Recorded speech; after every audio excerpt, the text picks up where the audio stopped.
How you all doing? Happy Friday. I got my Oigle hat on. So everyone say hi to the Oigle. Oigle. It's Friday. It is November 7th, 2025. Today is, the name of the stream is The Race for Right-Wing Power.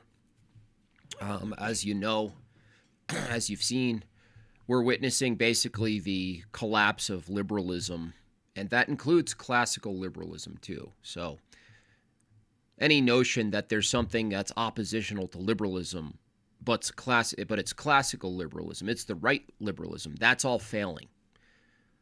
I would say James Lindsay is the epitome, he's the embodiment of the meme, but classical liberalism, not that other kind. That's all failing. Now, people are witnessing it, and then some people are honest about it, and some people aren't. There are a bunch of people who consider themselves right-leaning or conservative who are not honest with themselves about this. It doesn't work. And I've gone over why it doesn't work many times, but just to summarize quickly, for the sake of time, it nourishes pluralism, individualism. You cannot maintain, defend, sustain a society, a civilization, a national identity if the root of its identity is pluralistic. There's nothing to defend. And if you don't have a national identity that's rooted in something much larger than individualism, and it's particularly a capitalist society, the only thing that's unifying is liberty and get my stuff. And the stuff I like, consumerism. Consumerism is the, quote, holy tradition of the West.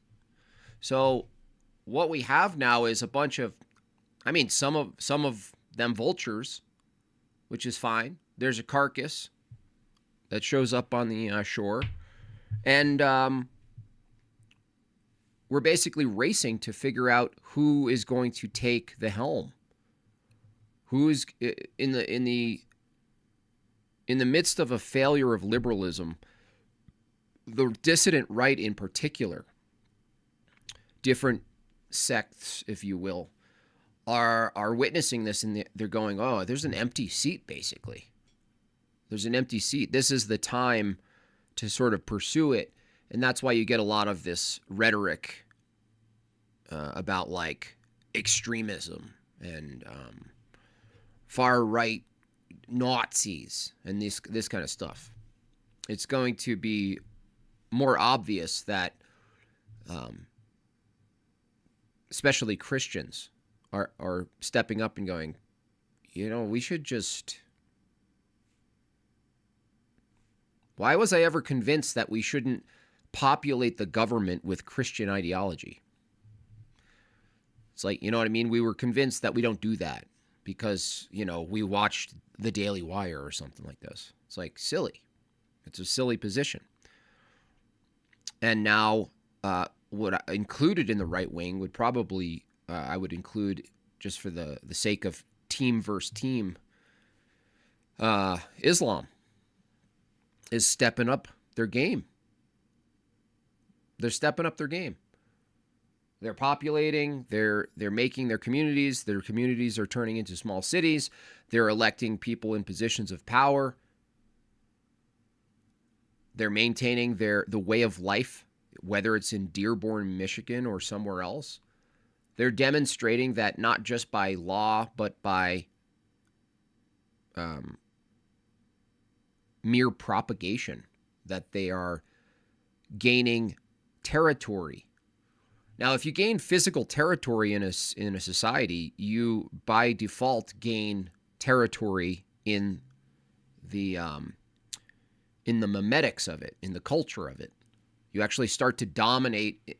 You begin, at least, not dominate, but you begin to become a part of the cultural landscape, even if it's foreign, completely foreign. And the left libtards are so stupid that they celebrate this. I saw a clip of some Jewy lady in New York City eating like, I don't know, it's like exotic Asian noodles, and she posted, "Oh, I'm eating exotic Asian noodles in Koreatown or whatever, and I'm surrounded by is Arabs, and there's black music playing or something like this." And she was like, she was celebrating the essentially what is ultimately incompatibility, and calling it, well, it's good because I get to eat stuff or something like this. Like, oh, look, it's so great. Look at look at this cluster of culture. It's so amazing. Isn't it so amazing, guys? It's like, no, that's the destruction of your entire existence. You're celebrating the destruction of your existence while you're slurping noodles. And it always comes down to like food. It's always like some superficial thing where it's like, oh, the food and the music and the culture. It's always leisurely, right? Like, think about it. The defense of any kind of multiculturalism, the only defense that you ever hear is leisure. It's the music, it's the aesthetic, it's the dress, it's the food. Oh, it's so great. And you're like, what? So it's all leisure.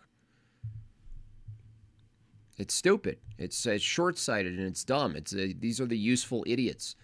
So when we get into, well, it's pretty clear to me that there's a type of race for right-wing power, which I've said the fight itself isn't really between left and right. I'm not saying there isn't a fight between left and right.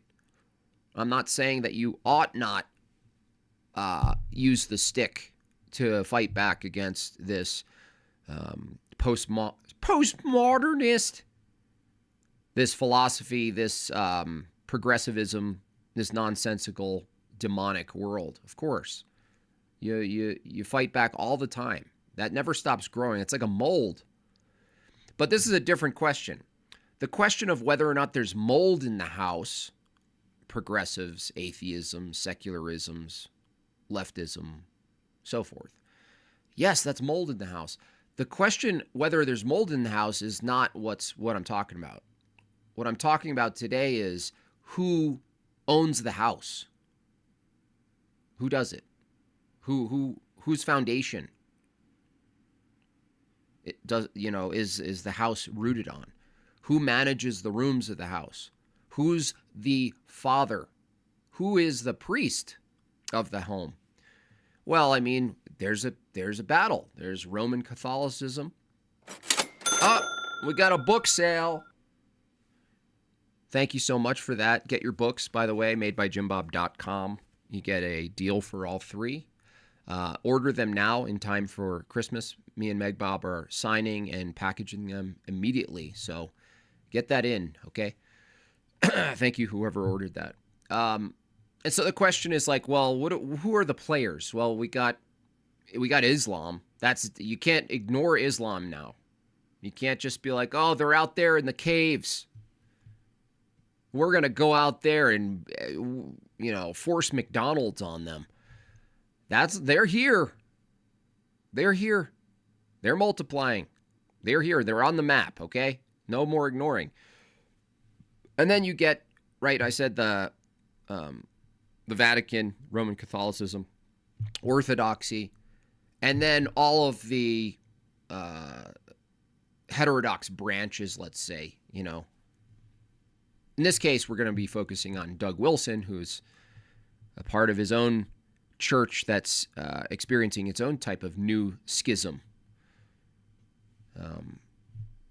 And so he wants, he's advocating for some type of control. He's advocating for some type of nationalism. So this is a relevant topic because if you have some sort of iteration of Christian nationalism, it's important that you debate other people who have their own proposed Christian nationalism. Now, ultimately, you could make an umbrella and say, even if it was vague and it was like you just smuggled, you did a partial ecumenist view for the sake of the term Christian nationalism and you said, well, we agree on these tenets. Let's say basic things like completely banning abortion altogether. You could say a lot, at least, of self-proclaimed, self-identified Christians would say, yeah, we're good. Maybe limits on immigration. That might get a little bit more blurry, considering that the Roman Catholic Church is one of the biggest proponents and actors for mass-scale immigration to America. Feminism itself, the take on feminism. Well, what's the take on feminism? Maybe there's a different approach on the 19th Amendment. Maybe that includes not allowing all men to vote. In fact, that could be the case. But it's important to look at this because more and more people are going to have the mouthpiece and say, this is the type of right-wing power I want to see. And they're going to kind of bicker with each other about it. Even in the midst of agreeing with a bunch of things. So let's take a look here at Doug Wilson, who's experiencing, again, his own schism in his own church. A lot of people leaving for this reason, the Reformed Church, because of the schism. Anyway, I'm going to start playing this. Be right back. Let's take the first group off the table. Mm-hmm. That's like watching a movie, and a third of the way into it, you say, I don't like how this is going. Someone recommended this movie, but it's a dog. Yeah. You don't then go back to the beginning and try again. Yeah. The movie's going to go the same way. Something got you to the point where you're not liking this. 2005. Yeah. Got us here. Yeah. Right. Yeah. So you can't just wind. You can't just go back to when I had stage 1 cancer and didn't know. Yeah. Yeah. Right. Yeah. We're in stage 4. It's a mess. It's a total mess. And there are people who are not MAGA types. They're more MANA types. Mm-hmm. Make America normal again. I just want to go back to normal, and I don't want to think too hard. So I would say that is people who do that sort of thing might help out at the ballot box, might help out with different things. I appreciate many of the practical things that they do, but I don't go to them for worldview analysis or what are the tectonic plates underneath all of this. Yeah. All right. So I would just say let's not go to them for answers. In answer to your question, what is my conception of Christian nationalism? It is an interplay between your second and third groups. Okay. I would describe myself as a classical liberal. And boo! He already loses. It's already over for this guy. That's it. Right there. I didn't even know that. I didn't even know he was going to say that. But that's it. I mean, in a sense, like all of the branches away from Orthodox Christianity take some form of a liberal approach. It's always some form of correction or restoration or a modernization. You're trying to apply some innovation so that it fits the times, your own preferences, right? I'm not surprised. I'm kind of surprised you actually used the term, though. That's weird. I didn't know that. Did you guys know that? I had no idea reviewing this guy that he would actually say I'm a classical liberal. What? Oh my goodness. Huh. I didn't know that.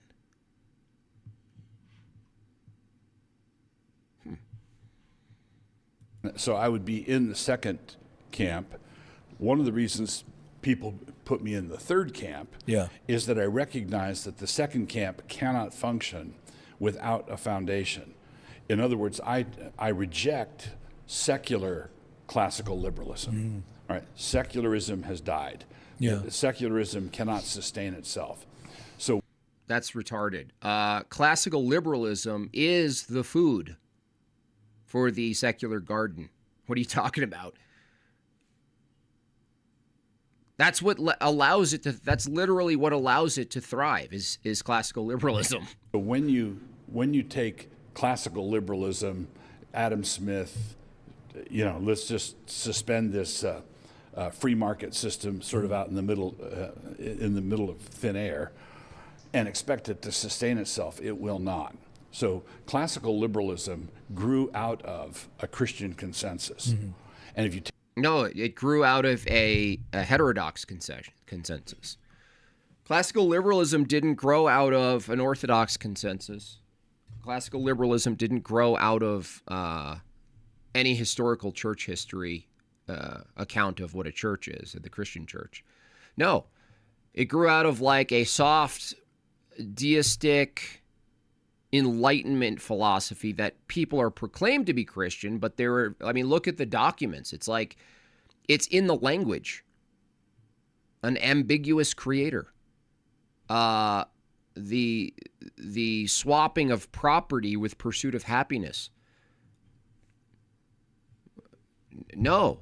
Now I know that there are debaters out there who, for the sake of debate, they will grant Christian as a term for the sake of saying, oh, the root brick, the cornerstone of the West has some remnant or some sort of like some inclination of a Christian mindset. Fine, but we got to get more rigorous with this, because if you say classical liberalism is a feature of Christianity, that's retarded.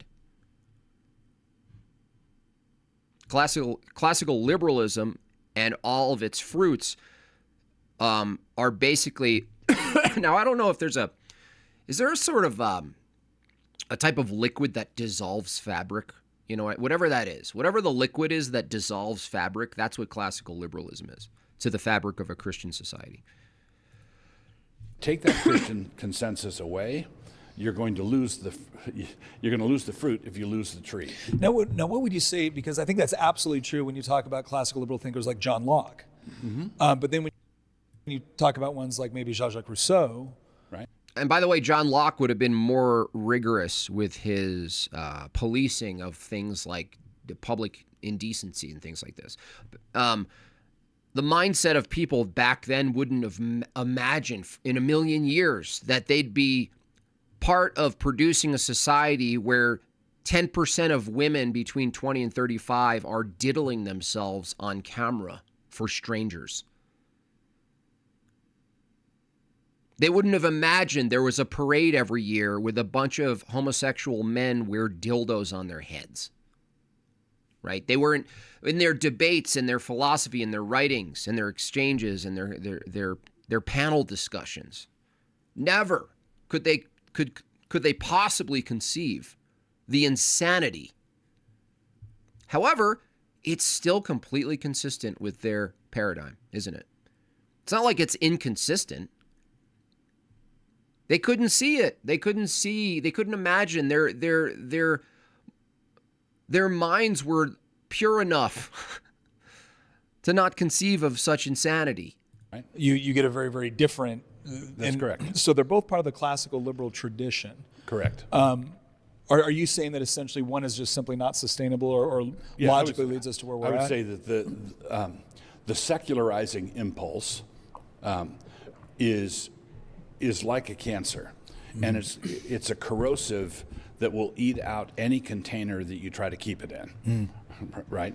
And one of the things the progressive left does, and does exceptionally well, was summarized wonderfully by an irreverent guy on Twitter. It's always the left did it, right? These boomers, they're on their way out. The whole Ben Shapiro thing, all of it. Everything we loved about 2016 up to 2020, that's over. Doug Wilson, you're a boomer. Your finger's not on the pulse anymore. If you're still saying, oh, it's the left and the left is still doing stuff. But if you defend classical liberalism while going after the left, you're an old boomer. You're either lying or you're completely detached from reality. Okay? He just said liberalism, that form of it is the cancer. It's the secular kind. What do you think classical liberalism is if it's not an impulse towards secularism? You know how, let's say Andrew, when he debates feminism, he'll say feminism is any movement away from the patriarchy, any movement away. Consider that feminism.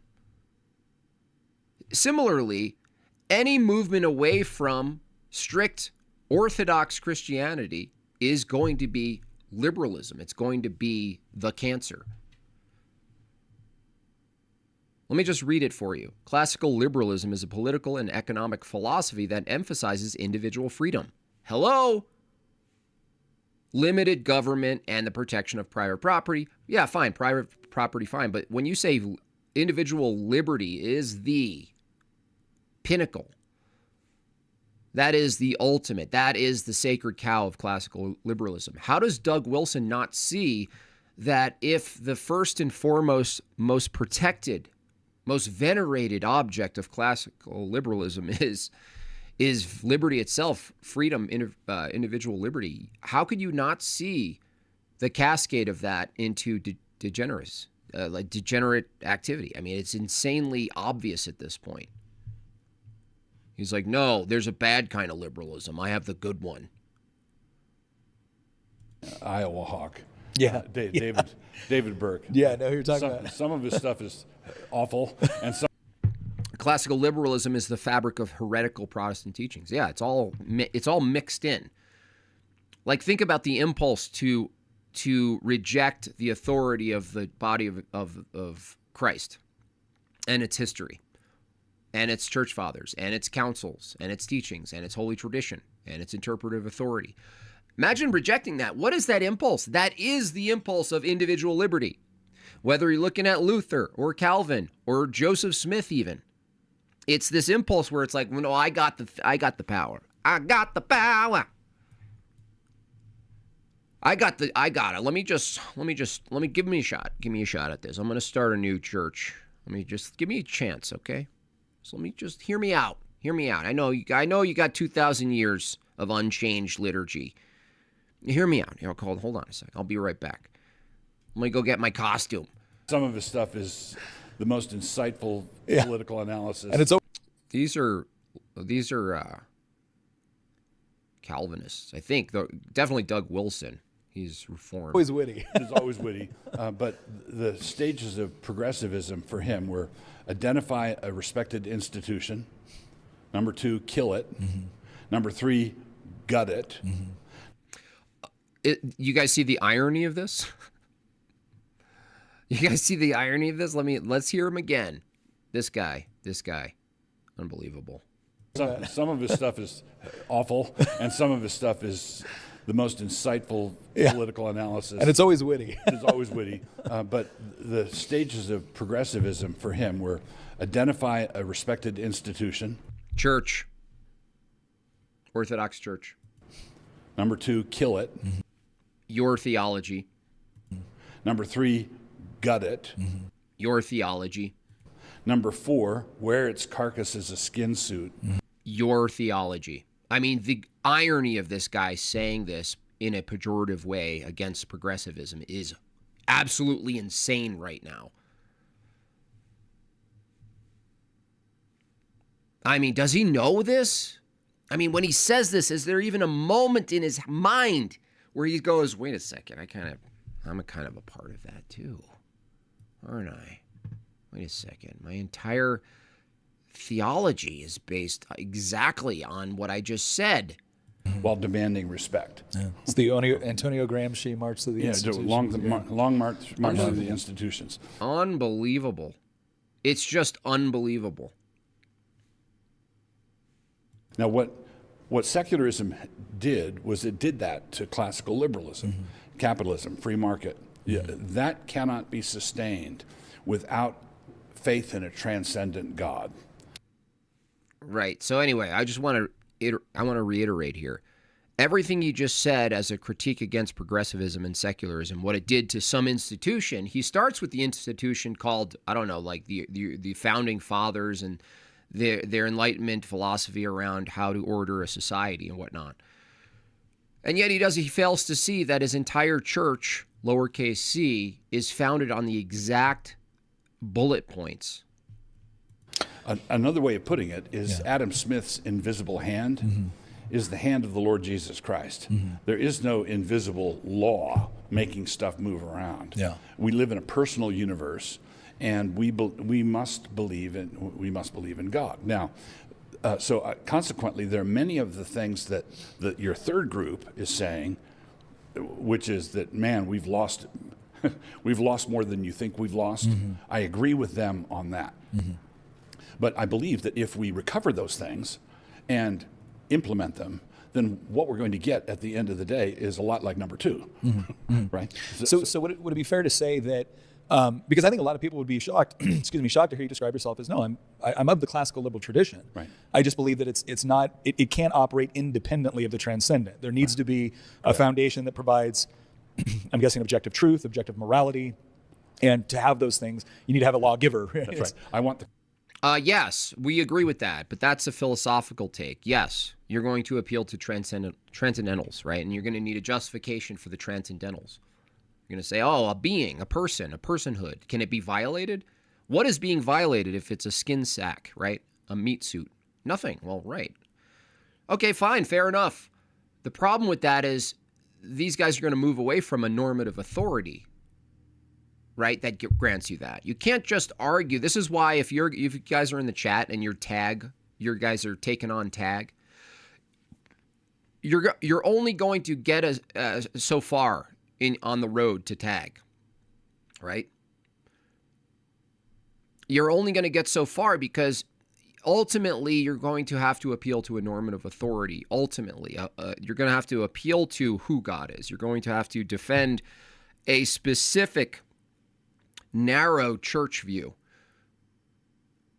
And so Doug Wilson does a good job here at, accurately saying, well, yeah, you need an account for these things. You can't just say people have rights and dignity. Like that has to come from somewhere.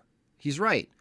But the problem is he just suddenly doesn't use the same criticism when he says, well, what about if someone said, what about a normative authority of who the church is? Do you agree that that's necessary?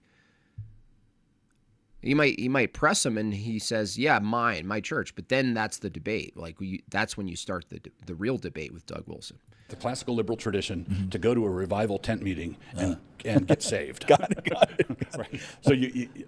So secularism is incoherent for this reason. If there is no God above the state, if the state is here, if there is no God above the state is God. Yeah. There's no other way to parse it. All right. If there is no authority over us outside the world, where Congress can't reach it, the Supreme Court can't reach it, we can't jigger with it. Yeah. Jigger with it. Get jigger with it. The same thing applies to the church, Doug Wilson. If there is no normative authority of the church, then there's no church. Who's God then? Well, it's a pope. It's like a pope situation where you're a pope and I'm a pope and they's a pope and Zer's a pope. Ben Shapiro's a pope. Anybody can be a pope. If there is no transcendent authority, then the ultimate authority governing our lives is down here, made up of sinners, right? Yeah. And I don't want to. If there is no God above the state becomes God, and I don't want a God. I don't want the non-elect elected. Hey, how do you know you elect? Hey, Doug, how do you know you elected an elect into office? Headed up by Joe Biden, Kamala Harris, Nancy Pelosi, and Chuck Schumer. Yeah. That's not the pantheon that I want to live under. Well, this is also when I get into discussions with people in the third category who actually want to go to like monarchy or some other sort of system that isn't classically liberal. One of the things I critique is I feel like I think there's very. Grendy says $5. You can't shift society with 1% of Americans who are Orthodox alone. Calling everything else heterodox and equal to progressivism hurts the movement. The movement toward what? That's what's in question, Grendy. The very thing in question is the movement toward what? It doesn't matter if 1%, you're talking about logistics versus the truth of the matter. The truth of the matter doesn't change, Grendy, even if the logistics are not in your favor. Even if you make up 1% of Americans who are practicing Orthodox, it doesn't matter. It's irrelevant. That's a red herring because what's in question is where we're going to. If we're not going toward orthodoxy, then where's the movement, as you say? Where's this movement, Grendy? Where is it going? Toward nowhere. You can't tell me where it's going, so you can't call it a movement. What's the movement? Toward what? Well, toward more pluralism. What I'm saying is that heterodox, calling something heterodox isn't a tactic, it's the truth. It doesn't change because the true church is in a minority. It doesn't change. In fact, it's consistent with Christianity that the true church will be the minority and even worse in the future.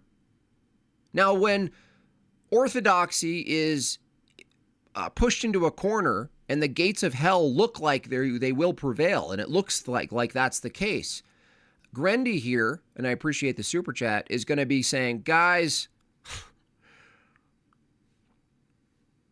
just because all of these oppositions out there don't align with yours and ultimately lead people away from the church, stop saying that they're heterodox because it hurts the movement. What movement? If it's not orthodoxy, what's the movement? I don't understand. What is it? What's the movement? Very legitimate critiques of classical liberalism, especially when you unmoor it from anything else. It's out there. Because then Marxism becomes a very logical conclusion. If this world is the best that we have and there is no objective moral law and we create our own reality, then we must create our own utopia. And of course that's going to be something that probably yields toward, because if we hold these truths to be self-evident that all men are created equal, well then of course Marx concludes that, well therefore we should have a hyper-egalitarian state and the only way we can achieve this is, but then I'll look back at the critique of classical liberalism and say, okay, but you can't tell, we're not allowed to critique the excesses of monarchy now? Like we've seen equal problems in this state. So this begs the question then, because some people will say, okay, maybe I agree with you that classical liberalism works within a certain moral framework. I would just warn them, it's okay to agree with me, just don't do it in public. Yeah. Ladies and gentlemen, I don't like the Federal Reserve your investments. Prominent founders like Franklin and Jefferson and others, that, okay, God created everything. You know what I'm going to start doing, guys, because I don't have sponsors? I'm going to make up a sponsor, and I'm going to sell you on it, and I'm going to link it to a product of an invented product that doesn't really exist, but you do get something in return, and I'm going to see if you guys will buy a made-up product that I'm not sponsored by. You know what I mean? I could probably sell like a little sheet of paper that's gold and be like, buy gold on my website. Buy some gold on my website. He created a moral order. He created things that we can understand by using the scientific method and things like that. So we appreciate that. And so we got to appeal. But why does it have to be Christian? Why does it have to be Christian nationalism or even maybe Christian classical liberalism? Why does it have to be that? Okay, so Brooklyn, the gates of is not an offensive weapon. They're a defensive barrier. The gates of hell will not prevail. Assumes a church is on the off. Yeah, fair enough. It's just, a matter of speech. Essentially, can Satan take over, basically? As I look at my political convictions and I look at my other affiliations, my family loyalties, my heritage, all the... See, Grendy says, for another $5, thank you, the movement away from leftism, secularism, degeneracy. Yeah, heterodoxy is a movement toward degeneracy, okay? So you can't say the movement away from leftism, secularism, degeneracy, but it's a movement toward Christ. Well, the movement toward Christ is narrow. So, Grendy, if you agree with me that we should move toward Christ, you're actually moving to a more narrow bar to stand on, way more narrow. And if it's a more narrow bar, you have to call out heterodoxy. Unless you're saying, let's use soft heterodox Christians who are basically feminists and egalitarians, liberals, ultimately. Let's use them to fight against more horrid liberalism. It's like they are liberal, but let's use softer liberals to fight against harder liberals. We've been doing that. That still doesn't work. That's like saying, like, well, we'll keep some of the mold in the house, just for the sake of, like, maybe we can train the mold to go outside and eat other people's homes from the inside. No, you get the mold out of your house. The movement toward Christ, Grendy, is not a movement toward pluralism. You're arguing for more pluralism. You're like, why can't we move toward Christ but maintain pluralism? Because that's a contradiction. That's why. One of the things there. And the fact that I'm a Christian. Augustine spoke of ordo amoris, the structure of your loyalties, the structure of your loves. So I'm a Christian first. Okay, that's the foundational. Jesus says, if you can't be my disciple if you love father or mother more than me, if you love wife or children more than me, you cannot be my disciple. So Jesus is Lord, is the fundamental Christian confession. Well, then the question is, Lord of what? Lord of the air? Yeah. No, that's the devil. The devil is the prince of the power of the air. Yeah. Jesus is the Lord of everything. Yeah. He is the Lord of heaven and earth. In Daniel 7, Jesus ascends into the heavenly places. The Ancient of Days gives him authority over every tribe, nation, language, everything. And then in the Great Commission, he tells his disciples to go, disciple the nations, baptizing them, teaching them to obey everything I've commanded. So my Christian nationalism is an overflow from, an outgrowth of my submission to the Great Commission. Jesus didn't... You're going to appeal to the Great Commission, Doug Wilson? Dude, you're not. You guys aren't even close. You guys reject the Great Commission. There's nothing Calvinistic, there's nothing reformed about the Great Commission at all. Nothing. Didn't say, go into all nations and teach them to be morally decent without acknowledging me in any way. Yeah, yeah. Is Jim Bob ever in a good mood? I am in a good mood. I mean, are you ever not gay? It's like, I hope you're a woman, infected mushroom. I hope, for the sake of optics, that you're a woman. Managing people's moods. I mean, what? Is that your life? You're kicked out of Jortlandia. Goodbye. How about that? How about that for a mood? He didn't tell us to do that. Yeah. Goodbye. No. There are legitimate questions for the Christian nationalist. Who I'm a Christian with this. I get where you come from. Appreciate you. No, thank you, Grandy. Also, go to liturgy. Destructured Become Orthodox. loyalties, and I'm a patriot. I love my country. So how do those... Could you read my super chat as the second of the 9? Thank you. Yeah, let me get on this now that I finished my... I'm done with my monologue here. Okay. Here we go. All righty.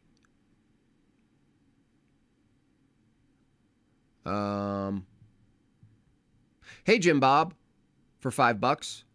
What are we as Orthodox Christians, parentheses, or as inquirers in my case, to do about Islam in America? Surely we can't just let it spread. It's a good question. It's a long-term question because ultimately you have to have children. First and foremost, Orthodox people converting need to be married and reproduce. You have to reproduce your theology, and that is the church. The actual reproduction of the church is conversion and reproduction. So you can do two things. It's two things. Conversion, reproduction. Conversion, reproduction. I'm always trying. I've done 3 reproductive events.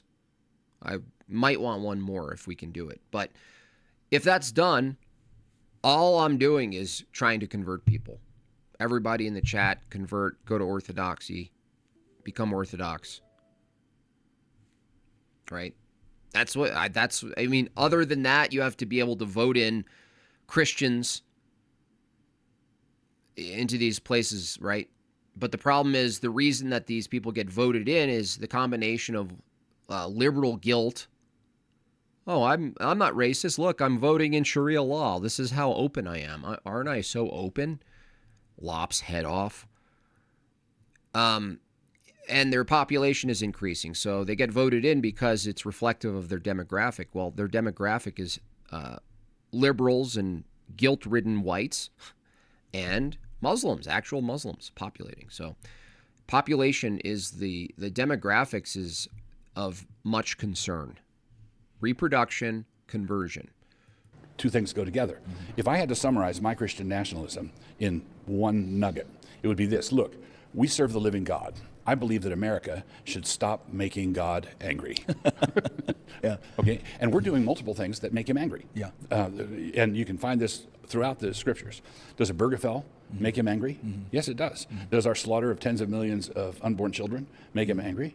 Yes, it does. Does our abuse of wealth, our fat and sassy appropriation of wealth, like we have this American dream, and we have this expectation and a sense of entitlement that if we don't have GDP growth of a certain percentage, we're being ripped off. We are insolent, ungrateful, murderous, perverted. The porn industry, and it's not just what goes on, but it's what our ruling elites approve of. Yeah. What do you mean? Classical liberalism approves of this. What are you talking about? Prawn? It's individual liberty. What are you saying? I thought you were about individual liberty. You have to abandon classical liberalism. Otherwise, you're just drawing these arbitrary lines of like, well, yeah, not that one though. Not that individual liberty. The rest though, definitely, but not that one. Well, no, don't be a fence sitter. Right. So when you have people who every society, it's a broken world. Every society has always. What if no Orthodox church near me? Find one. Go move. Atomic ideology. Move. I mean, if we're called to potentially reject our own family for Christ, certainly you can reject your own location, right? I mean, that's easy. Moving can be a deal, but it's not that hard, actually. And if what you're getting is grafted in to the true church and being able to participate consistently with it, it's so worth it, dude. Just move. I tried being in a good mood once. I hated it. Yeah, that's funny. I like that, Dustin. We need Jortlandian savings bonds, PSAs. Yeah. Taxes. Thank you so much, scumbag. You can't shift society with 1%. Yeah, I already addressed that. Smug Smilson. That's funny. Got that. Taxes. Got that. Got that. All right. I'm all caught up. Let's get back to Doug Schmielchen. Always had mentally ill people, demon-possessed people who would do, off in the corner doing their Gollum thing. We've always had that, right? But our problem is that our respectable types are letting them do it. Yeah, we elevate and celebrate it. We celebrate it. Yeah. We don't know what to do. And you've got major cities saying shoplifting up to 900. Shoplifting is okay, not chargeable offense. You can deck your guy can the drag queen story hours. The problem is not the twisted people who are doing the reading. The problem is the normal people who let that happen. So I think we should stop making God angry with that kind of behavior. Yeah, but it's classical liberalism, Doug Wilson. That's totally consistent with classical liberalism. They have the liberty to go read perverse shit to children, and the normies have the liberty of saying it's okay and accepting it. What do you mean? So that'll again. I'm a Christian. So I always say that look, what you believe about God will by necessity form the basis of your worldview. Even if you say there is no God, right? That still forms the basis of your worldview because of what has to follow after it. Correct, because there's follow-up questions. Exactly. Again, it's whenever I get how can there be a loving God if there's so much evil in the world? Like, okay, great. First, give me your definition of evil, and then explain to me why it's objective and why it has meaning. Perfect. And it's problematic for them to do that because they don't have a framework that actually allows for it. They're borrowing from mine. Right. So I'm very open to this idea that if you want a classical liberal structure, and just to kind of put that in loosely defined terms, if you want a structure that elevates individual liberty, free market economics, private property, representative government, you could throw some other things in there, freedom of association, expression, et cetera. If you want a society where that can actually work, then it needs to be, the mere fact of saying these things are good presupposes that there's a standard by which we can judge whether or not they're good. And the follow-up question is going to be, by what standard? Yeah. By what standard do you say that individual liberty is good? Yeah. Excuse me. And I, like you, I value individual liberty highly. It's funny how theology that denies free will ultimately values liberty. I mean, this is insanity. A view that says that you're basically determined, that when you do something good, it's because God hijacked your body with irresistible grace and made you do good. When you did bad, you couldn't do otherwise because your nature was bad. You were degenerate, right? You weren't elect. You couldn't be. You couldn't do bad. It was your body. It was like a condition. So under this view, you can't do good and you can't do bad, but Doug Wilson, alas, defends free will. It's totally incoherent. That's my allegiance to the second group. But consistent with some of the third group, I'd point out that individual liberty is a religious value. It is a value that does not flow equally out of every religious system. Yeah. Right. No. Free will is a Christian distinction. The liberty itself is not some sort of virtue. That's satanic, Doug Wilson. What are you talking about, man? What are you saying? No, the value is duty, not liberty. Duty. This is someone who's completely wrapped up in the classical liberal Enlightenment crop dust fart that's basically invaded his mind and, created all sorts of lesions and stuff. So what is he saying? Liberty. Oh, yeah, Christianity, first and foremost, liberty. Liberty is a value. What? No, duty is a value. Jim, I'm watching you yell at Dave Rubin had me laughing so freaking much. Also, look up Roger from American Dad. I swear Fuentes talks like him. He's probably mimicking him. Steelborn. Ed Steelborn, I think it's your song that's up next. Nose to the Grindstone. Great song. It's in my wheelhouse, so I'm pretty excited to do it. Right. Islam, conservative jihadist Islam, individual liberty does not flow out of that reading of the Quran. Individual liberty does not flow equally from every worldview. You can't take deism or pantheism or what an absolute boomer. Christian faith or Islam. You can't line them up and say, and the First Amendment rights flow equally out of each one of those things. They clearly don't. It doesn't. Yeah. So if I want individual liberty, I want to find the soil historically in which that sort of thing grows. Not historically the church. That's for sure. So that answers the question of, again, why Christian? Yes. Now here comes the difficult stuff with the practical application. Right. Because if, let's just say we can say, okay, so Doug Wilson's definition of this is, look, I want a generally classically liberal society. I want my government to be organized along those lines. However, there is a moral framework that it must be tied to because that's the one that it grows from. Right. And if it grew from these other ones, then classical liberalism would have produced from those other societies and cultures, and they were not. He has it so backwards. He thinks that it's the liberty that gives you then all of these other things that are Christian. Well, no, it's the Christian purpose, telos, theosis, praxis, holy tradition, sacraments. That's the focus.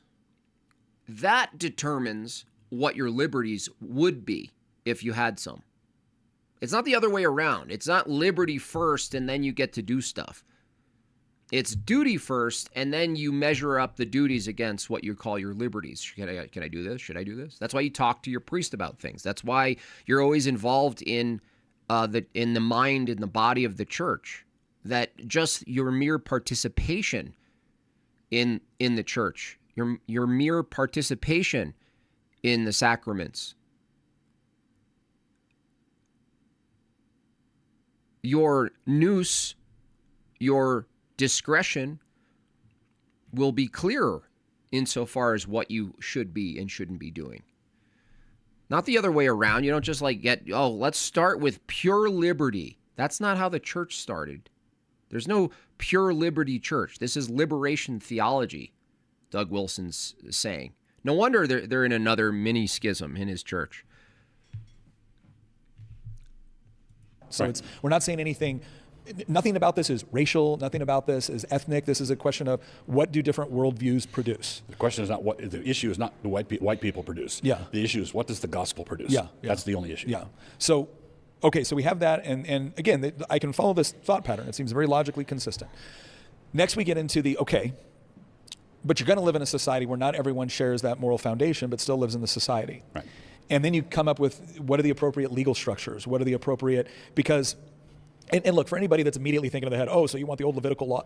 Christians don't believe we are bound to Levitical law, right? There's Oh, great. Vagina has something to say. From a Christian perspective, how do you determine what sins should be outlawed? Could it be possible that a Christian legal system would look somewhat like classical liberalism? No.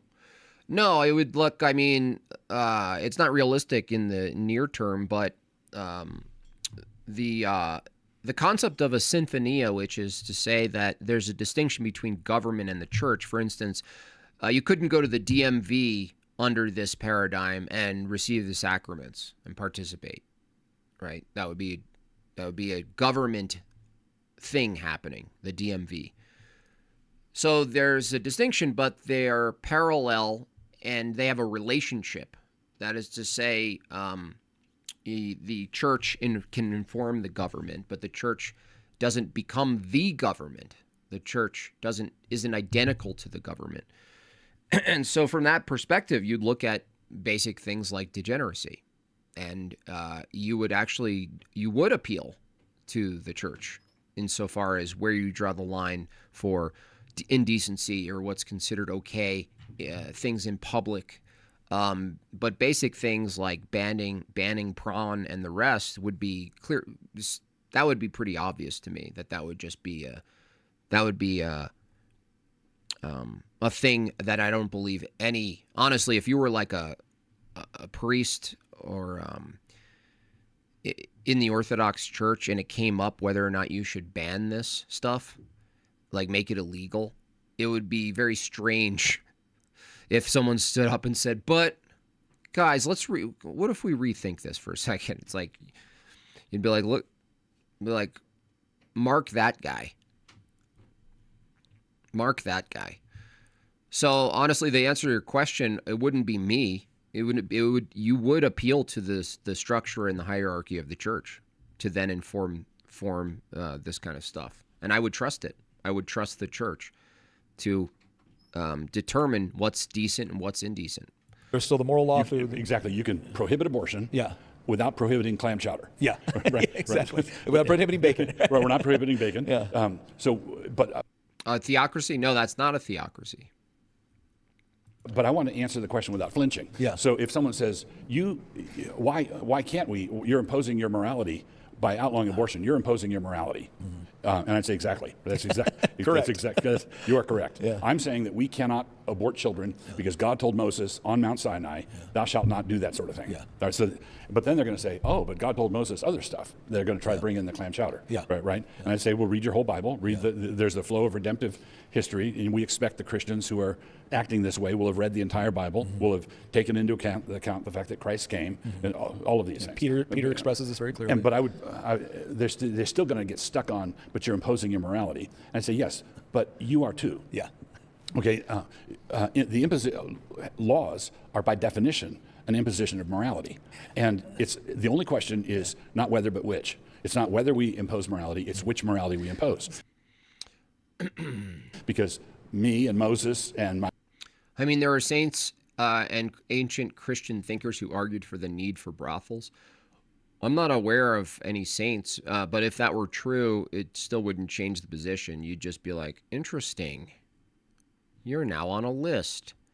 my Christian colleagues want to impose our morality on you and the doctor, saying you can't abort Thank that you, child. Zachary. Appreciate But what that. you want is you and the doctor being able to impose your morality on the child. Yeah. And your morality imposed is a whole lot bloodier than mine. So I want to clarify something on that too, so people properly understand that as well. When you say that the whole idea of imposing morality through the law, because I've had people. I've been a legislator for 10 years now in Virginia. Virgin? Snagglebeast says, 1 week until DebateCon. I'm so ready to see you and Andrew and Jake throw down on these atheist, secular be fun. spugs. It's going to be fun. I represent James Madison's district. Okay. And I've had people tell me, well, Nick, you can't legislate morality. And I look back, I'm like, actually, it's the only thing you can legislate. Correct. And like, what do you mean by that? I said, speed limits are predicated upon a moral premise. Mm-hmm. The moral premise is that Marcia says, is everything you eat pure European? You must be behind on the stream. No, what I eat isn't pure European. if you drive this speed in this particular place, you increase the probability of fatalities or danger. Okay. Human life is valuable, therefore we want to mitigate that. And so this. I'm not saying every law is a good one. Right. But all laws, every single one of them is predicated on a moral principle. Exactly right. So there's a difference between, now there is a difference between legislating morality and legislating mores, right? So there. Gorky says, I know you Orthodox blaspheme the Spirit and denying his work through the world. Sounds like we might have a prot in here. Can be certain practices or whatnot. And that's where I think Sounds like we have a protty mouth. So if we can kind of establish that, like, look, let's just understand that regardless of what anybody says or thinks, all law is predicated on moral principles. Laws, by their definition, are impositions on what you can or cannot do. Right. So if the king says bathe on Tuesdays, fine. If the king says slay people on Tuesdays, not so much. Well, I mean, the king, from a Christian view, if there was a monarchy and a king, the king would need to not appeal to his own will, his own notion. He would have to be Orthodox, and in which case, that's a seat, not a person. This is the distinction also in the church, which is priests, clergy, bishops, they are holding a seat. It's not them as a person going, I'm a special person. My person. It's my personality and my specific kind of person that allows me this seat. No, they're actually submitting themselves. In fact, there's actually less of them, in a sense, holding the seat, less of their person itself. Like, I'm a personality. It's unlike all of the heterodox Protestant churches. It's all personalities that hold the pastor seat. It's a distinction. The same distinction would be for a king. It would be ordained by God through the lens of a church, and you are held to the expectations and the standards, moral standards of the church itself, or else you get ousted. Free running gamer 50 big buckaroos. Thank you so much, sir. That was very generous of you. Hey, JB, I hope you're doing all right. I'm doing great today. A lot of work, a lot of stuff going on. Tiny bit, not burned out, but let's say toasted a little bit on the outside. $10 from B40. Thank you so much. Nick's mom was actually our nurse in the NICU back in 2020. Super nice lady. Didn't care we didn't have masks on. Oh, that's interesting. I didn't know that. All law is an imposition of morality. So, but we want to make all cows have 4 legs, but not everything with 4 legs is a cow. Yeah. Right. Well, so let me give a perfect example on abortion, right. Because I'm very, very active in the pro-life movement, and I have a lot of respect too for the abolitionist movement. Mm-hmm. But I remember somebody coming to my office once and saying, Nick, you have legislation with respect to protecting innocent human life and punishing and making it illegal to perform these procedures. We think you need to take it a step further. And there also needs to be punishment for the people that actually seek out the procedure. So you need to punish both the supply and the demand. Mm-hmm. Because if we're saying that this is the destruction of innocent human life, well then surely providing that service as well as seeking out that service, there's a criminal act going on. And I said, I understand what you're saying. Like the logic flows. The logic works. Did I hear that Jim Bob will be debating Michael Sartain? Maybe, if he accepts it. If he looks up my debates, he might not accept it because I'm vicious, especially with evolution. I despise evolution. But yeah, that would be great. They fly me out to Vegas, I'll do it. Maybe I'll even wear one of those headbands so I look like the other guy. Cut off shirt, headband, fake tattoo sleeve, nose ring. Thanks, really enjoying your content. Thank you so much. Very generous. 30 buckaroos. Thank you so much. Appreciate that. But can I ask you a question? I said, if I were to carry the legislation that you are asking me to carry, the question would be, is every time a woman has a miscarriage, do we have to launch a criminal investigation in order to determine whether or not she intentionally aborted the child or whether or not it was an act of nature completely beyond her control? And do we want to live in the sort of society where the government has the authority to actually engage in that? I said, the logic flows. 1980s fitness guy. I know I should go with a headband, cut off shirt, wristbands. Remember wristbands? I always thought wristbands for like basketball were so cool. Reggie Miller style. Shout out to Reggie Miller. There's a very, very serious implication and practical limitation to what we can. Do I despise evolution more than Mormonism? No. Well, I would say they're equal. Oh, a big fat 10 memberships gifted from Free Running Gamer. Thank you so much. Adds to his generosity to Jortlandia, the tiny island in the ocean of digital hurricanes. Appreciate you so much. Welcome new members. I hope you keep your memberships. It's a great way to support. speaking of great ways of supporting, you can get yourself, some of you maybe don't realize that I'm a comic maker. So some of these you may have very well have seen on the internet. Many of them go viral. But this way, they're contained in a book, 3 books, in fact, volume 4, 5, or 3, 4, 5. Why? Because 1 and 2 are already sold out and they don't go into production ever again. So you can get these books in time for Christmas. There is a deal for all 3 of them, which I recommend. And you'll recognize a bunch of them when you order the books. The best place to keep them is probably in your bathroom for visitors. If you want them staying in the bathroom a little bit longer and listening to them giggle from the other room, this is one of the best gifts you can get. So go to madebyjimbob.com, get your 3 volumes, keep 2 for yourself, give 1 away, keep all 3 for yourself. What do I care? It's a good way to support me as the creator, the channel maker, the meme maker. Support old Jim Bob here. Achieve through the law. Right. So my question is that as we look at, okay, if we've acknowledged that all law is an imposition of some sort of morality, how do we draw lines between things that we might say are maybe wrong and immoral that we don't like, but we understand are maybe not the role of government to proactively enforce? So there's two things here. One is the fundamental distinction that has to be made between a sin and a crime.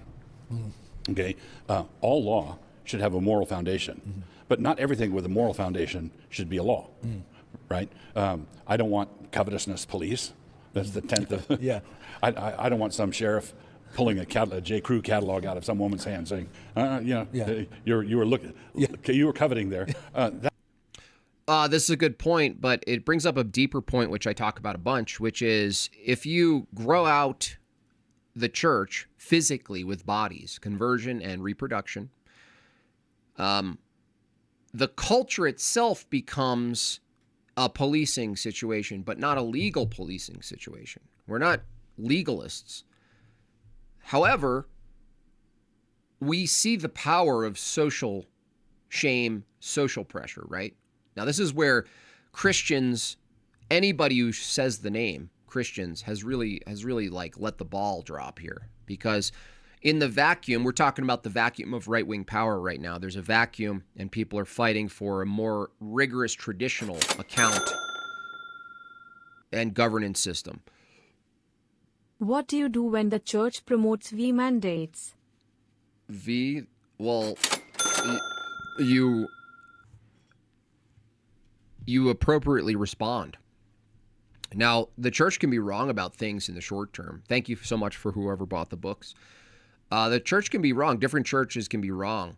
But I don't think, let's say hypothetically, I'm not sure what it would look like for the church, right? The church to deploy some sort of universal mandate like that. That's not even how the church operates. Now, the Pope could do that.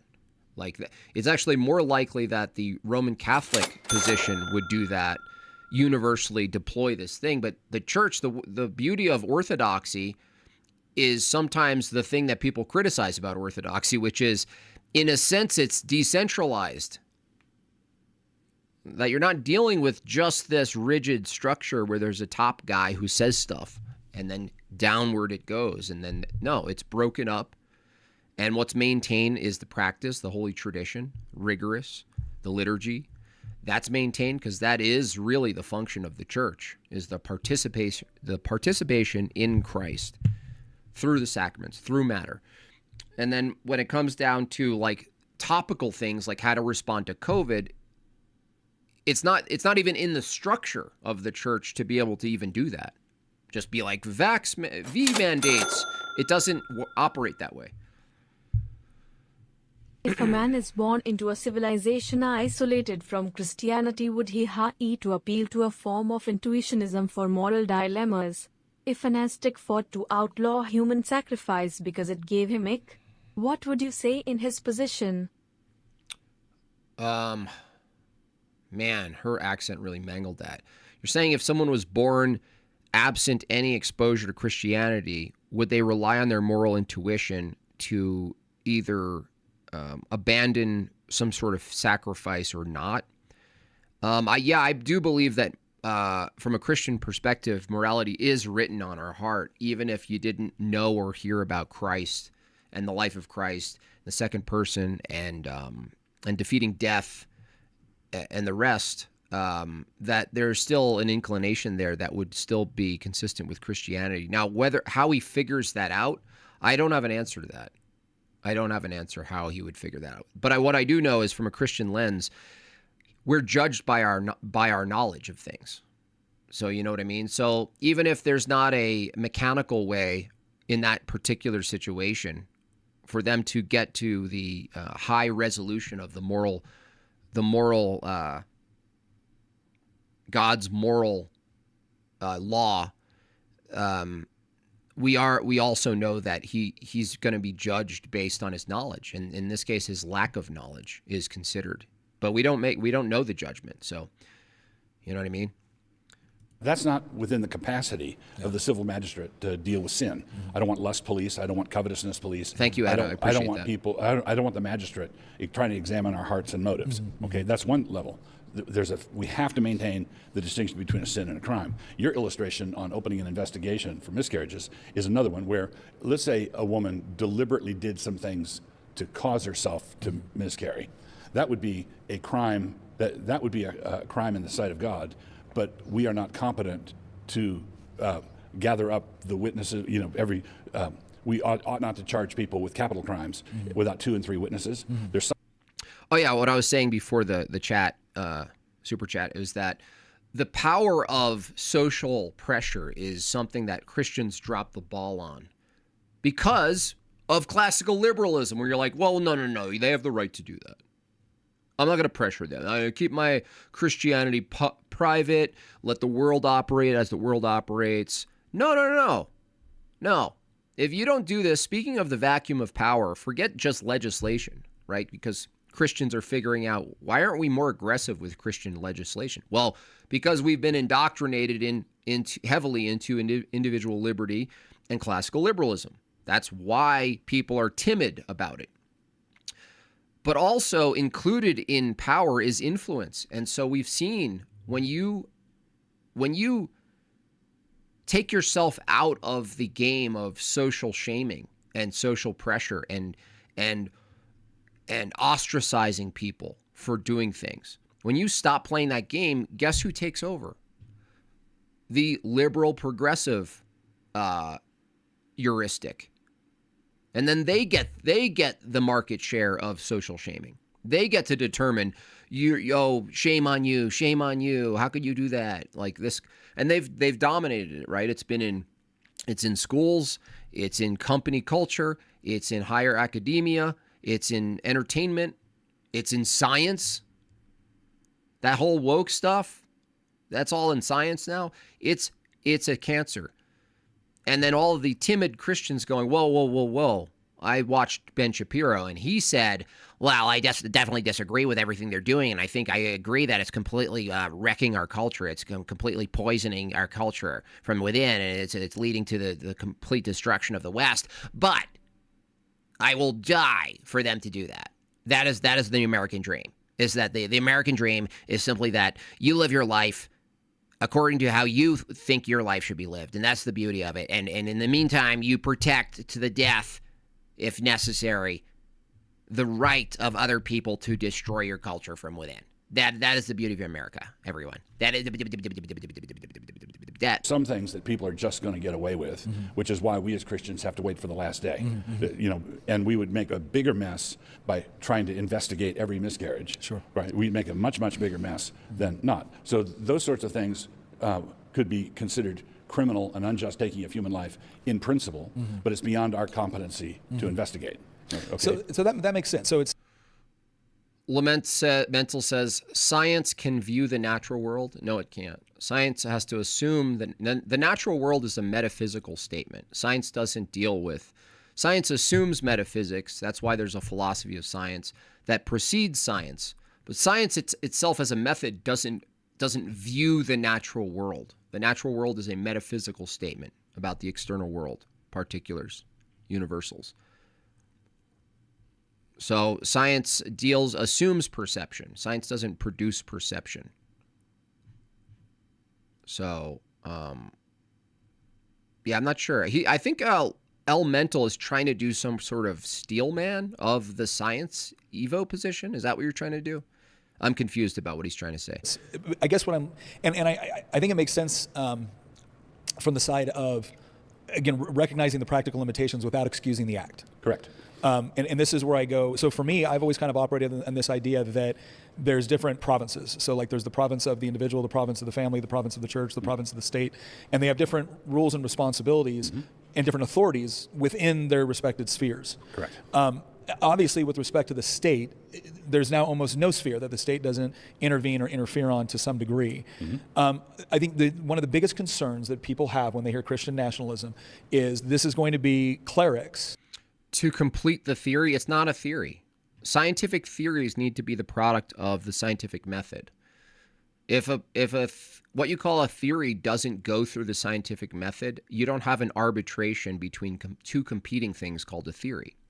So it doesn't make any sense to say to complete the theory. You don't complete a theory. The theory is a product of the thing that you complete called the scientific method. You don't complete a theory. A theory is never complete, by the way. That's a contradiction. There's no complete theory.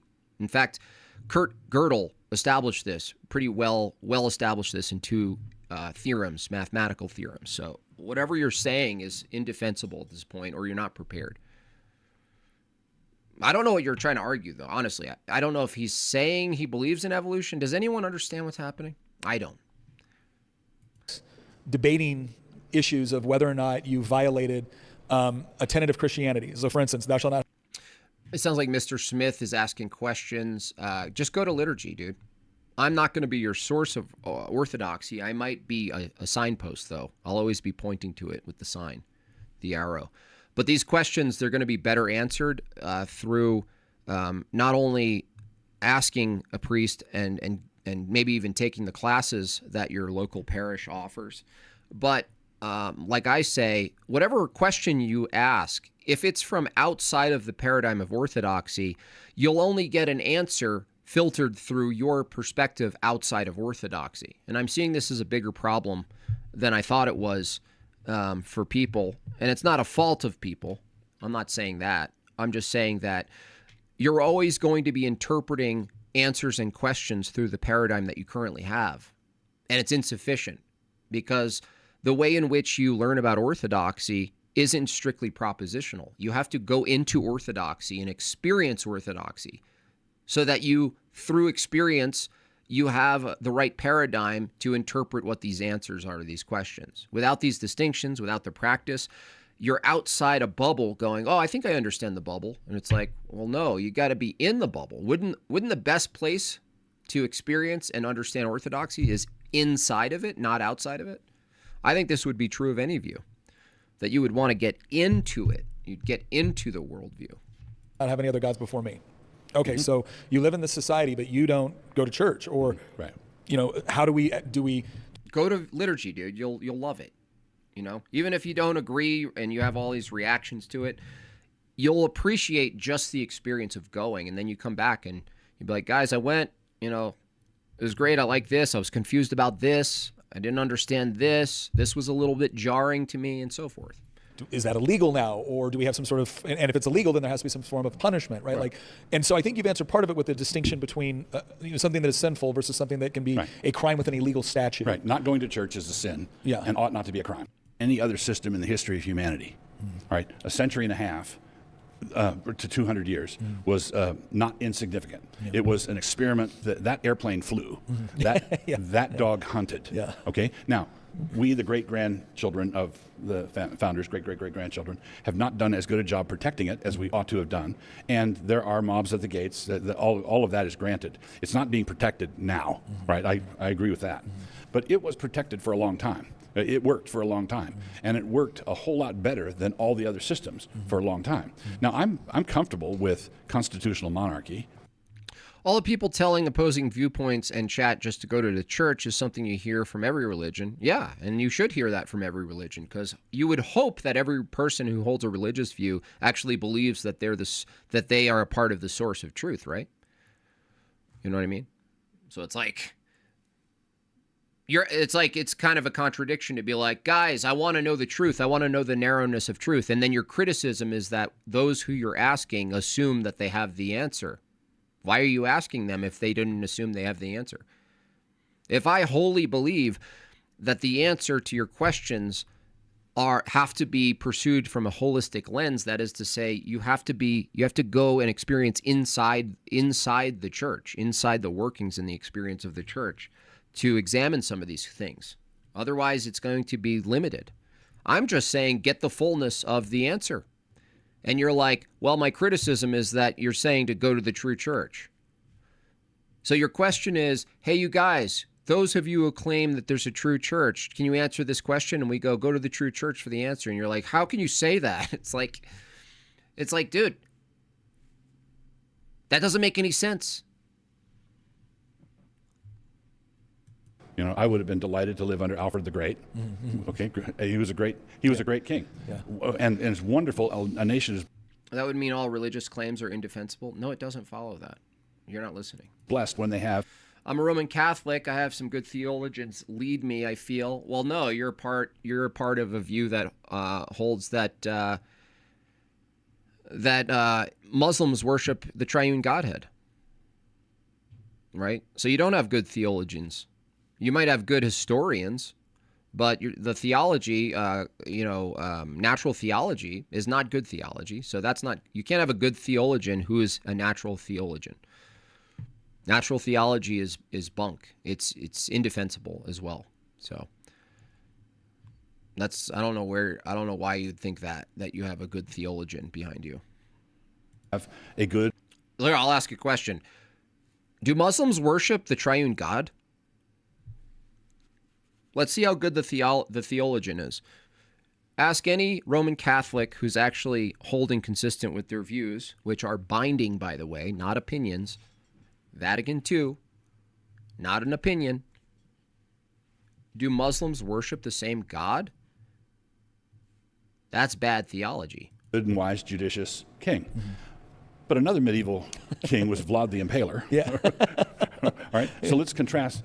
So you don't want to go into the sweepstakes of who's the next ruler with a gambler's hope, right? Now, race you can and have culture. good presidents and bad. Good. This should be good. Race and culture is a good topic. I was speaking about individuals whose approach I'd admire. Well, yeah, you could admire them, but I'm going to be a little more rigorous, elemental. I'm going to say don't get it from Catholics.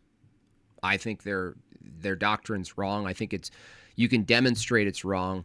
You can demonstrate V1, V2 incompatibilities. You can demonstrate V1 incompatibilities with everything that led up to V1. You can demonstrate that the original Orthodox Church maintained its positions, and in the early 1000s, Roman Catholicism added a bunch of innovations. So there's nothing ultimately defendable about Catholicism unless you're just saying it's culturally cohesive, which it is, which is a strength. That's an advantage. That it's big, that's an advantage. That it's influential, it's an advantage.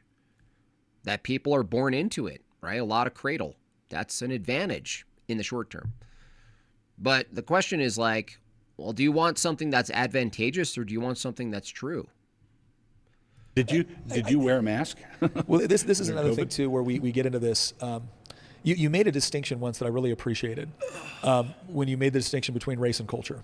Yes. I'll never forget. I was sitting in a college class. It was an English. I'm here. No, I'm glad you're here. Elemental. Just go to liturgy. You know what I mean? English class of all places. I found out that a lot of the crazy ideas they get are not in your economics classes. They're in your English classes. English department. Yeah, where people are not prepared to actually debate the issues. But I had a professor that was talking about black culture, and he kept saying black culture this and black culture this, and I raised my hand. I said, I don't understand what you mean. Here comes enslaved by truth.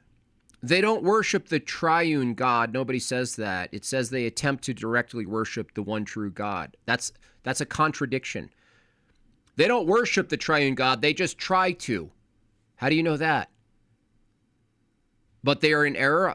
Tell me, enslaved by truth, when you ask a Muslim, do you worship and accept Christ as God? And they say no. How can they accidentally worship him? That's like saying they tried to sleep with a woman. They just didn't know it was a man.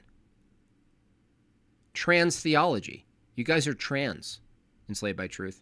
You guys have trans theology.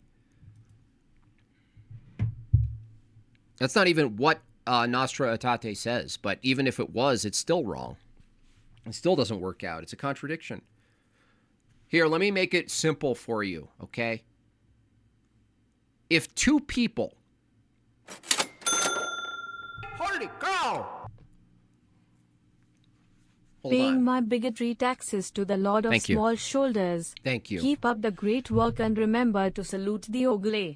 Thank you. That was very generous of you. One of the most effective ways to support Jortlandia is definitely Bob Chats. Why? Because YouTube takes 30% of your money, my money, everyone's money. And Bob Chats takes none. So, here. This is a demonstration of why. Have you ever read any of the documents? Yes, I have. I have. They're actually more horrifying because it includes Hinduism. Okay? And they're binding. It's not just an opinion. So don't give me this cope and try to find a meme where a patriarch said something similar, because that's not binding. So the problem is, let me do this really quick because it's a kind of a tangent, okay? Without Doug Wilson in the background. Okay. If there's a Muslim and a Christian, and they're having a conversation not about God, listen carefully. Enslaved by truth, this question's going to you. You're going to answer this question for us. So listen up. There's a Muslim and a Catholic, and they're having coffee at Starbucks. And it comes up that the Catholic goes to a doctor in New York City. And he says, and the Muslim says, what doctor? And the Catholic says, the truest, best doctor in New York City. You know, right? The truest, best doctor in New York City. And the Muslim goes, no, the Muslim goes, oh my gosh, we go to the same doctor. And the Catholic goes, really? Yeah. I also go to the truest, best doctor in New York City. Okay, listen up. I know you're going to try to type with your thumbs right now, EBT. Follow along. If the Christian, the Catholic in this case, and the Muslim both say they go to the truest, best doctor in New York City, tell me this. What is the only way to figure out if they're talking about the same doctor? If the truest, best doctor in New York City isn't good enough as a reference to understand the designator, what's the only one? Most of the chat already knows the answer. What's the only way to determine whether or not the Catholic and the Muslim are actually talking about the same doctor? You tell me the only way to figure that out. Is he gone? Is EBT gone? Because he knows this question destroys it. It completely destroys it. Dumb analogy, I won't engage. Exactly. Total cope. How did we know? This is the rejection of truth. This is what it looks like when you have a demon on your shoulder and you go, no, I can't engage because it destroys my theology. Here, I'll answer it for you then. If a Roman Catholic sits with a Muslim and they both come up to this, they come to know that they both think they both attend the best, truest doctor in New York City. The only way to determine whether or not they're talking about the same doctor is if they know who the doctor is. Who. Once they know who the doctor is, then they can determine whether or not it's in fact the same referent as the best true doctor in New York City. EBT fails. Totally fails. Totally avoids it. Totally says, no, I'm not answering this, right? This is the cope. This is what you get from Mormons. You get it from every angle. You just, the absolute explicit rejection to engage because they know the answer. EBT, now we know EBT knows the answer. He knows that it's indefensible. If V2 ever dogmatized, then you have a point. No, it's binding, Roloxology. What are you talking about? It's binding. You are to hold to V2. What are you talking about? It's not a set of opinions, V2. Roloxology. What are you saying? You don't lie in the chat. It's binding.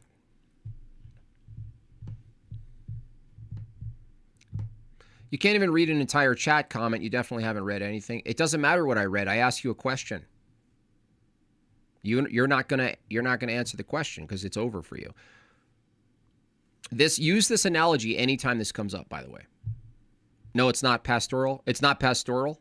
Really? So V2 is not pastoral. So it's not binding to teach it and to appeal to it, right? You don't appeal to it, right? Okay. Total cope. I mean, you got liars in the chat. You got actual liars in the chat.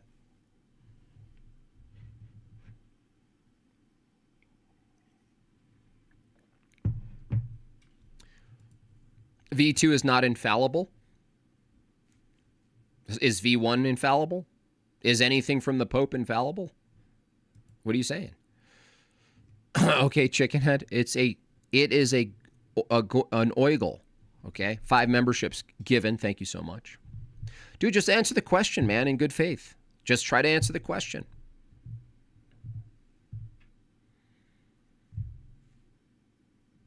And why would it matter if it's infallible or not? It's binding. It's binding. That is to say, you have to hold to it if you're a Catholic. Okay?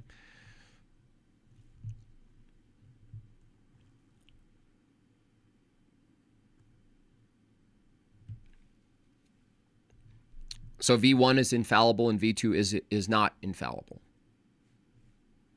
How does that matter to whether or not it's binding? That is to say that when it's taught, you're to adhere to it. You can't reject it when it's taught. Right? It's just mental gymnastics. It's insanity. It's like it's like Mormons. Like you press them on this and they just self-destruct. They just like can't handle it. They're like, no, la la la la la la la la la la. I grew up with this. La, la, I love Christmas carols. La la la la la la. Pretty aesthetics. La la la la la. Pretty aesthetics. La, la, la, la, la. My grandma is Catholic. Ah, la la la. Thank you, Suzanne. Appreciate that. All right. Well, let's get back to race and culture from Doug Wilson. He goes, well, what do you not understand? I said, when you keep saying black culture, what do you mean? He goes, what do you think it means? I said, if we use Bell's definition and culture as society's attempt to come up with a coherent set of answers to the existential questions that you face throughout your life, I think that's a decent thing. So it's a series of coming up with various answers to address problems in order to achieve social cohesion. Yeah. He was like, okay, that's fair. He goes, so what do you not understand? I said, if I go to a black person in Los Angeles, and then I go to another one in Detroit, and then I go to another one in Mobile, and then I go to another one in Paris, and then I go to another one in Lesotho, and then I go to another one in Lebanon, am I going to get the same exact answer based off of the melanin levels in their skin? Right. Because that sounds kind of racist to me. That you would presume that it's the skin color which determines the answer to these existential questions. That's not the driver. Yeah. It's all of these other factors that are rooted around faith and traditions and customs and history. And it's not to say that a particular group of people who all look the same way might very well have a culture. Yeah. And culture, like I completely understand how people that were living under slavery in the South would have developed a culture around that shared experience. Shared music, shared language, shared cuisine. Shared experience. But to then project that onto everybody of that skin color, I think is inappropriate. Yeah. And so, it's been a very, very successful tactic of the left. Because of the sin of slavery and other things of that nature, to come in and say, if you make distinctions among culture, then you are automatically engaging in either overt racism or some other form of dog whistle. My son was at a banquet in New York City one time, and there was publishers and whatnot, and he was talking about some of his one of his film projects, and he mentioned a certain actor, black actor, that he was wanting to perhaps recruit for this project. And he said, well, there's a black actor, and a lady at the table said, excuse me, African American. And he said, well, a black actor, African American. And Nate said, he's British. Yeah. Why do I have to call this Brit guy African American? Please tell us Idris Elba. Okay. So it's like we are Americans are very, very provincial, and so by black culture, your professor meant American black culture or a particular subset. Yes. And Thomas Sowell, in a marvelous essay called "Black Rednecks and White Liberals," very interesting book. Very interesting book. Argued that basically black culture, what we call black ghetto culture, is a variant of cracker culture, which came from the north of Britain, the Scots-Irish. The Scots. Yeah, but this is where I push back on Thomas Sowell. Yes, we're not actually talking. He's actually not talking about full culture there, Doug Wilson. He's actually talking about in Black Rednecks and White Liberals, which I've read, is that when we talk about specific types of language, we're talking about language. Luem Gentium, Statement 25. This religious submission of mind and will must be shown in a special way to the authentic magisterium of the Roman Pontiff, even when he is not speaking ex cathedra. And this is the infallibility which the Roman Pontiff, the head of the College of Bishops, enjoys in virtue of his office, when, as the supreme shepherd and teacher of all the faithful, who confirms his brethren in their faith, by a definitive act he proclaims a doctrine of faith or morals. Checkmate, Papists. Yeah, it is binding in the end. But this back to, thank you for that super chat. Back to Thomas Sowell. Thomas Sowell in that book, he's specifically talking about like vernacular, y'all chitlins and all that dumb stuff. This is all derivative of a British, low-class British culture. But that's irrelevant. We're talking about like rap. Like, there's nothing about talking like a low-tier... hold on. We both witnessed the same vehicle drive by, but I think I saw a unicycle and you think you saw a tricycle. We disagree about the nature of the vehicle, but we are both talking about the same vehicle. We agreeably one vehicle drove by and we agree we are talking about the same vehicle. I don't know if that's a defense. The question is whether or not you saw a vehicle is not in question. The question is, what is the vehicle? Now, if you just disagree on what the vehicle is, then you didn't see the same vehicle, right? Because you need a referent. Someone could have seen an apparition. They didn't see a vehicle. They thought they saw a vehicle. The best analogy is the one that EBT and everyone else of his ilk don't engage with, because it's a complete defeater. It's a complete defeater. You can't engage with it, or else it's over for you. That's why they don't engage with it, because it's over. Irish, and what are the values for male? Oh yeah, what I was saying is that the way in which people speak, when you look at these rednecks who came from England, who now the Southern blacks sound like, because they're all saying these like slang terms, like broken English. That's irrelevant to gang culture, what we're actually talking about here, Doug Wilson. We're actually talking about a culture that's very clear in its practice, regardless of how they talk. That's just an element. We're talking about gang stuff. The redneck who is from England or Scotland, who has this remnant draw, y'all, chitlins, mama come, look at that catfish. Notice how they're not wearing saggy pants and shooting each other in drive-bys. They're talking about catfish. They're talking about hunting and deep fried pigskin. While drinking and fighting. But that was, people who know something about history know that it's not as tidy as our current prejudices want it to be. So that was the same. Oh yeah, the bicycle. Yeah, it's a dumb argument. By the way, the bicycle is an object. We're talking about a person. person. And so nobody will answer. Whoever just sent that Bob chat with the bicycle comment, answer my question. If a look, I'll have to zoom out of Doug Wilson again for this. To all my Roman Catholics defending V2, if a Catholic and a Muslim sit down over some coffee and the Catholic says, I go to the truest, best doctor in New York City, and the Muslim says, so do I, what's the only way to determine whether or not they're talking about the same doctor? If it can't be the title. Clip it and ship it. Put that on Twitter. You won't have an answer. And if you do have an answer, it's going to be an answer that has you reject V2 altogether. Jeez, this should be so much easier than this. Why is it? It's like pulling teeth. Taint Nuffum, 20 big buckaroos getting me up to 20. By the way, we're more than halfway through the stream and not halfway through the goal, so shame on you all. I blame Doug Wilson, perhaps. So get your super chats in. Make sure you support your favorite YouTube channel, your favorite tiny island. You know what I mean? Don't be, look, you got 541. Do I have that many haters, hate watchers? It can't be. It can't be. You got 541 of you. It can't be the case that 400 of you are hate watchers. Get your life together. V2 isn't dogmatic in the sense that it claims to not introduce new dogma, right? Claiming to espouse what is already believed. However, it contradicts earlier salvation claims. It does. For example, meaning salvation is pastoral for them. Yes, okay, take good point.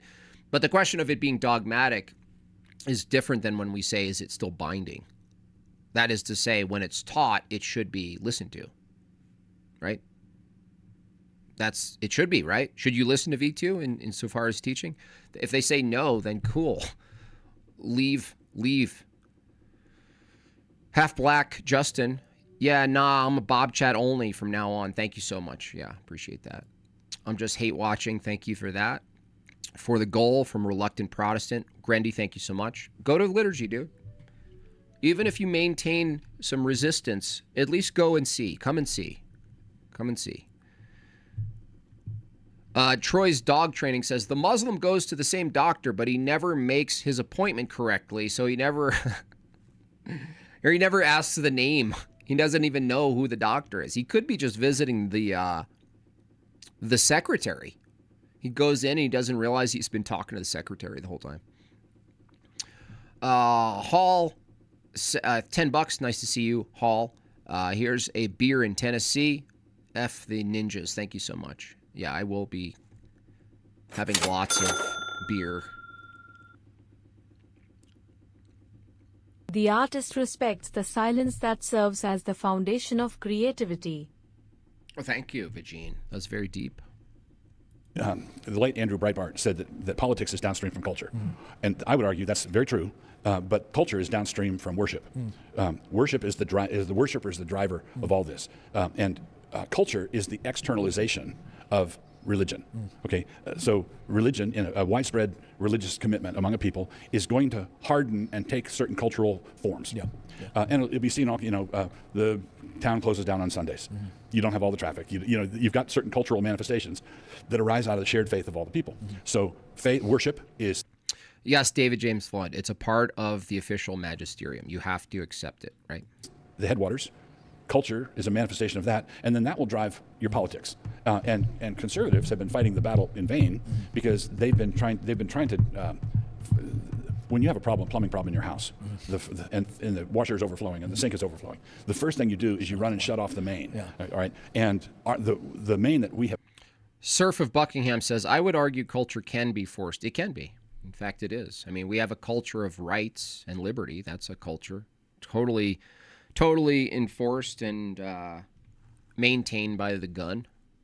The question is, I guess, Surf of Buckingham, from a Christian lens, to what extent you're picking it, you're picking out particular sets of behaviors and you're using a coercive measures, which I'm not against coercion, but you're using a type of coercion to say, if you do this, this is going to happen. That's coercion. I know coercion sounds like a terrible thing colloquially, but law itself is coercive. It just is. Wi-Fi Gospel, thank you so much. $5 buckaroos. Did you hear about the chick who got 3 million record deal for her AI music? Yeah, it's good for her. Horrifying, but all of the non-AI people who get record deals, Wi-Fi are using. It's pretty open now that they're all using AI also. So why not have the first AI Grammy winner? When is that? This year? Next year? When do you guys think? Have left open is our anemic and sacrilegious and irreverent. Second Actuality says, wow, demonic. What's demonic? Worship of God Almighty. Evangelicals all across the country worship God. What's demonic? You got to use full sentences. Like it was a junior high pep rally. Yeah. And it's not worship that's solemn or reverent or recognizing who God is. Properly fearful. And so consequently, going to my ultimate.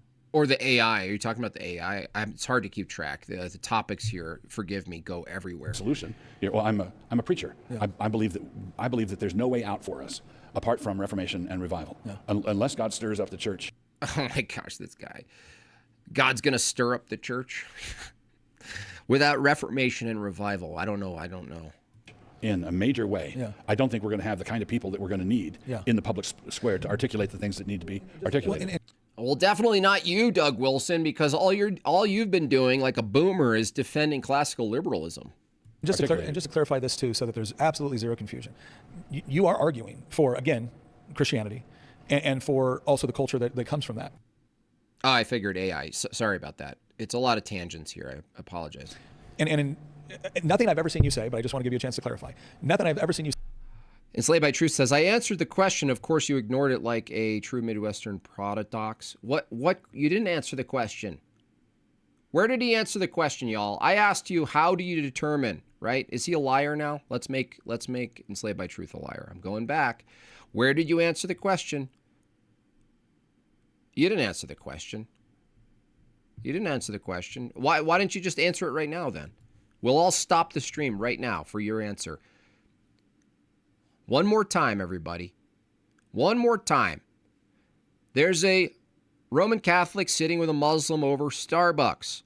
The Roman Catholic says, I attend the truest, best doctor in New York City. The Muslim says, so do I. How do you determine whether or not they're talking about the same best doctor in New York City? What's the only way to do that? I didn't hear an answer to that question. Punk. You say would suggest, and therefore white, right? Yeah, right. This is always also the dog whistle here is, he wants to shut off immigration because he doesn't. I did, but you can't read. You could have answered it again. More dodging. How do you do it? How do you determine? Tell us instead of saying that you answered the question. Obviously, we missed it because there's a chat of 500, 600 people here. You putz. Answer the question. How do you determine they're talking about the same best doctor in New York City? Doesn't want people that don't look like him coming in. And I've told people before, like, one of the things that I love so the answer is have a crusade. That's correct. much. For the socialists who love to talk about egalitarianism, if you actually want what I believe is a true and good form of egalitarianism. You know what's funny, Broken? That's actually kind of true, because if you had a crusade, it would force everybody to argue who God is that you're having a crusade for, right? It's not the political manifestation that they're trying to push, but there is this this component within Scripture where it talks about, within the church, within the faith, there's neither Jew nor Greek nor man nor female. It is this idea that that core component of your identity is that commitment and relationship with Christ, That's right. regardless of everything else. Regardless that brother or sister in Christ on the other side of the world right now that dresses very differently, eats different things, sings different types of songs, has a different history and culture. Strategy cues from the side that's trying to destroy me. So, well, let's kind of end it with this last question. Okay. So if the solution is not going back 15 years and just like before we got woke, right? And the solution is not greater centralization of the power or some sort of like strong man that can kind of come in and right the ship, right?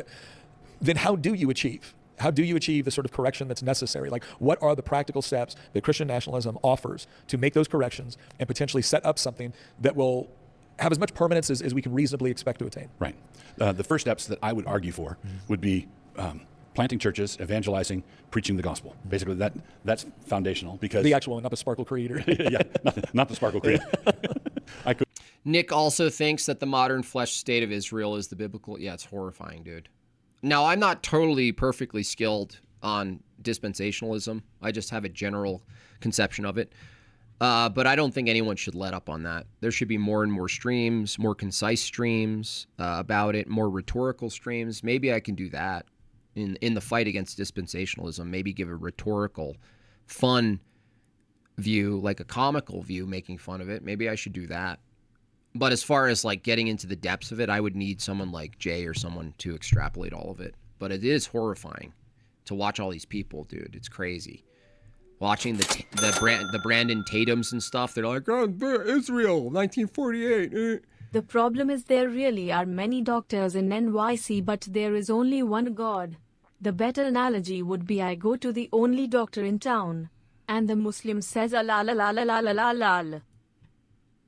That's fair enough. Yeah, you can go to the only doctor in town. But the reason why I include, I know there's only one true God, but there aren't, there are other colloquial gods that we would say are demons. So, I mean, I guess you can use that. No, because I'm saying the one true good doctor, the one true best doctor. So I'm already saying that, but fair enough. We can reduce it to that. I think the fact that there are other options makes it harder for them to answer. You know what I mean? Because there are claimed gods, and claimed gods have names. So the claim is there's multiple good best doctors. The question is whether or not the truest best doctor has a name. And that's why EBT won't answer the question. Notice that he said he had the answer, and I asked him again, and nowhere in sight is his answer in the chat. Shame on you. Shame. Shame. Shame. Shame. Shame. Shame. Shame. Shame. Shame. Shame. Shame.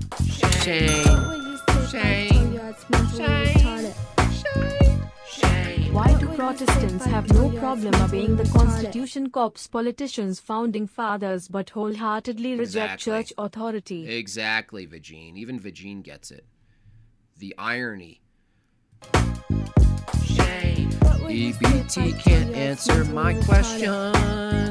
Shame. EBT can't answer my question. Shame. He knows the answer to my question, ends his theology. Shame. Where are you, EBT? Where'd you go? You got a little silent? You got a little duct tape on your mouth? Would you go out? You go out for a walk? Did you put your ventilator on? Get some oxygen? What happened, EBT? Where'd you go?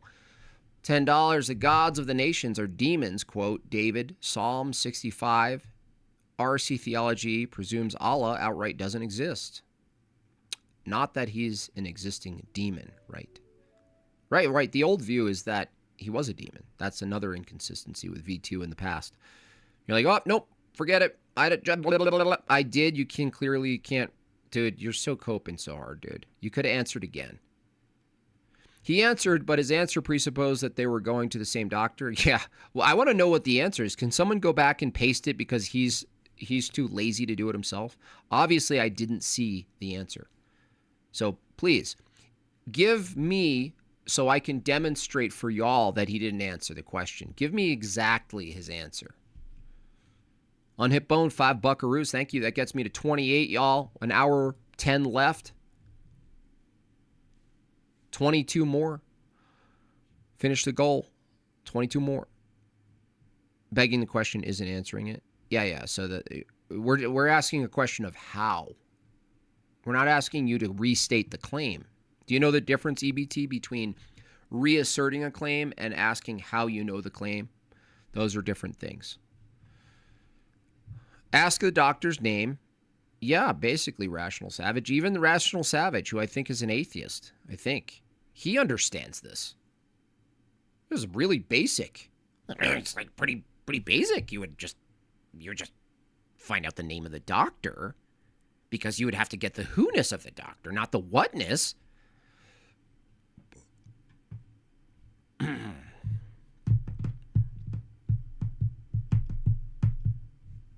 mean, it seems pretty simple. I mean, it's pretty obvious. You're smuggling in assumptions into the question then? No. Is there one true God? Is that something you hold to? Are you arguing that there's one assumption isn't that there's one true God? What do you mean? What am I smuggling? Enslaved by truth. Let's see what you got here.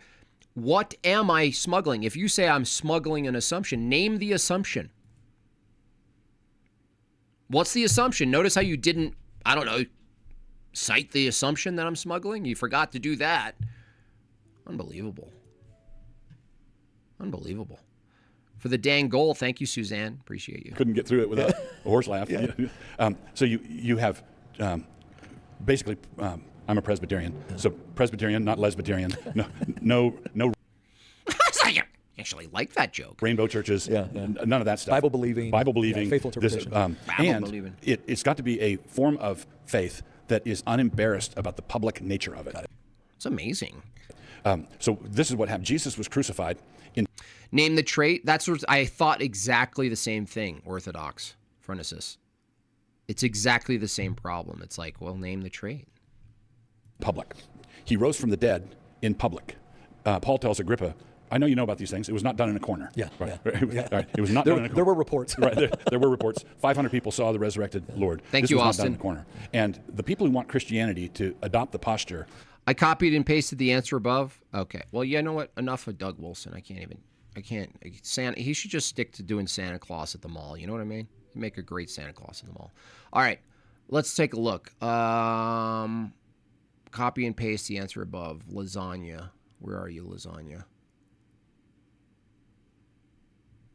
Sorry, the chat's just moving really quick, so I can't keep track. Lasagna. Lasagna. Your answer begged the question. Okay, wait. Where is it? Enslaved by... Where, dude? Where? I don't see it. I don't see it. You gotta paste it again then, because I don't see it. Boomer. Landon says for 10 buckaroos, what would you say is to blame for the creep of secularism since the founders left tons of room for Christianity in the government? Well, that answers the question right there. Why don't we still see that? Is it because Orthodoxy came to America later? No, it's because of what it's based on, which Doug Wilson failed to connect the dots here. The foundation of American society, politics, culture is itself, right? In the founding philosophy is itself rooted in individualism and a type of liberalism. Even though early on states had faith tests, even if you can point to some expression of Christianity that seems to be pretty rigorous as far as preconditions of in participating in governance, you had to have this, you had to be this, you had to believe this. Great. The problem is the foundation itself. And you answered your question. It's that the founding fathers left so much room. But they left room for all types of Christianity. That's the problem. They left room. They left too much room. They left way too much room. That's what it is. It's just liberalism. And that's why Doug Wilson's still defending classical liberalism. That's why Ben Shapiro, all of the soft conservatives, James Lindsay, PragerU's, all of them. They're all just defending liberalism. And they're like, why is the West falling to all of this craziness? They're all confused. It's like, I'm not confused. I'm not confused at all. It's probably getting censors because it's too much truth. Dude, it's a joke, man. Just give me, what is it? Someone copy and paste his answer. Did Andrew Wilson trigger Wes Watson's downfall? Maybe.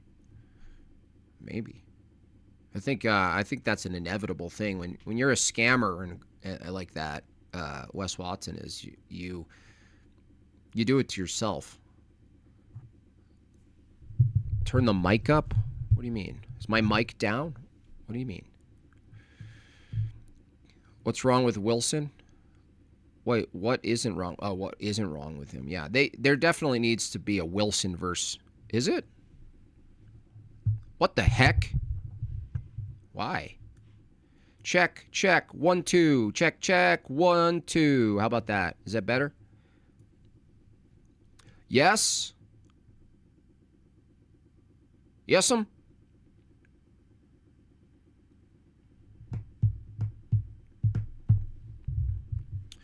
Rip says, I think Jim Bob did. Well, I did. I played a part rhetorically. I mean, the guy told me to shave my arms, so. He said it was masculine to shave my arms. Still waiting on Slayed by Truth. If someone could go find it and just copy and paste it, right? Just say it, right? And Slayed by Truth said this. I want the answer to this question. I really do.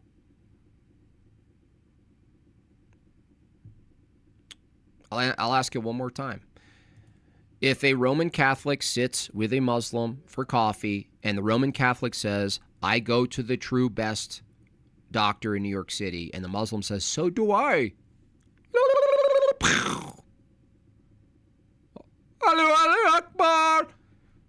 What's the only way? How do you determine whether or not they do in fact go to this claimed true best doctor? What's the only way? Please. Slay by Truth, I wish you weren't such a worm, dude. You know what I mean? Why are you such a worm about this? Slippery little freaking worm, bro. I am thoroughly enjoying this conversation, even the minimal refutations from EVT. Thank you for that. Yes. If you're enjoying the conversations, please pay your taxes. We have to manage the moat, after all. Okay. Mark says for five buckaroos. Thank you. The individualism makes religion subjective. When something is subjective from our post-enlightenment POV, it's not real, thus you get secularism. Yeah, it's perfectly summarized.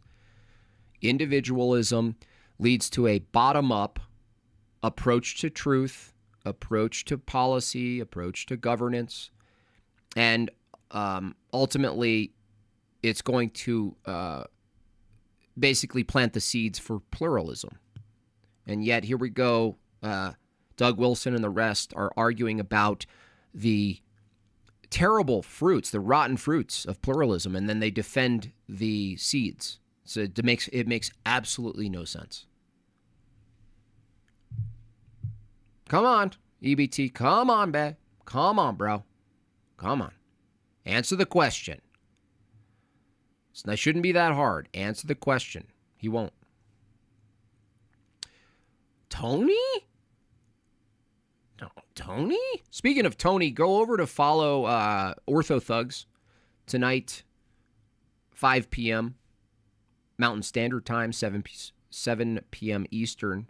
Ortho Thugs, your weekly episode of your two favorite ortho tards. Yours truly and Tony, hello listener. Make sure you show up. It's always a fun time.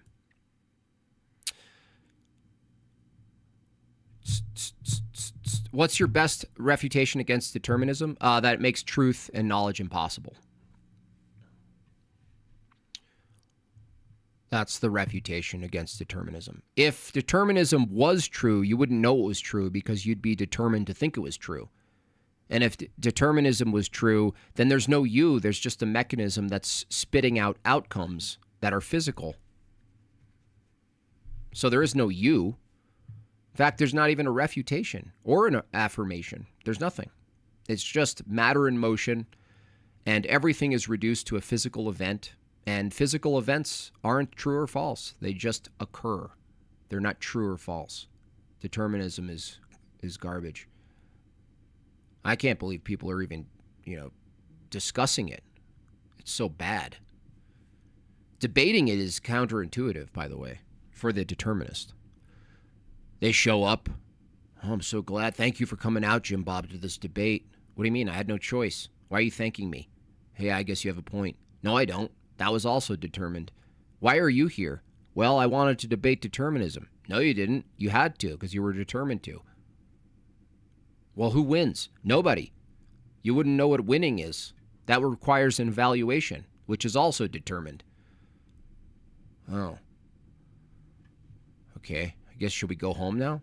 Whatever you decide, well, asking is also a problem. That assumes we can choose whether or not we should or not. That's dumb. You're dumb. I want you kicked out of my country. Forget heterodox. I would kick out, if I was the king, I would kick out self-proclaimed determinists. They'd just be outside the walls, fishing, trying to find, lobster in the ocean, spear fishing, digging up clams and mollusks. Screw those people. Get out of here. Why'd you do that? I was determined to. I was determined to kick you out. What are you going to say, midwit midget? Lasagna says for $10, only the Catholic has been revealed the full truth about the doctor. The Muslim, oh, okay, this is his. Okay, look. Okay, good. I'm glad. See? Thank you, Lasagna. Even gave a donation. Shows how skimpy EBT is.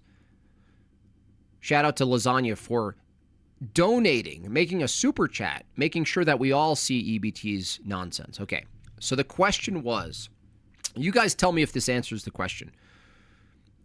When a Roman Catholic sits with a Muslim at the coffee shop and the Roman Catholic says, I go to the true best doctor in New York City, and the Muslim says, me too, brother, me too. I'm asking methodology. What's the only way to determine whether or not it's the same doctor? EBT's answer.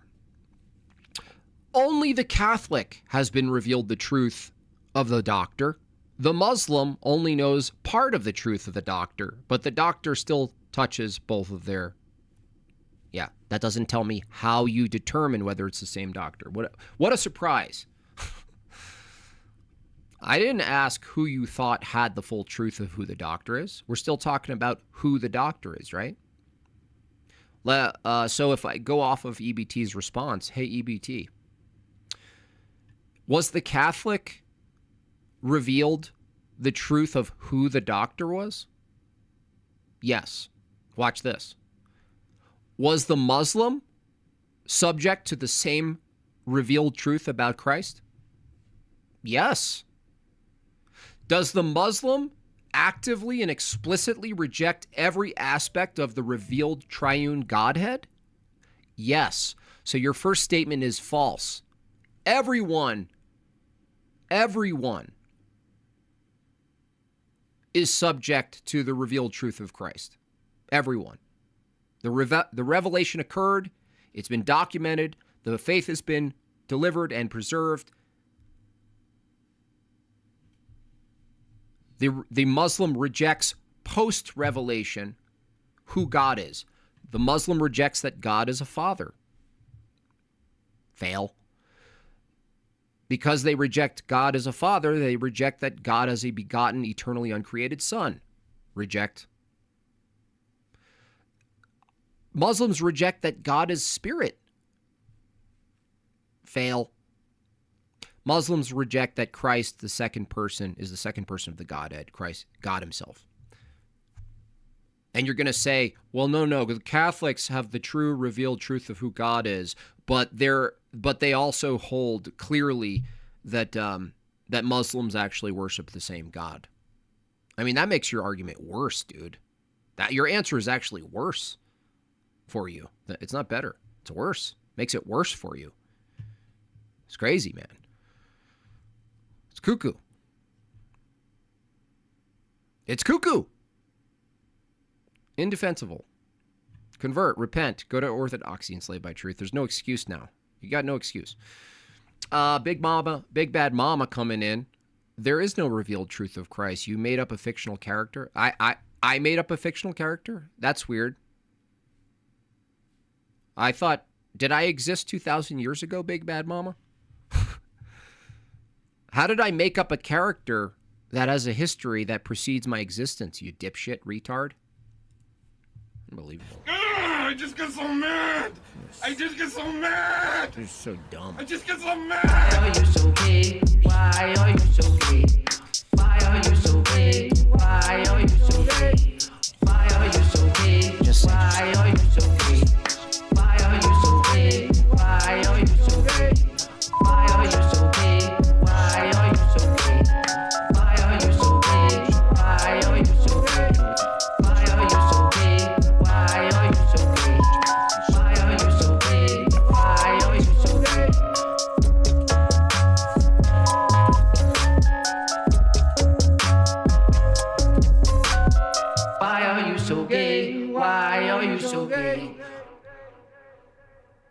Big bad retard. You're so dumb. Atheists are so dumb. Enslaved by Truth says, why go to orthodoxy? Most of all your bishops say the same stuff. Not most. Most of our bishops? What are you talking about? That's a lie. See, you need to lie to defend your faith. Most? How did you determine most bishops say the same stuff? What same stuff? What are they? What most? What are you talking about? You don't know. You're a liar. Liar. Liar. Lies. Most? You're a liar. Why do you lie? Because you don't care about it. You don't care. You don't care. You don't care what you're saying is true or not. You're a liar. Jim Bob, I think you're over amplifying. I've never seen that word. Amplifying that Catholicism is not the things that it's not even if it was. Wait, what? Can you acknowledge that it's acknowledged that it's not acknowledged? Yeah, that's got to be a troll. Is that a haiku, though? Just play dumb chicken head? No, dude. You just made a claim that you can't defend. We just asked you, how did you determine most is majority, right? How did you determine most bishops hold a V2 position on Islam? Tell me. Experts agree. That's not even true what he said. It's a lie. You know what he does? He lies and then he goes, I'm just joking. I'm just having fun, bro. Bro. Just having fun, bro. Dude, just messing with you, bro. I'm just lying for fun.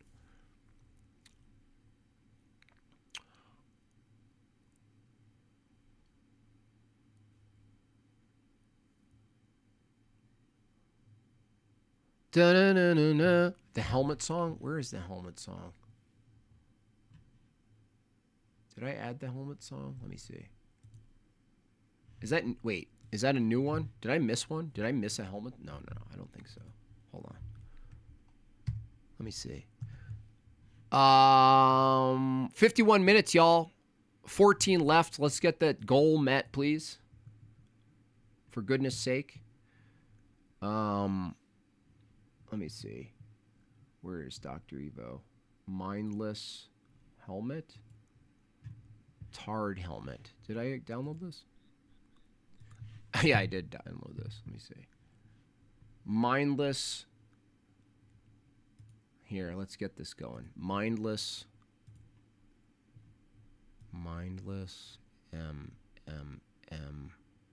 I. There it is. There you go. Ready? No. There's the EBT right here.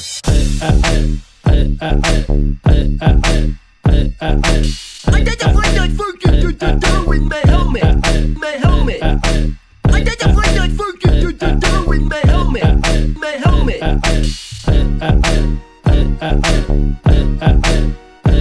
EBT. I got to find that fucking to in my helmet. My helmet. I got to find that fucking to in my helmet. My helmet.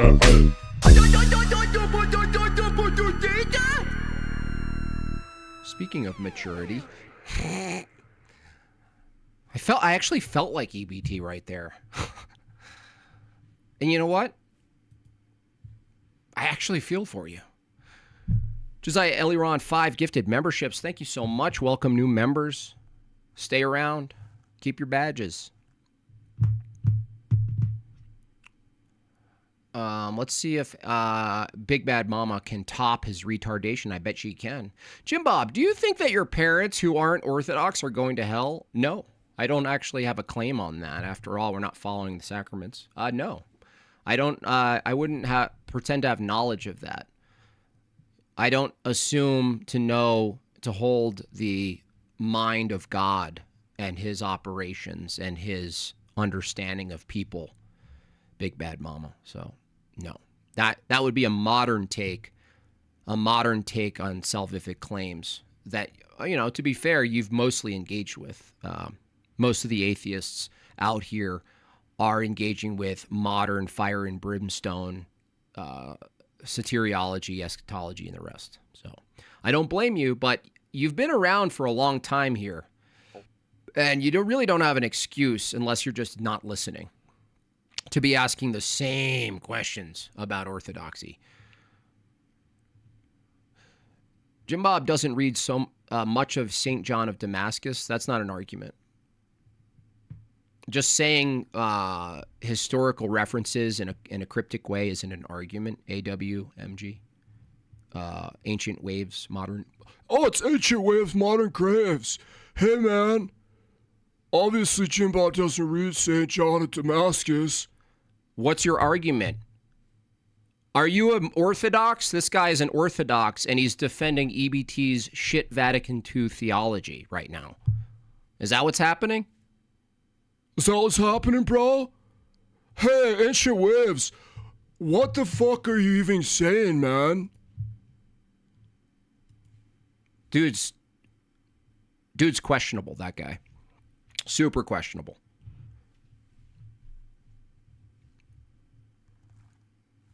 Constantly defending completely heterodox anathema. Constantly. Yeah, but like, EBT's my buddy. It's like, it's like, obviously you didn't read this. Make an argument, you fucking burnout.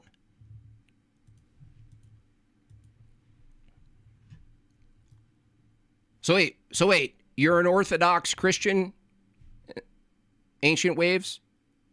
So you're an Orthodox Christian, but are you arguing we do hold Vatican II? What are you saying?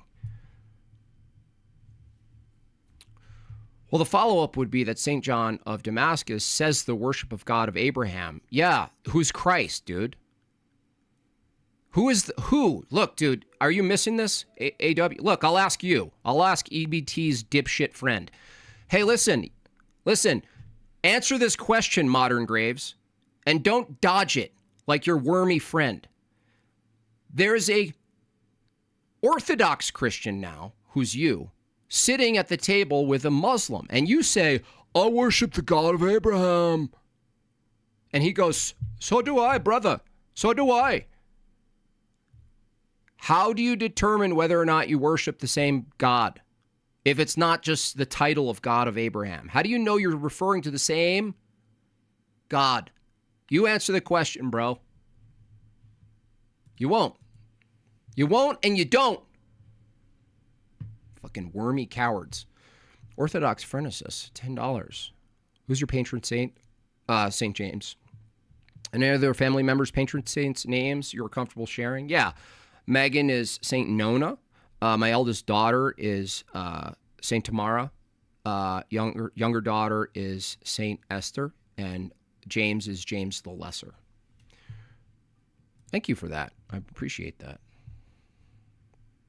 Answer the question, ancient graves, modern waves.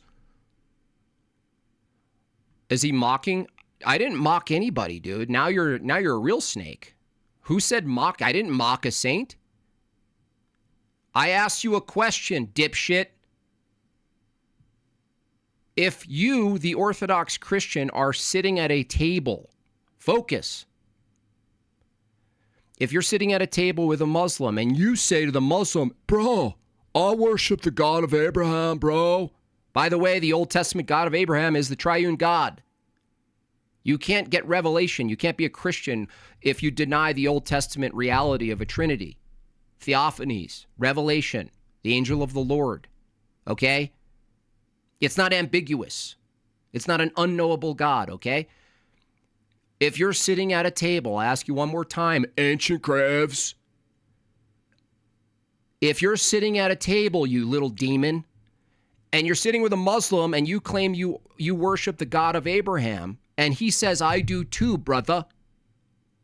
How do you determine whether or not you're worshiping the same God? You shit stain. So tired of these people. Just so you guys know, yes, retardation comes in the brand of Orthodox, okay? People don't escape the truth or cross-examination just because they were what? Baptized or cradle Orthodox. They don't escape it, okay? The same retardation needs to be pointed out. I don't care if you're Orthodox. The moment you say Muslims worship the same God as Christians, you got to defend that, dude. And you know what they do? They don't. They don't. They don't defend it. They don't answer this question. Just like EBT ran, so is ancient waves modern graves. You're coward. You're both cowards. You belong where you guys are, in the dark crevices of the internet sphere, spurging, tearing people down in the darkness. It's pathetic. Hey, Breakfast Tacos is here. Why don't you act like you would be expected to act to accepted into the Christian heaven? That's who determines that, Real Breakfast Tacos. Why would I listen to you in regards to how we're supposed to act? Am I not supposed to call out false doctrine aggressively? What are you talking about, Breakfast Tacos? All that's doing is just tone policing and piety signaling from someone who doesn't believe in piety or morality, right? You don't have an authority in how someone should act, whether they're Christian or not, by the way. That's what John Damascus ultimately concludes. But you're mocking him when St. John says to worship the God of Abraham. You cite any other saints? Notice how you never answer the question. I don't care about your interpretation of St. John.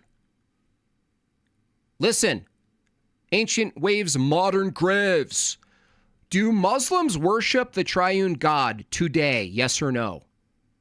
You snake. Answer the question, snake.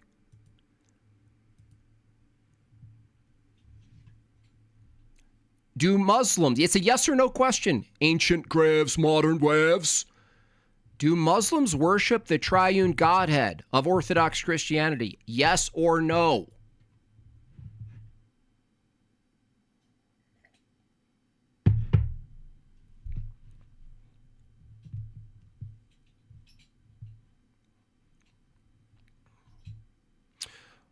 Well, I just think I don't care what you think. I'm not even going to read your response because what you think is irrelevant, Breakfast Tacos. All you're doing is piety signaling, virtue signaling. You have no authority here. You don't know how you should act and shouldn't act, okay? If your statement is, well, I just think, well, I can just say, I don't care what you think. Why would I care what you think?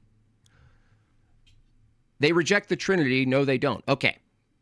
If they don't, right? Now, is it just because they reject the Trinity? Or is it also because the only way to determine whether or not, right? Answer the question now. The only way to determine whether it is or not that the Muslims accidentally worship the same God as you. The question to EBT was, how do you determine it? If they both hold the same title, if Muslims say, no, I worship the God of Abraham. It's the same name, right? Same title, right? The God of Abraham, just like St. John of Damascus, the saint that you mentioned. Use the title God of Abraham. The title of God of Abraham requires a person to know who that is. That's the point. The God of Abraham, if it's just the title, the only arbiter for who that is to get to the who-ness of God. If you deny the Son and the Father and the Spirit, which Muslims do, they can't accidentally worship the God they reject. How do you accidentally worship the God you reject? How do you do that? How do you worship the God you explicitly reject? Yes, Allah is the God of Abraham. Jesus called his God. No, you're not. Ibrahim. Listen, Muzzy. You don't have the God. You have the same. You guys have the same problem as Mormons. You don't know who the God of Abraham is without Christian revelation. So Insert Muslim dilemma. God is Allah. No, God is Allah in Aramaic. Wow, we got a top tier one. We got a top tier thinker here. The word God exists in Aramaic. Cool. Yeah, pagans use the word God too in Celtic. Good job. You learned that different languages have different names for God. Wow. Get him out of here, rock licker. You're out of here. You're too dumb to be here. Kick out. We don't allow Muslims in Jortlandia. Goodbye, Muslim. We don't even want your filth around here. You're too dumb. You're like a poison. Muslims are poisonous, disgusting, retarded, inbred. Get out of here. The word cup means cup in a different language. The same cup? Do they have the same cup as you? Well, they have a name for cup. They use the word cup too. Da, da, da, da. Fucking shit. Wonder why I get so mad. You guys think you can do this? Milestone. You think you can subject yourself to this much retardation in a day and not get a little bit upset? Why do you get so upset, Jim Bob? Well, because look who I'm dealing with. Stanglia, hey, nice to see you, $20. I'm always impressed with how well atheists and Protestants know this scripture. Even though they have their own interpretation, they still know the scripture. Orthodox should know the Bible at least as well as them.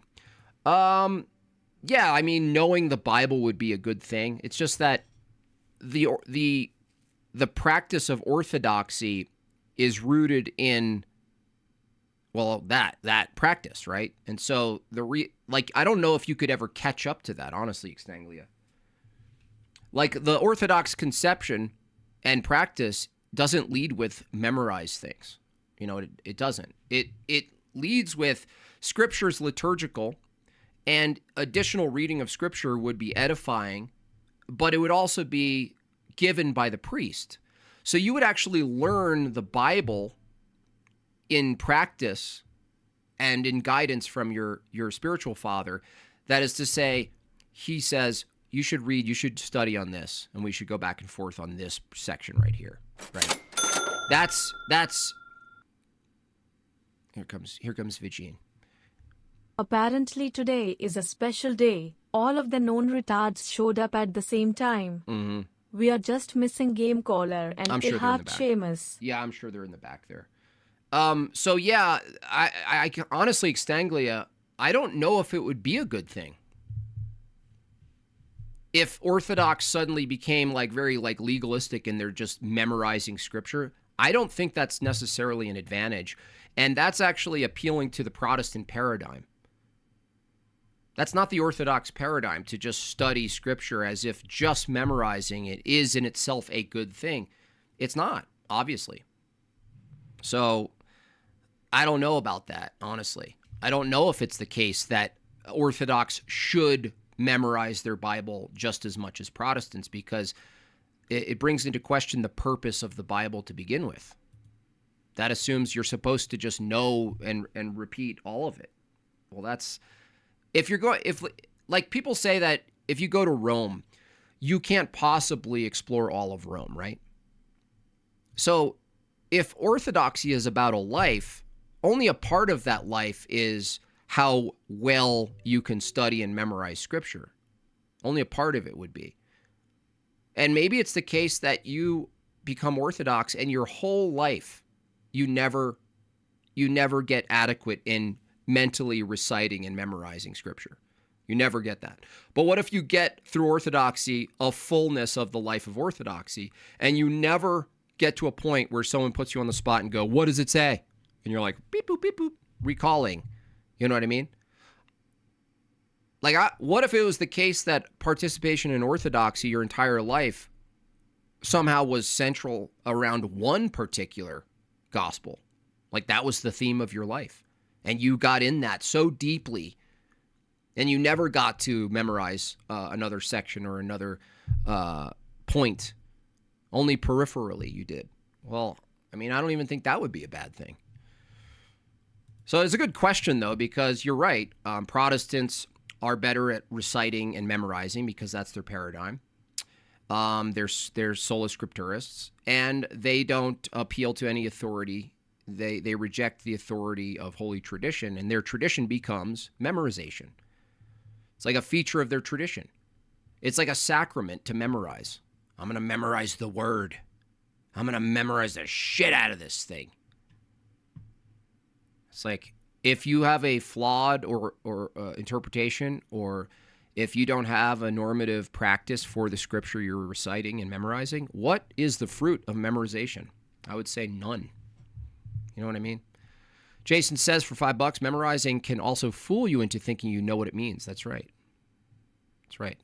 I don't see any advantage just that alone. It's like memorization alone there's nothing added, right? Hey, Jim Bob, quick question, yes or no? Before the incarnation, did the Jews worship the God of Abraham? Yeah, the Old Testament is the triune Godhead. Why would you need the incarnation for the Trinity to be true? Are you holding a heretical position right now? I hope you're not. Now, I know it's just a question, but like the alternative is a well-established heresy where you actually split the gods and you go, no, old God bad, new God good. What was his name? See? I know the heresy, but I don't know the name, the guy. Anybody? Someone help me. Marcion? Let me see. Might as well get the name right while we're here.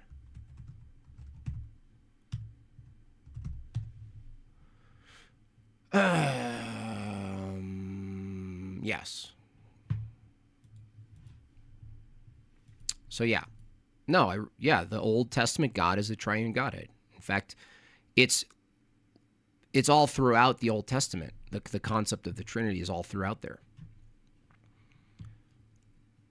So I mean, it's a good question, Ancient Waves, but it's not a question to me. It's a question to people who think that there's a dual God situation, right? I don't believe that.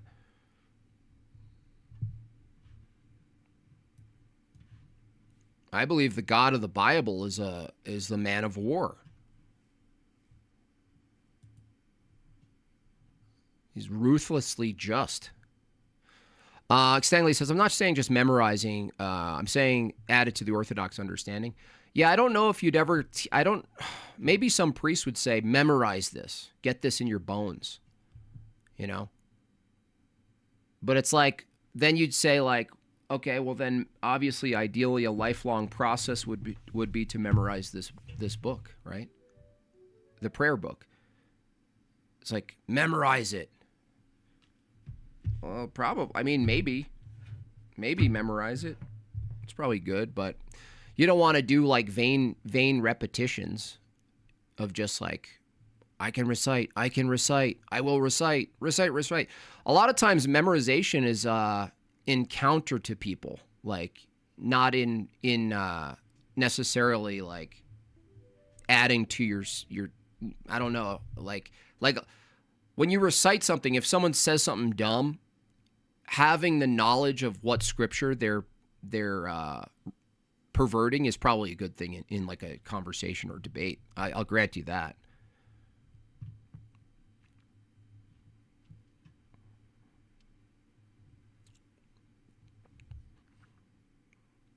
$5 from JB. They worshipped the pre-incarnate word, which is, it's a person. They worship the same God. 5 left, y'all, on the goal. Ancient Waves, why do you ask that, though?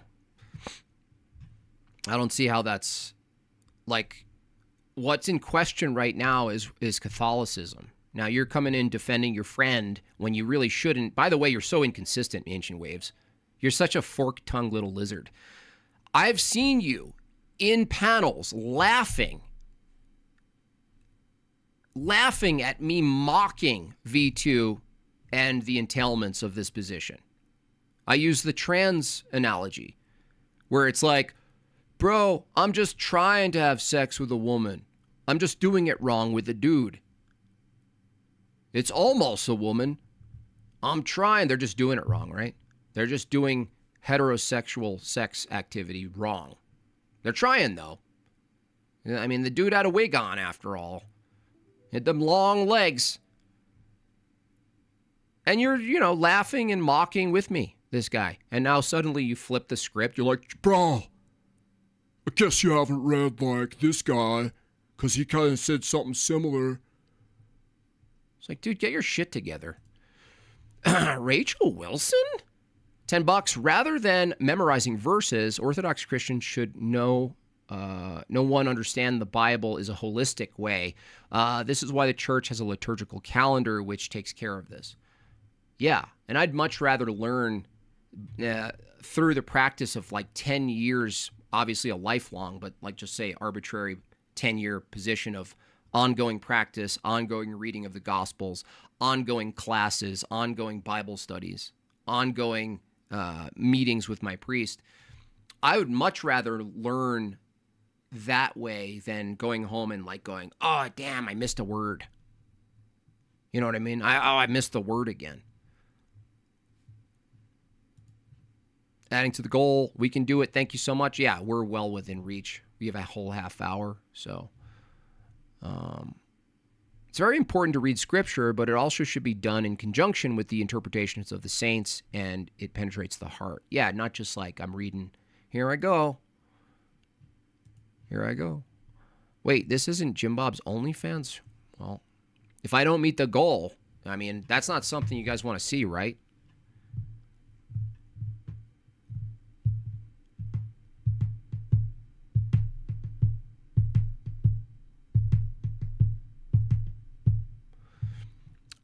$5 from Gorilla nails the goal. Thank you so much, Jortlandians. Really appreciate that. If you're not a donor through Super Chats or memberships, a great way to support the channel and my endeavors is by buying yourself one or all three of these books. Great way to donate to what I do. Some of you might not know that I am a comic satirical artist with many memes abound in the world. And you've probably seen many of them and didn't realize it was me. So if you want to support me and you love funny memes that do commentary on the insanity of the last, 5 years of reality in the West, this is the volumes for you. Savage Memes Volume 5, 4, and 3. 1 and 2 are not available. They're totally sold out. 3 is about to run low, and 4 and 5, there's still plenty left to get. But madebyjimbob.com, you can get all 3 for a deal in time for Christmas gifts. Keep them all to yourself. Head over and get yours, and I sign them and ship them out ASAP, okay?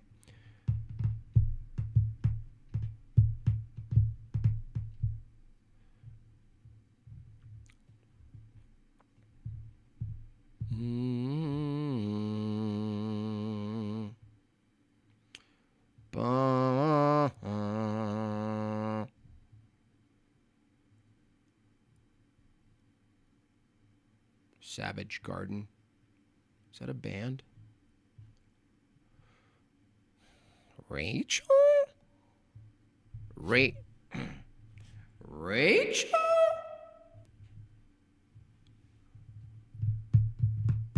Mm-hmm.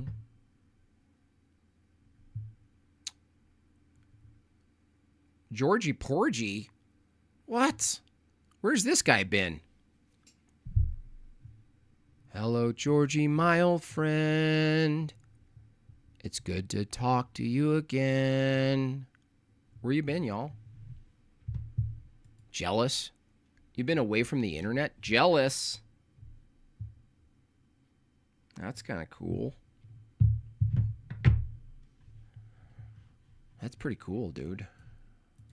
Lucky duck.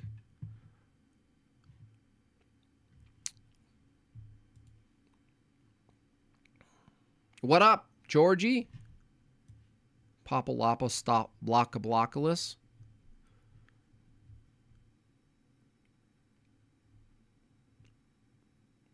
Any other contentions? Still waiting on the answer. Nobody can answer it, right? Still waiting from EBT. Still waiting from Modern Wave Grave Guy. bro. Yeah, man. Dude.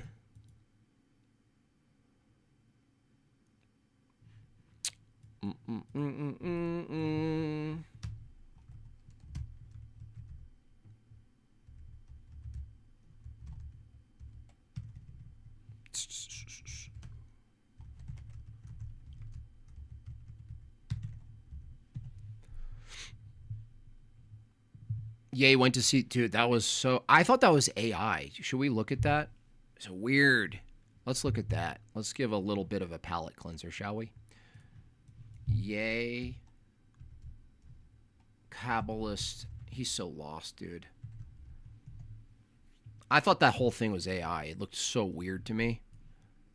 Like the angle of the shot, it was really bizarre. The Torah channel? Oi! Oh, we might as well look at the Torah channel. Ahoy, ahoy. Look at this little goblin leaning over. I'm gonna be a translator. Looks like they're... It's weird how, like, a pseudo-confession still looks like a business deal. Oh, so what you're saying is... Here we go. Cool it with the anti-Semitic remarks. Here we go. So we got some very interesting news. It's not just live breaking right now, but it's from a few hours ago. But now it's worth speaking about. And this is that Ye also... That's great. Can you just play the clip, bro? Seriously? For real, dude? Oh, clickbait, dude. Unbelievable. You think we want your we want the actual footage, guy. Maybe I'll have to go to where should I go? Twitter? Let's go to Twitter and find it. I want to hear the whole thing. How do I search for this? I'm a boomer. Yay, Rabbi. Yay, Rabbi. Soich it. See, this is so weird how this is like so produced. And this is like a private, they're selling this as a private meeting. It's like, oh, the well-produced private meeting. Dude, look at that guy in the middle. Look at that. Is that not a meme or what? Look at that guy. Look at that guy in the middle. I seriously thought this was AI, honestly. I feel really blessed to be able to sit here with you today and just take accountability. Well, he wants to make a deal. He says he'll give you 20% down payment. He's got assets in Miami and in the Amalfi Coast. That's what he said. 20%, that sounds pretty good. I was dealing with some various issues, dealing with bipolar also. He's a nut job. He said he has a lot of money. We can definitely take advantage of him. So it would take the ideas I had and have me take them to an extreme where I would forget about the protection of the people around me and myself. He says he's into fractional reserve banking. He has a lot of things he wants to do. So I wanted to come and take accountability. Sometimes people aren't that knowledgeable about the bipolar and the cause or what causes it and the way you act when you have this. He says he believes all of modern psychological nonsense. Disease. He believed all of the psychology terms. I'm trying not to laugh here. I'm trying not to laugh. He believes all Freudian nonsense. It's like if you left the house and you left your kid at the house and your kid went and messed up the kitchen and messed up the garage and messed up the living room. Now when you get back, it's your responsibility because that's your child. And that's the way I look at it. What the hell is that sound? It's like That's the guy's voice? Go clean up the kitchen. Gotta clean up the living room. I gotta clean up the garage. Yeah, and it's making a deal here. It's a big deal for me as a it's a big deal. All right, we're making a big deal. And to come and take accountability for all the things that I've said, and I really just appreciate you embracing me with open arms and allowing me to make amends And this is the beginning and the first steps and the first brick by brick to build. Dude, this is why I thought it was AI, because it's like Kanye is in like this weird robotic trance. Like, this is like strange. He doesn't even look like him, too. Now, you know, who knows at this point, but doesn't he look, am I crazy? Am I a lunatic? Doesn't he look, that's like weird because they don't look AI, only he looks AI. Like, they look in their normal resolution. He looks two-dimensional almost. It's weird. Go back to strong walls. He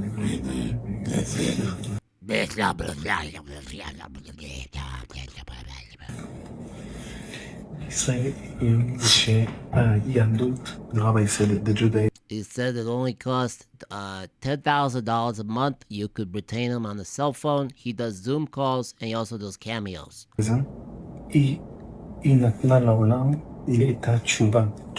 He said he started on Twitter and he went on to the other platforms and it didn't do too well for him, and so he's sticking with Rumble. The Judaism brought to the world a way for someone when he regret about something that he have done wrong. And the Jews. He said the viewership on Rumble is very alarming and deceptive, and don't get too excited about the views. Live on this way of if someone did something wrong, he can regret and fix it. Don't worry about that. Don't worry, you could still keep all of your terrible behaviors though, because we don't actually repent to a true person of God. The rabbis are It's just like a conceptual guilt that we have. hugging you and hugging everybody. And God willing, and from now on, we're going to give you a Kabbalah bracelet every month for your participation.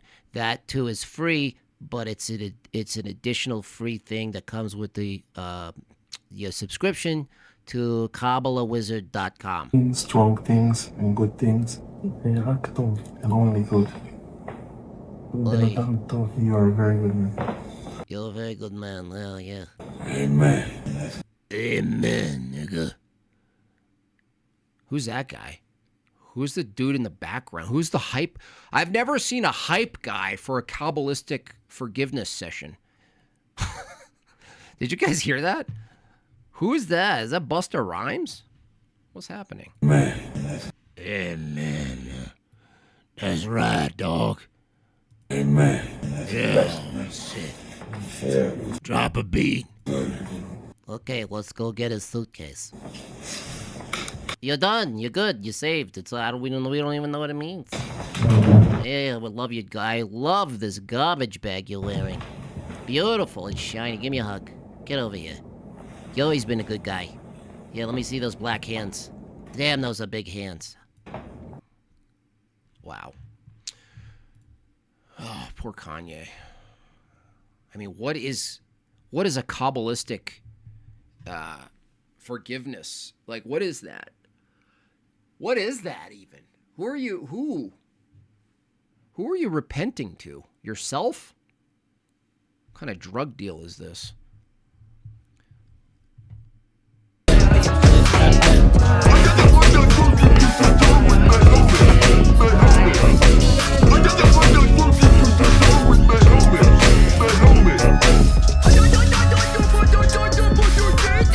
Why are you so gay? Why are you so gay?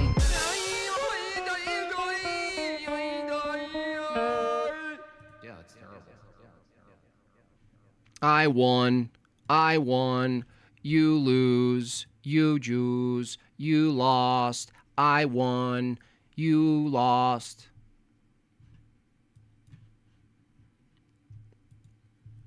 How about take that? Anyway. What is this? Anyone have a background in Kabbalism? Let's discuss. Let's look. Let's see, shall we? Let's take a look. I want to learn about it now. I know general positions. I know NASA and those guys love it. So, let's take a look. Kabbalism explained? Let's do a quick overview. Shall we? Shall we?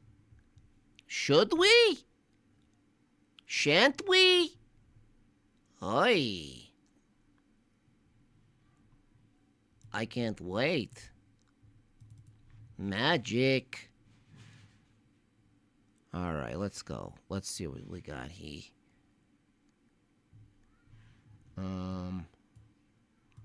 Kabbalah explained. Kabbalah explained. Courses Plus for supporting this episode. Go to thegreatcoursesplus.com/religion for breakfast to check out their huge library of lectures and courses taught by top-notch scholars in their fields. Oh, yeah. Kabbalah, sometimes anglicized as Kabbalah, is often defined as Jewish mysticism, but it's one of those concepts that's not only difficult to define, but constantly exoticized and stereotyped. For example, the pop star Madonna embedded Kabbalistic imagery into her 2002 music video for the James Bond film Die Another Day, which we'll examine later in this video. Generally speaking, though, mysticism refers to an experiential, spiritual endeavor to encounter or invoke the divine in this world. So this would include religious experiences of the divine, like ecstatic visions, rituals to try to access divine presence or to trigger transformative inner experiences. Mysticism can also refer to works of literature related to these themes, and though many Kabbalists could be... You're claiming that the Jews and the Christians at no time worship the same creator? What? What are you talking about? Who made that claim? What are you saying, Mr. Smith? What are you saying? Described as ecstatic visionaries, the early... You got to know what you're referring to when you say Jews pre-incarnation. The Jews of pre-incarnation don't exist. Everything you see as a Jew today, rabbinical, Talmudic, they're all innovations after the fact, after the rejection. See, there's a continuation to New Testament Christianity. It's not even technically a conversion, if you're really being rigorous about it. Earliest Kabbalists were Jewish teachers, theologians, and philosophers. Most were the educated elite of medieval Europe, living in Spain and France, writing new and innovative studies on Jewish texts and concepts about mystical contemplation of the divine realms, the nature of God, the purpose of humanity, and the creation of the universe. The Hebrew word Kabbalah derives from the verb to receive, and could be translated as that. Yes, Tony. Yeah, hello, listener. They're defined by the rejection of Christ. That is what they are now. Like, it's so funny. It's so funny that those early Jews who rejected Christ, like to think of it. They're like, here, we got it. We got the prophecy. Oh, here he is. Oh, he doesn't have much chutzpah. Oh, no, that can't be him. Where's his businesses? Where's his LLCs? Why, if that was truly the Messiah, certainly he'd be good at business. He would have a rich life. I mean, he would be obvious. He would be so good at the law. I mean, our Messiah wouldn't be some sort of, peasant-looking man. He would be higher echelon, at least. At least some sort of doctor, pharmacy, something, pharmakia expert or something. He still doesn't have that he doesn't have that thing. He doesn't have the thing. Jim, that made God laugh. Well, no, that can't be it. That can't be it. Our God as a Messiah would be truly dominant. He would excel in every field. He would have no knowledge. He would be, he'd be like AI level. He'd be like the new Chrome AI. He wouldn't be wearing these sandals and the dirty claws and talking to the prostitutes. This ain't our guy. We're gonna wait another couple thousand years. Then we'll determine, eh? Yeah, well, let's debate it. Let's turn our theology into a series of debates. Maybe it is, maybe it's not. Maybe he is, maybe he's not. Oh, we don't know. That's the whole point, that we debate it. That's the good thing. That's what's so good about our theology, is you don't actually know.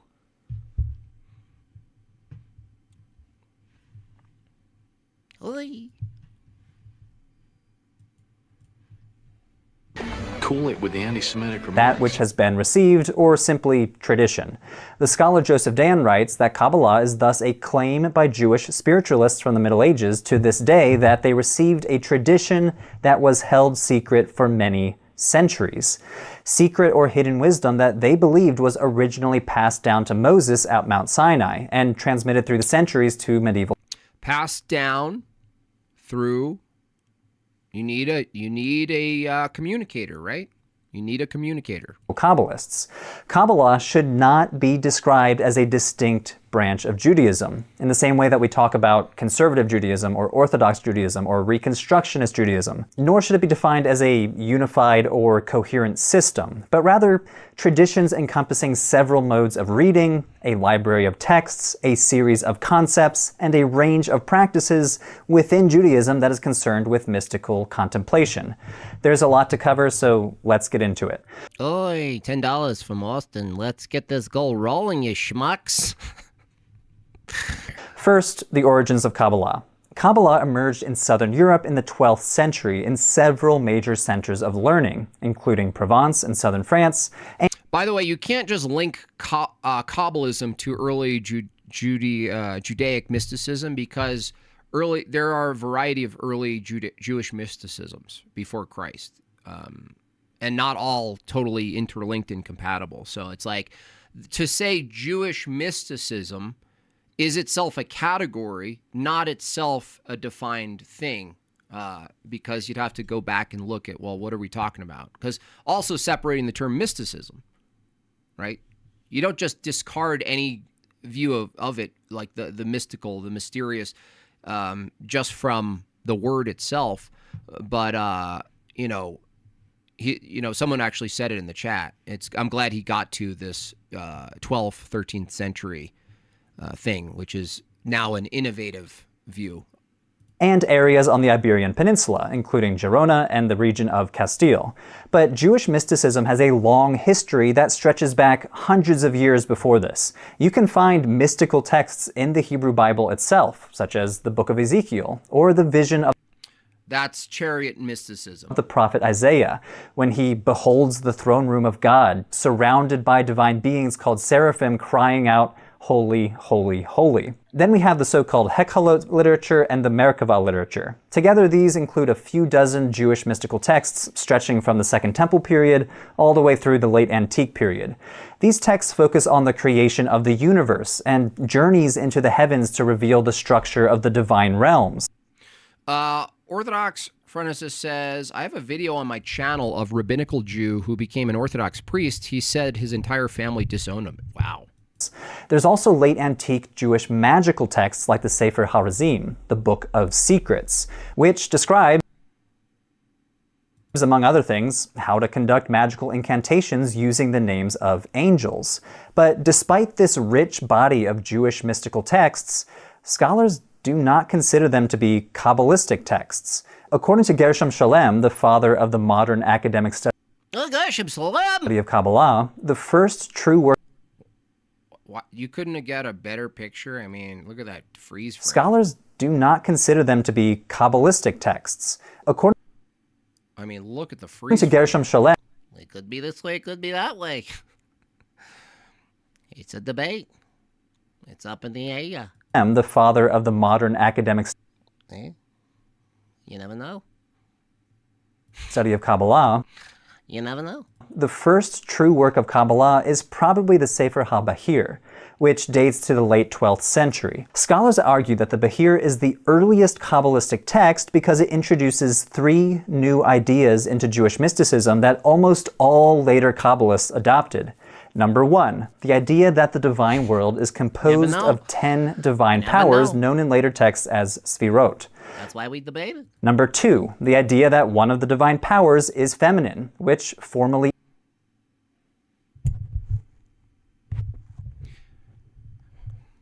Remember what I just said?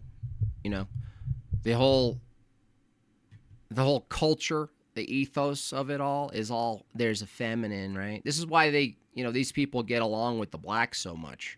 I'm not surprised that Kanye, given his life, comes to this approach. This whole like divine feminine crap. Oh, the divine feminine. Mama was divine. She took care of us when daddy left. That's the thing. Now, doesn't it make sense that culturally, like if you grow up with your mom and her 3 aunts and daddy's gone because that's the culture, it kind of makes sense that you become partial to the divine feminine. And that's rampant in Black American culture and rap and all of it.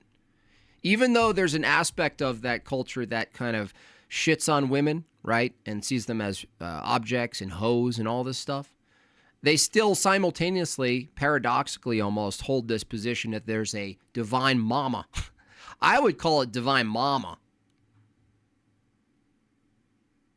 Mama did the best she could. Tupac, he had a whole song about his mama.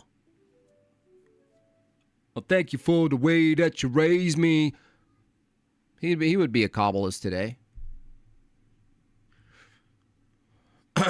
It's interesting, though, that whole divine feminine assumption that's there underlying all of this, it does play out in the culture who adopt it, where there's like, it's so, look at Beyonce go. Look at that damn strong-ass woman. Oh, sick. Introduces the idea Why am I not surprised this started with a gay French? Of gender dualism into later Kabbalah. And number 3, the idea that the divine powers can be described with the allegory of a tree. You've probably seen schematic drawings of this tree around the internet if you've done even a cursory study into Kabbalah. The Bahir was not created in a vacuum.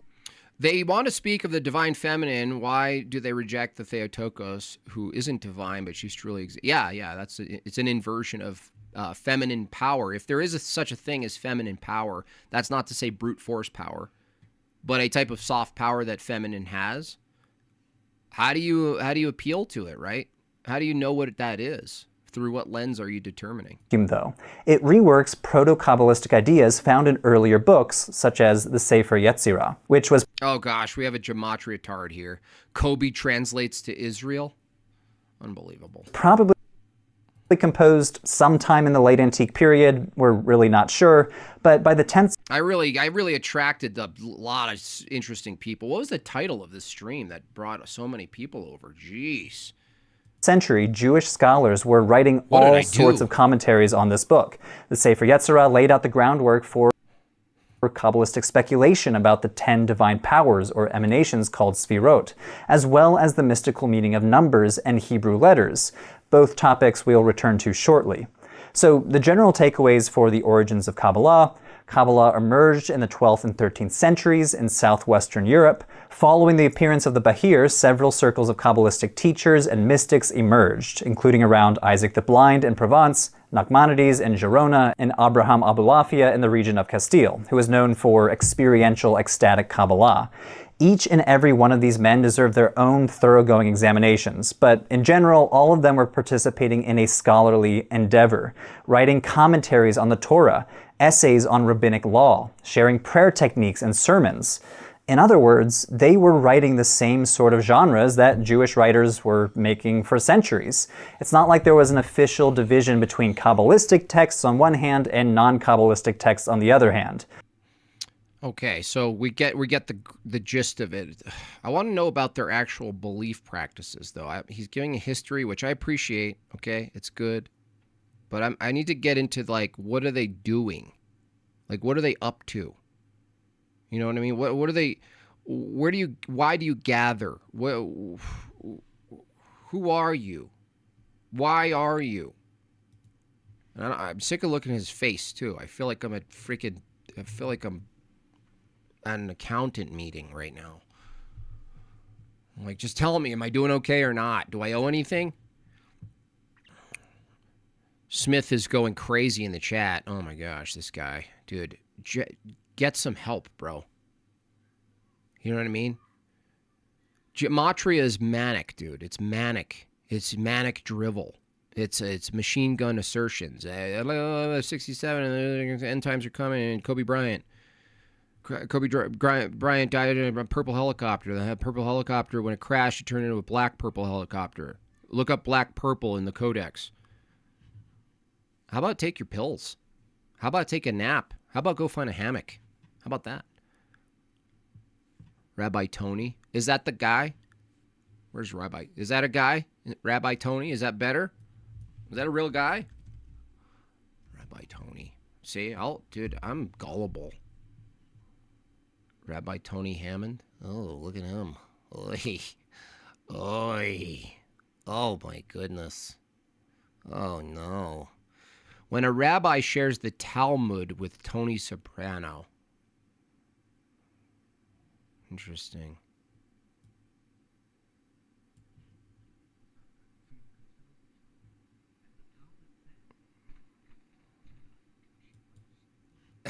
Nice.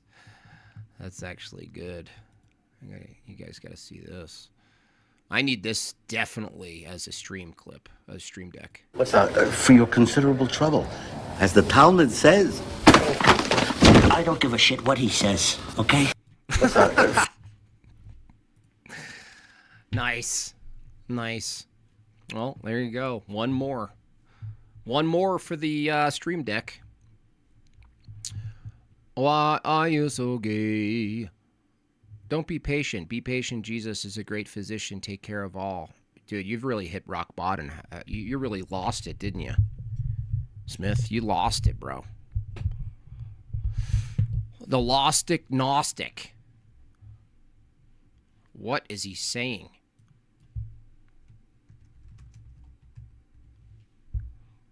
The Kabbalah revealed, Tony. Okay, what is synchronicity? With Tony.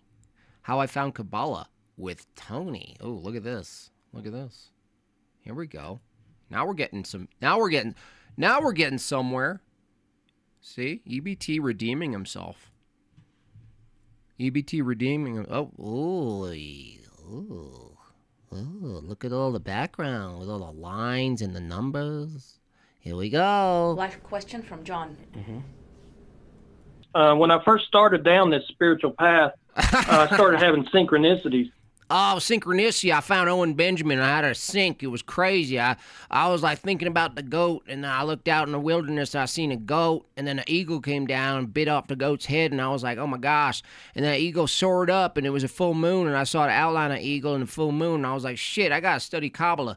And now I'm getting like 10 synchronicities a day. Oh my God, you got 10? You got a sync counter? 1, 2, 3, 4, 5, 6. Undeniable. And I was wondering where that falls into Kabbalah. Oof. Look at how depressed she is. Like, this is our demographic? This is who's paying us? This is what we're working with, Tony? You said we were going to hit the moon. You said we were going to be in a mansion by next year, next Christmas. You promised. Look at her. She's like, dude, what the fuck? What is this? We got Southern retards calling in because, you know, they saw the same number 2 days in a row. I quit. Yeah, well, of course, when we open ourselves up. Ooh, open yourself up. With the desire to work with the light, we begin to feel the perfection and the holistic nature of life. Yeah, you totally made that up. That everything is completely related to everything else. Monism. With a direction. In other words, with purpose. That's what synchronicity is. Oh, it is? It's the sensation that everything is connected for a purpose. But what we're getting in synchronicity is... that means there's no such thing as non-synchronicity. So distinguishing synchronicity is nonsensical because you're not distinguishing something peculiar about anything because it's all synchronized. You know what I mean? It's like it's such garble. This guy is such a grifter.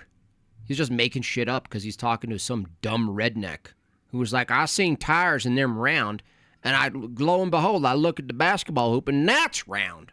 I mean, how do you explain it? Is just a slice. We only see that holistic nature in a very small viewing slice, and we go, wow, there's something more to this than what I thought. Wow.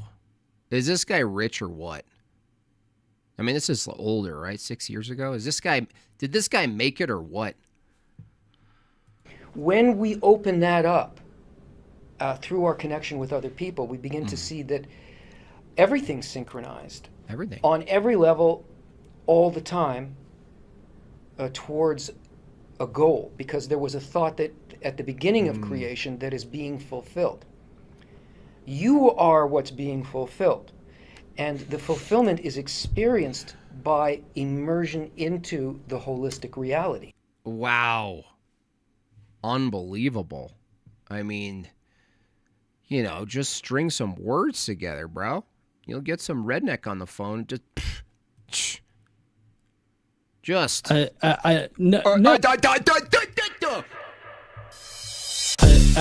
is all I heard. I got to find that fucking Darwin, my helmet. My helmet. I got to find that fucking Darwin, my helmet. My helmet. I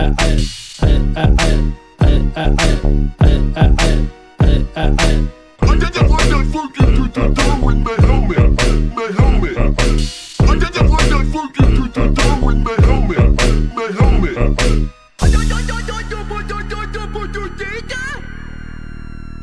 Speaking of maturity, wow, bro.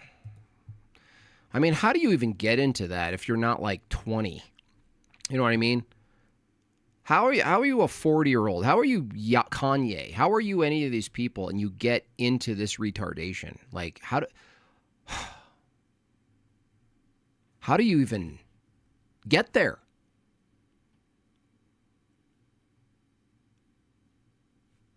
I don't even know how you can do it. It's like backwards. It's like, oh, let's go to incoherent mumbling.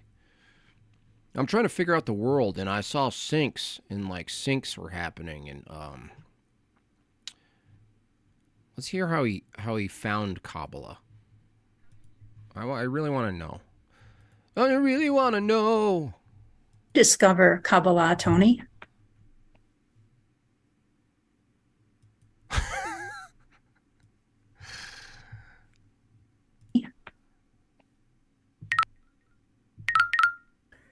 I was searching from a very young age to understand, experiences that I couldn't figure out, and I couldn't get any answers to. Okay.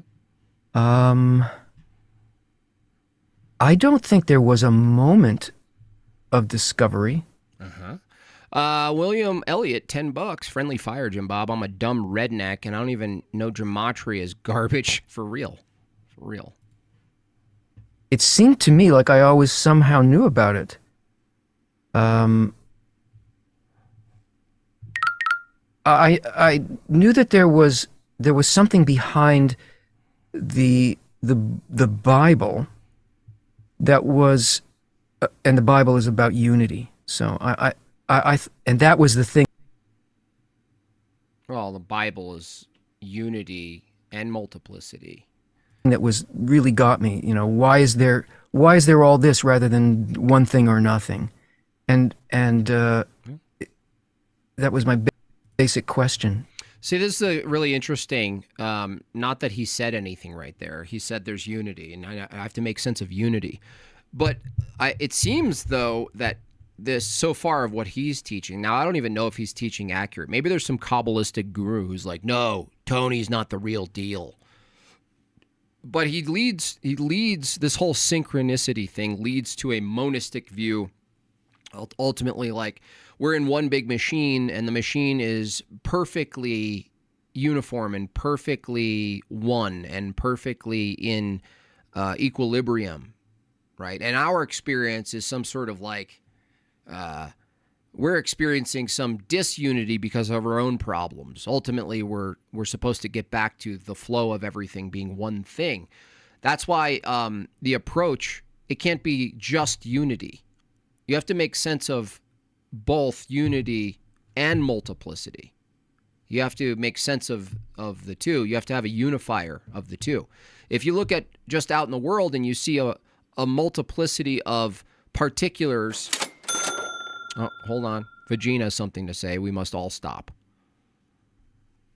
Adam Green missed the mark when he claimed Christianity was invented to dupe the Gentiles. Nope. It's clearly this steaming pile of Kabbalah crap that attracts the hillbilly guys, I mean flies. Zany face emoji. Yeah, Adam Green should not be. He's definitely official lolcow at this point. God bless him.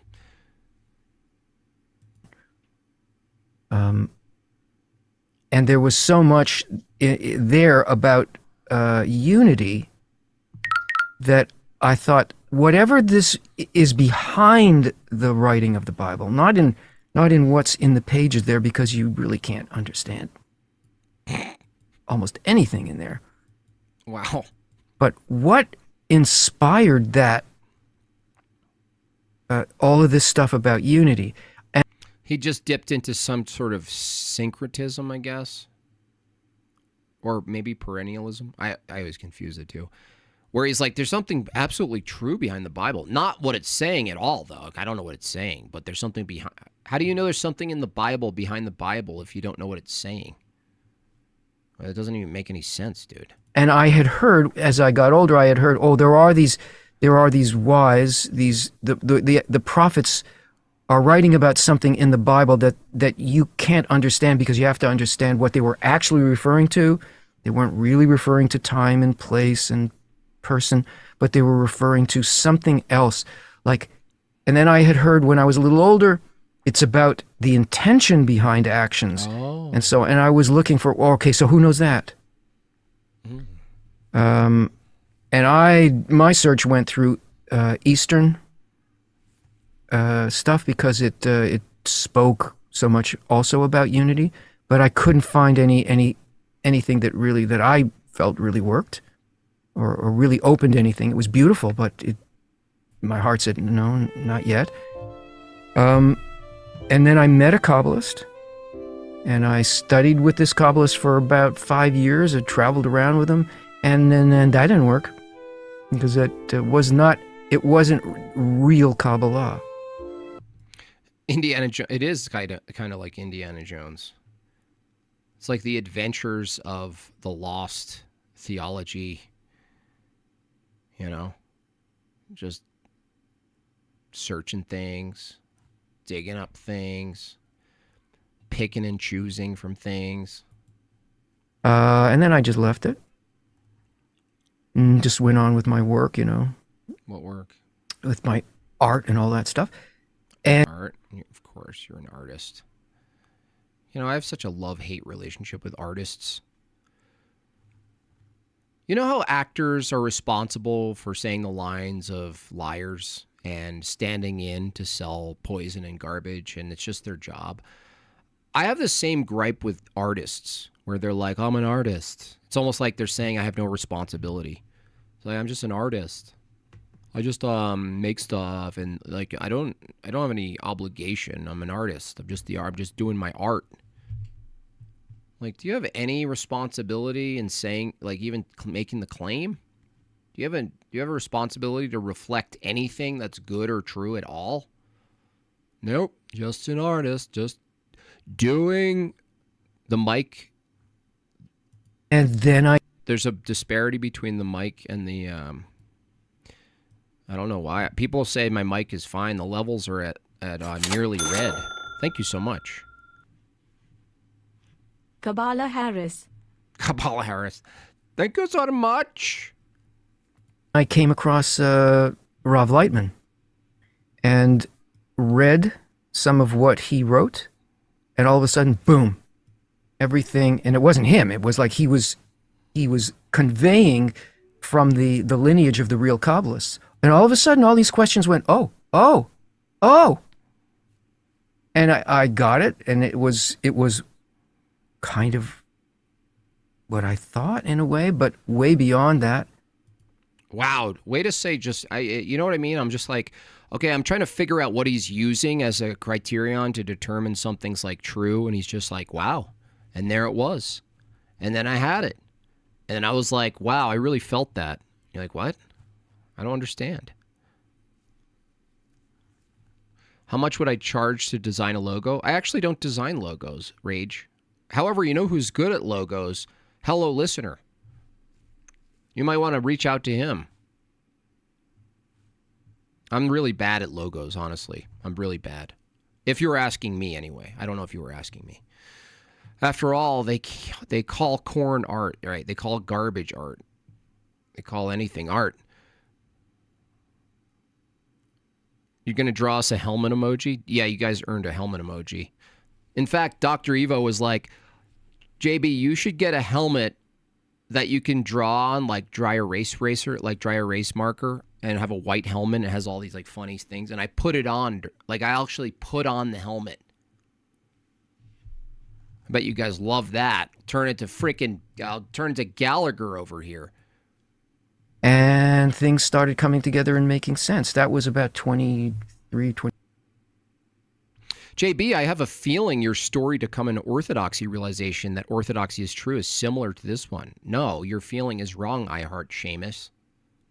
How about that? Wrong. 24 years ago that I wrong again. Came across him, met him, and there's no big ending to this story. That's the end. So far, yeah. Wow. Amazing work. And then he launched what? He launched his website? Is that what happened? Goodness. Lord have mercy. I'm an artist is what I tell the cops. I'm an artist. You don't understand my work. My life's work. I think the idea of inverting art is actually the goal. Yeah, I believe that. To turn what is disgusting into art. Yeah, it's like there's a bit of a contradiction. Now, I've done not full streams, but some streams that kind of touch on aesthetics requiring absolute truth. But it's harder to argue it. It's like harder to get into it because the best way I can put it is anything you thought was artistic that is clearly an inversion of form requires form. It's like saying like something can't be counterfeit unless it assumes there's a true thing that it's faking. And so when you look at like Picasso and all these people who thought it was so cool to follow like the Dadaism, upend rules, upend universals, destroy these concepts that an eye belongs on the face. Why can't an eye be on the shoulder? I'm so avant-garde. Picasso really rearranged everything. It's like my kid does that and I call it almost. But because an adult's doing it, you're like, wow, he almost drew a face. Let's celebrate and call it a movement. Well, even that movement is away from form, and it's called art. You're like, oh, look at the art. It's away from the form. Well, it still supposes the form. The deformed art can't have any type of positive ontology, its own thing, because it's derivative of the form. It's mangling the form. It supposes the thing that it's mangling, just like truth. You can't have a lie without the truth. There's no lie on its own without a truth. There's no dark shadow without the light. There's no cold without the heat, and so forth. And so we could make the aesthetic argument from that position, that there's nothing you can point to and argue that it's art or that's beautiful, because ultimately the thing that it's doing is referencing something that has a positive existence, like symmetry. You can't be like, oh, look at that asymmetrical thing. I like that. I actually think that's art. Yeah, but the thing definitionally is is away from a positive. That's its definition. It's away from the positive. But it is a little bit harder to navigate because of the sort of like assumed subjectivity in our experience of it. You just, well, who are you to tell me what I think is beautiful? That's not the same, right? That's not the same question. I used to love Salvador. Yeah, I loved all those people. Orthodox Phronesis. Yeah. Phronesis. Phronesis. Phronesis. Now it's despicable. It's all like, oh, let's jar everybody. And it follows in architecture, doesn't it? You look at architecture and you look at these like malformed things. You're like, wow, that was really cool how you totally twisted things that were beautiful into something that's deformed. Wow, brutalism, really nice. Just blocky square deadness, cold, death, despair. Amazing. I really love that. I love the brutalist movement. You know, I really like the feeling of being in cold cement with no fluidity, just hard lines and angles. Amazing. It's horrifying.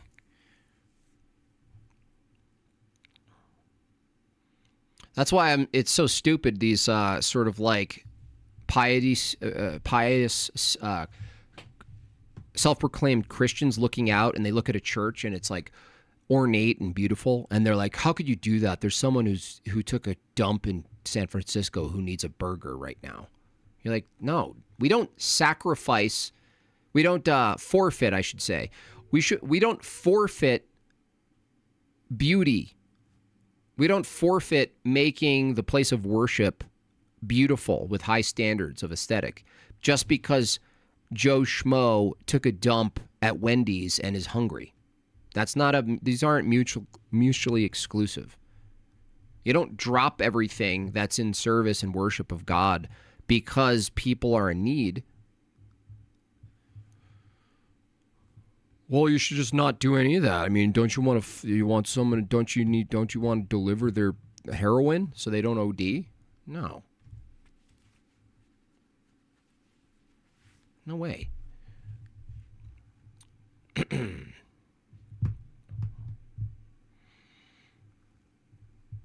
They think the Holy Grail is a wooden cup. Right, that's exactly what it is. I fell for that too, honestly. I used to fall for that. You'd be like, if it's broken down and chipped and old, then it's good and true, and the rest, shiny stuff, bad. Shiny stuff, bad fallacy.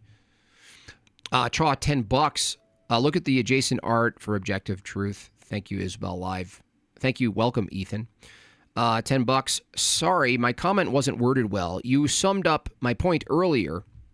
They try to replace what is beautiful with that which is without form to destroy what is true. I think it's just rebellion. It is. It's all reflective of rejecting God. But if they're not aware of rejection of God, they're rejecting some sort of authority, ultimately tradition.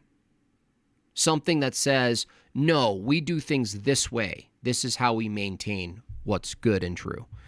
You go, well, not here. I'm going to flip it upside down because I'm a radical artist. I'm so radical. And that's what progressivism is. Progressivism is totally consistent with bad art. You know? Progressivism is a bunch of people inside an art class that's ordered. And when the teacher says, look, you're going to be graded on your art, and they go, but based on what? I mean, all your standards are subjective, bro. And the teacher's like, what do you mean? I'm teaching a class. I need to grade you on something. And they're like, no, bro, you don't even get it. I reject all normative authority for what's good and true and good and beautiful. You don't get to do that. So then you're like, why are you in an art class then? Brutalism is cozy, winter-coated, and beautiful if done right. Please don't boomer max. Give me one link, dude. Look, I'll change my view. I'll say there's an exception. That's the most I'll go, dude. An exception. One. Let me see. Look. Let's bring it up. Let's do it. Here, let's do it. Brutalism. We'll see. I will be honest. I'll be objective. Brutalism montage. That should suffice. Let's see. Let's see what we got here. Let's see. Brutalist buildings around Manhattan. Looks like a doctor's office. Hold on. I gotta find a right one. Amazing shots of the Brutalist.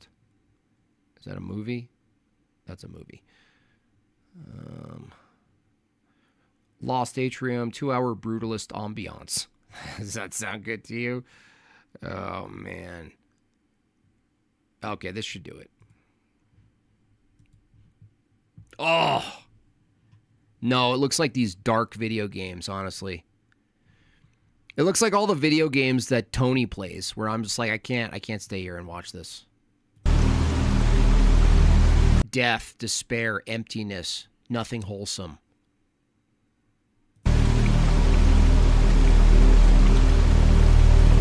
Everything's gone. Humanity's gone. It's been years. It's been centuries. Humanity's been gone. That's what brutalism is. Humanity's been gone for centuries. You know what I mean? You could almost hear the voiceover. The year is 3123. It's been 500 years since the last humans. But life goes on. I hear there's frogs still. That's good.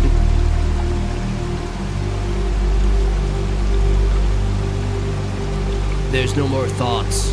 There's no more celebration. There's no more laughter. Just cement pillars and square chairs. Nothing is known. Nothing is grown. No man to moan. No one alone. But I hear it's cozy in the winter. I hear Christmas time is nice.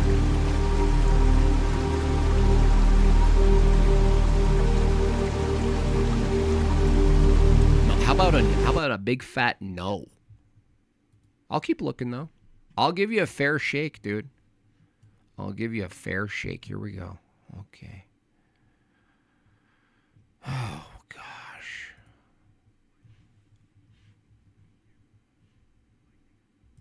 All right, this guy's trying to give an argument.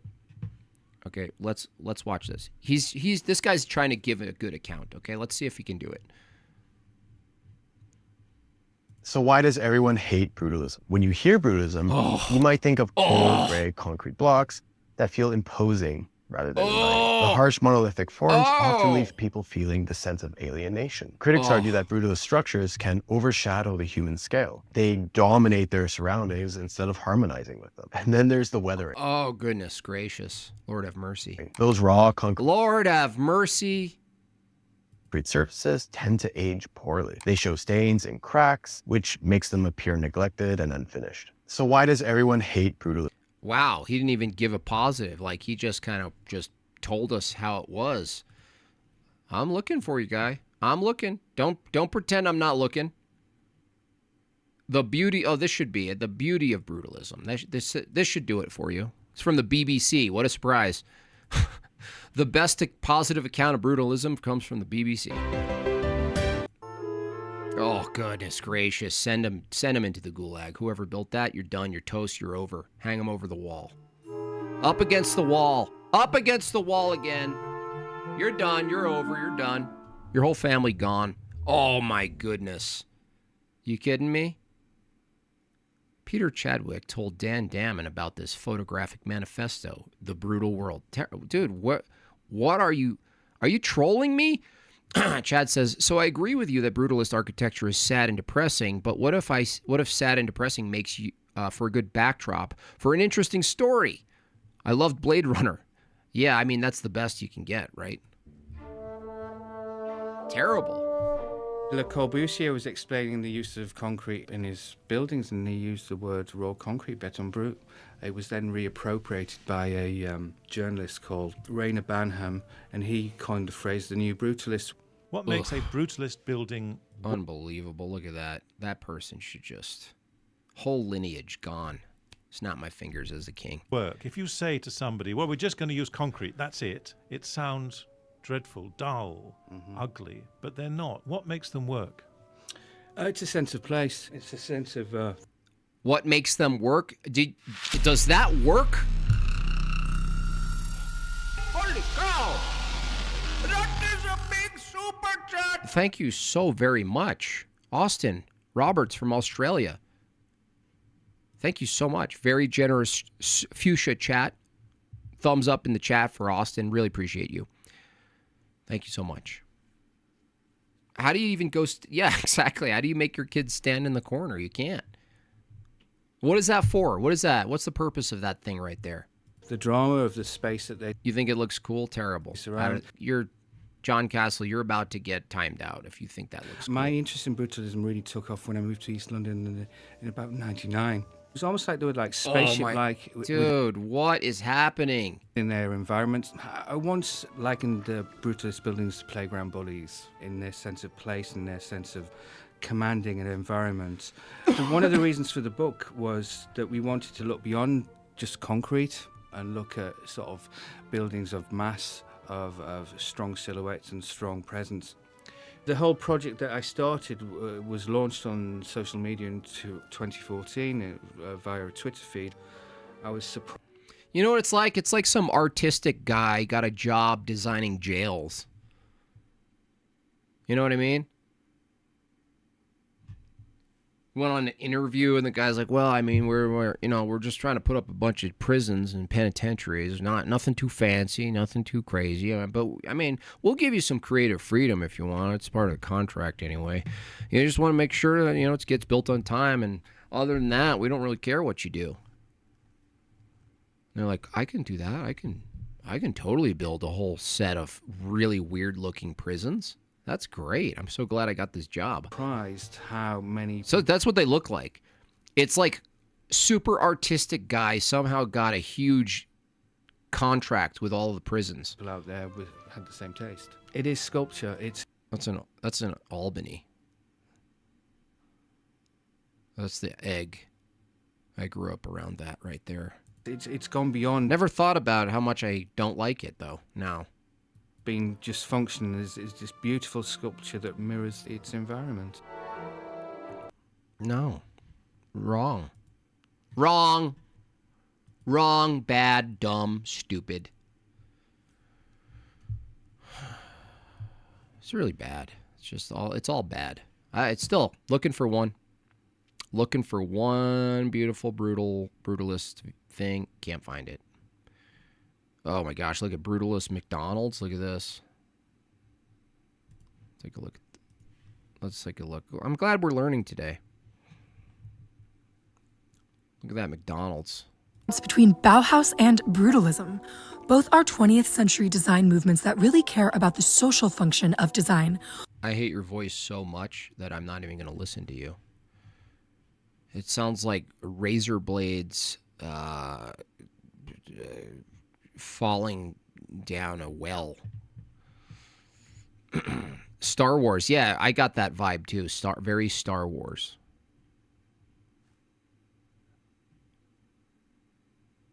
Brauhaus. That makes me want a hamburger. Hey, Megbob, can we just abandon our... just for one Friday night, can we just abandon our thing? I'm getting all fit and slim, muscular. Now I need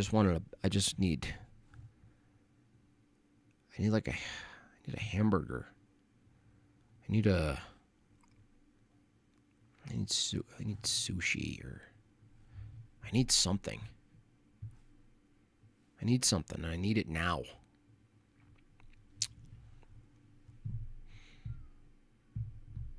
Her voice is brutalist, yeah. Anywho, I I should probably hang around. I mean, we're almost halfway through the second goal. I should, stick with it, don't you think? Don't quit. I'm not a quitter, okay? So, if I have to awkwardly just sit here, I will. Concrete ambiance goes hard. Thank you, Total Gravity. I can see where their impulse was, though, because here's the best argument for brutalism. If the best argument for brutalist architecture is that it makes the beauty of what's not that building even more beautiful, okay. It's a contrasting argument. It's not about the building, it's about what's not the building. And you're like, you know what? I'm glad the reminder. It's like an ugly lady. And you're like, bless your heart. We're not all gifted with symmetry and beauty. You have a different gift. I don't know what it is, but it's there probably. But thank you for showing me the contrast between people's faces. You know what I mean? It's not totally useless. Unhit Bone, $5. Thank you. Unhit Bone also proving not to be totally useless. I hate to shame you all, but, there's nearly 500 of you. And 16 more chats to go to win the day. Thank you so much for everyone who donated thus far. Austin comes in with another 2 buckaroos, adding to the goal. Another from Orthodox Phronesis, $5. Should look up the video New Russian Military Cathedral to contrast the beauty of orthodoxy to brutalism. I will. Let me look at that. New Russian Military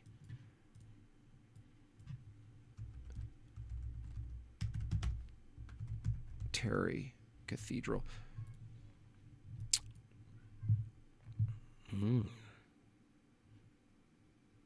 Nice.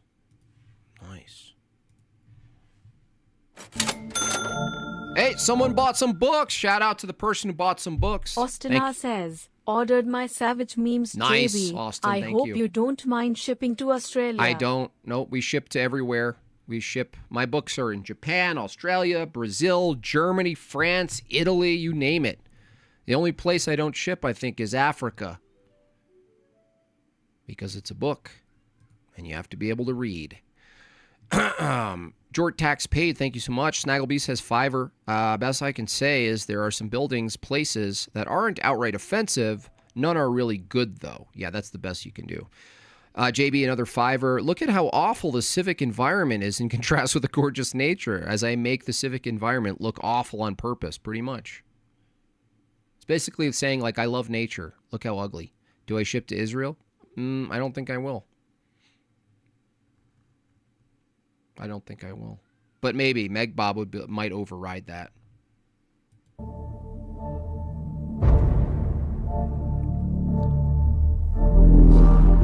Form, fluidity,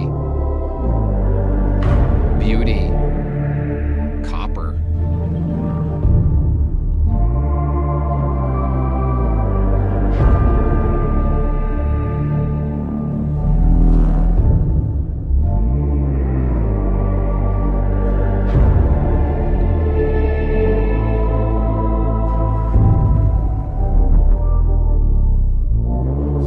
I was thinking of replacing the beautiful embossed Christian warriors with something a little less obvious. Like what? Oh, just flat, bare, cold concrete. Are buildings not supposed to look like they will Yeah. fall on you at any moment? Great point. Imagine the poopy splash those would make from our Yeah. national puddles. Oh yeah, in India it would be a disaster. It'd be like a little tidal wave of poop. That's a good point. Think about the emotional effect these buildings have that you don't even really think about, where you're walking and you're just not sure. Like, you know that it's built to not fall, but it looks like it's going to, so it gives you the effect that you didn't ask for, which is, well, now I'm not sure. Oh, look at that. Tension. We want you tense. We want you walking around full of tension and wonder if anything's going to happen to you. Great idea.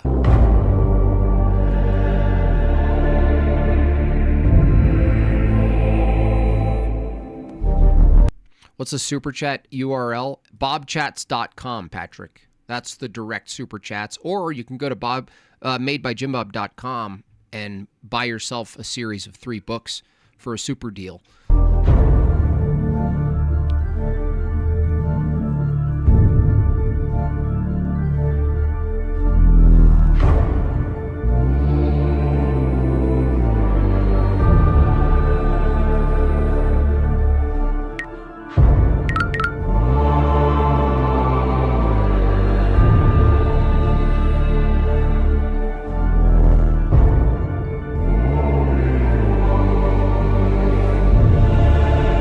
That's beautiful.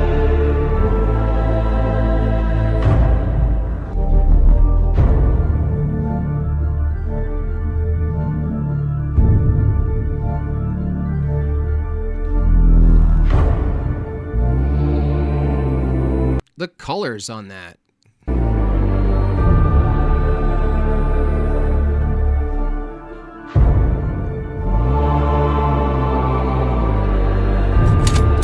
Thank you for the Bob chat.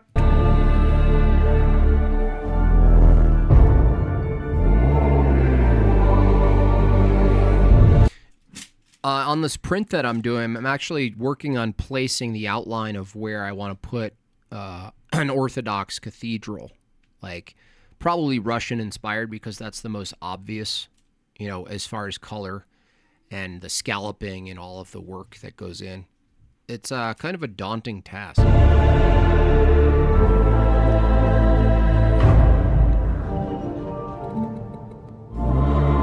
can't compete. There's no competition with this.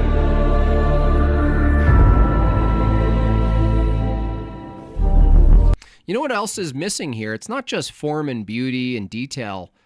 It's that when you look at something that's brutalist, in contrast to something like this, there's a couple of missing things here. One is all of this stuff you're looking at here has an actual direction. It's toward God. There is a narrative to the building that it's an icon in itself, a window to something. Brutalist is a window to nowhere. There's nothing there. Also, when you look at a brutalist building, you don't think about people working hard meticulously on detail. You don't get the sense of the humanness involved. You get an absence. You think like it's an alien. You think that it was like some weird effect of some simulation malfunction. You're like, oh, that's an interesting form. That's weird. I don't know why someone made that choice. When you look at this stuff, every little detail you think, well, some person had to actually craft that. Some person had to paint that. Some person had to think that. There's a mind, the sense of a mind with intention behind Orthodox specifically, aesthetics. Brutalism, you don't get the sense, good thing there was a really well thought out mind behind this. No, you don't get that. You get the opposite. You get the view that maybe you programmed a printer to collect data from the natural world, and form a building by printing it. You go, oh, look at the computer printed. This is mind oriented.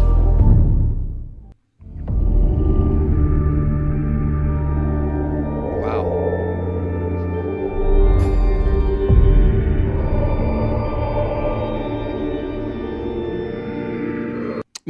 Musicians are so ethereal and ridiculous. Fair enough. JB says for $5, it's like operant conditioning gets you used to a world wholly indifferent to you. Yeah, indifference. Good point. Indifference. Totally indifferent. No stance. Neutral stance. Oh, it's neutral. This isn't neutral. This is in your face. This is like Christ. You know what I mean? Christ. Look, come see. It's built to experience. Yeah, well put.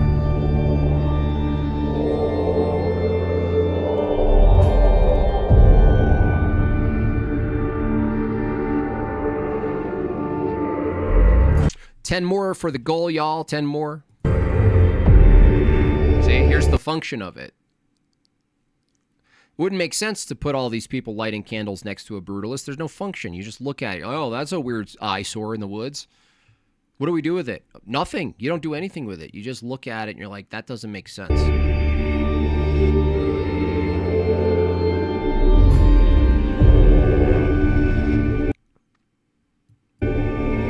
Woman in the military fail.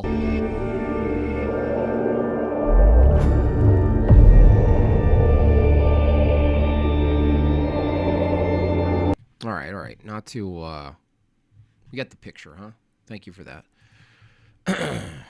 So it's a really great topic. I think I might do a deep dive on it, though. You know what I mean? Make a good monologue. Aesthetics. Because it's something you can't avoid. When we're all arguing about how to participate in the world and why we reject degeneracy and we don't want to see this crap anymore and we're sick of the troons and we're sick of all this stuff. And we look at like what we're proposing. It's not just out of like ordering the system legally and being like we're banning that. It's not just a counter and saying don't do that. We're also saying do this. And that's something that secularists don't have. They don't have a do this. They have a do whatever you want, but don't do that. We have a don't do that and do this.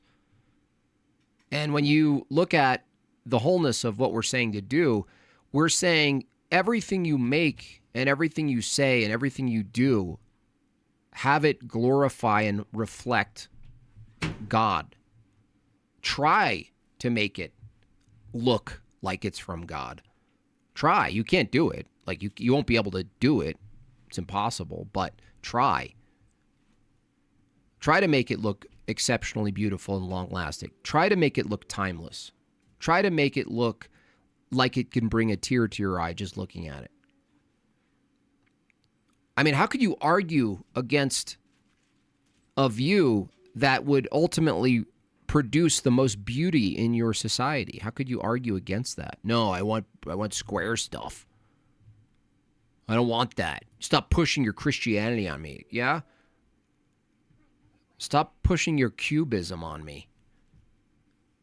Stop pushing your vacant nihilism on me. No, we won't stop. We should push it on people. We should make it seen everywhere. Instead of hiding in the dark.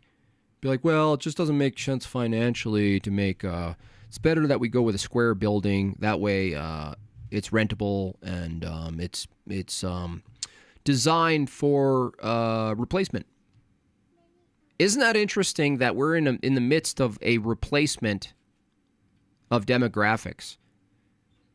And if you look at our society visually, everything's built for replacement. The office building is built to be replaced. The office building is built to replace the tenants. It's not peculiar or exclusive. Anybody can go in there. It's kind of interesting that how we treat the things that we build, the way we interact with the things that we build is for some sort of consumerist exchange. That one person could be there or another person can be there. And it's funny because it's reflective of our country. Anybody can be there. It doesn't matter who's here. You can be here. I don't care who's here. It doesn't matter really much. Just want to get the payments going. And, you can rent it out for a month. Well, I mean, last week we had a guy from Haiti. And this week it's from South America. Who cares? It's interesting that view of pure utility and consumerism and pure capitalism without any sort of mind or intent about aesthetics, no higher standards, just bottom line, just high margins, right? That's all you're thinking about. It's interesting that the way we treat buildings and houses even, right? You buy to sell. You don't buy to stay, you buy to sell. We're confused. Like that's completely a microcosm. Completely consistent and reflective of how we even look at the country itself. Anybody can come in. It's designed for replacement. Interchangeable widgets. Jack helping a lot with the scorecard here. Thank you so much, the guitar god. I really appreciate that, sir. God bless you. Landon, for another 10, modern music is the same way. It's flat, formulaic, and bass. Listen to Beethoven. That's what Orthodox. Yeah, music. It's all reflective. It's you can't unsee it. That's kind of why people go back to traditionalism, even from a Richard Dawkins perspective. You see more and more cultural people adopting the culture of it, but they don't really believe any of it. But they don't understand that the culture of it is derivative of the belief. They're like, I don't respect the beliefs, but I respect the fruits of the belief. And you're like, well, no, you can't separate those two. He's like, I like the beauty. I love being around these people who worship God. I like, especially when the winter comes and they sing carols and people get cozy and I dip my little tongue in cocoa. But I deeply respect that the cathedral is there for me to enjoy. I just don't want anyone in the cathedral. That's the difference. It's like, what? You can't separate these things, man. You can't separate them. Missing the laser stage in the worship team. Yeah. Total Gravity, another tenner. And we reach the goal. Alex, thank you. Shekels. Austin, another shekel. Total Gravity, another shekel. Thank you so much. Ain't no better music than the Psalms. I can't be Orthodox and like Brutus. No, you can. Who said that? Did someone say that? Ancient Waves? No. Nobody said that. No. If you want to just like prefer it, fine. But if you're Orthodox, you'd have to admit that there's nothing, that would be, brutalism would be a movement away from, if you're going to do a comparative analysis, orthodoxy and architecture that's informed by an Orthodox mindset, you have to admit that brutalism would be a movement away from it. You wouldn't say it's parallel to it, right? You wouldn't say, no, nothing lost. Of course, you'd have to. I'm certainly implying it. No, I'm not implying it. No, you could be Orthodox and like gangster rap. The question isn't whether or not what you like. Who cares what you like, bro? What are you, a female? I don't care what you like. I'm not talking about what you like. We don't base what's true and good based on what we like. I don't care if you like brutalist. We're talking about whether or not it's compatible. Would it be compatible from an Orthodox position? Would that be something an Orthodox person would make? Right? I don't care if you like it. I don't care if you like Skittles. I don't care if you like candy bars. I don't care what you like. What are you talking about, man? What are you, a female? Get your shit together, man. Get it together. Get it together.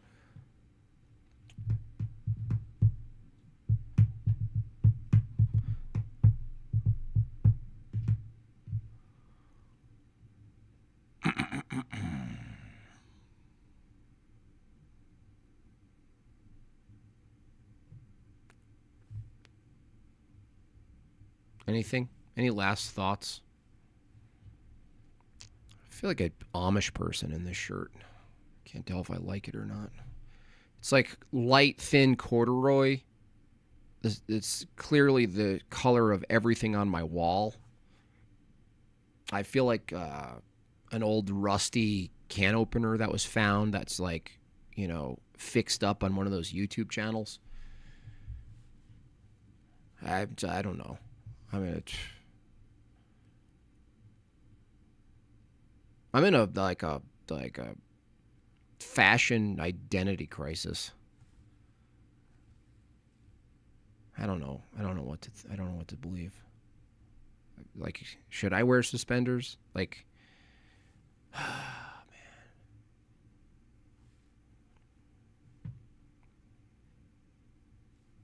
Should I tuck in my shirt to my pants? 20 big buckaroos. Thank you for your work. Thank you so much for that. Holy cow! That is a big super chat! Thank you so much for that. I'm looking at tracksuits. I can't find the one I want. Because I wanted an Ortho Thugs tracksuit with the big ape man on the back of it. But I wanted it on like kind of a metallic-y gold.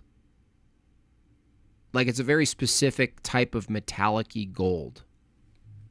And I just can't find it. And I can't find the people who actually emboss it on. Like it's so hard to find the source singular custom tracksuits.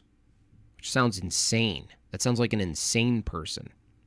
Googling custom tracksuits. I mean, that's crazy.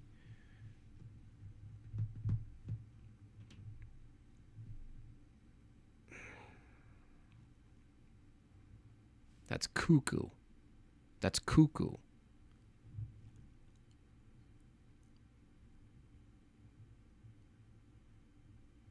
You always upset with anything I say? Well, because you're a troll, dude. Why don't you take it? Why don't you take responsibility for how you act?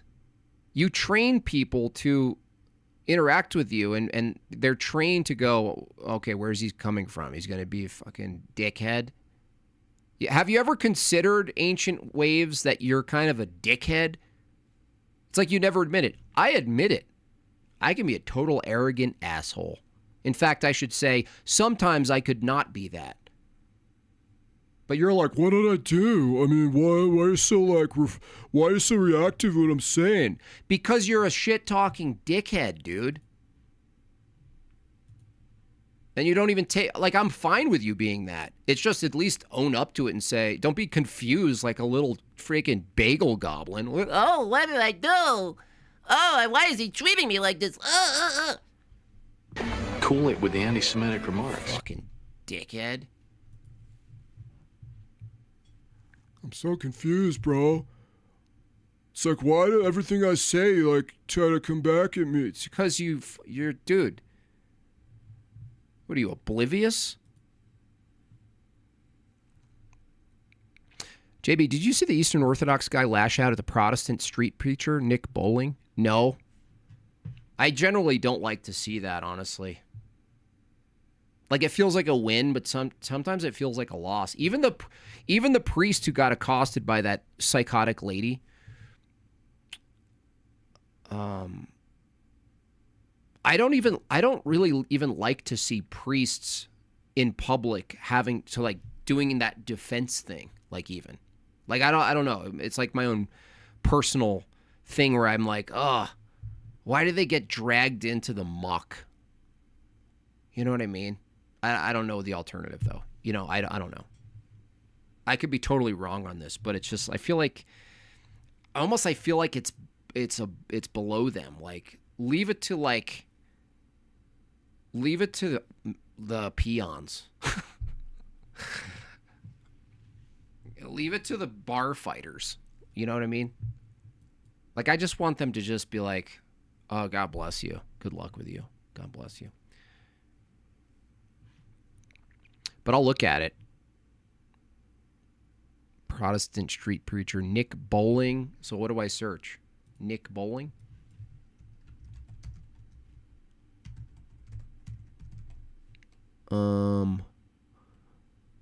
Eastern Orthodox.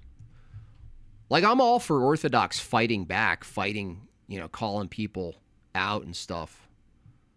But, you're gonna have to tell me where, dude. Is that one day ago? Orthodox says we're better than Catholics? Well, take a look. Well, let's take a look-see. Let's take a look-see. Heard about eternal life in him. Okay. I'm East Orthodox, so... Is that like Catholicism? Nice. That really embodied everything that we experience, isn't it? I gotta clip that. You know what I mean? That's itself a meme right there. I just want to make sure you know that Jesus loves you and see if you've heard about eternal life in him. Okay. I'm East Orthodox. So. We're so smug. I love it. I like it. Yeah, no. It's like well, God, do you even know who you're talking to? It's not like it's not like that can be misinterpreted as like pure arrogance, but it's more like, oh my goodness, this again. You know what I mean? It's like that. That's what it is. People can totally look at that and be like, what a smug prick. You know, I totally understand how someone could look at this and be like, oh, what a smug prick. But you got to understand, like, the guy who's talking to him has no idea where he's even coming from. You know what I mean? He's like, oh, this again? Here we go.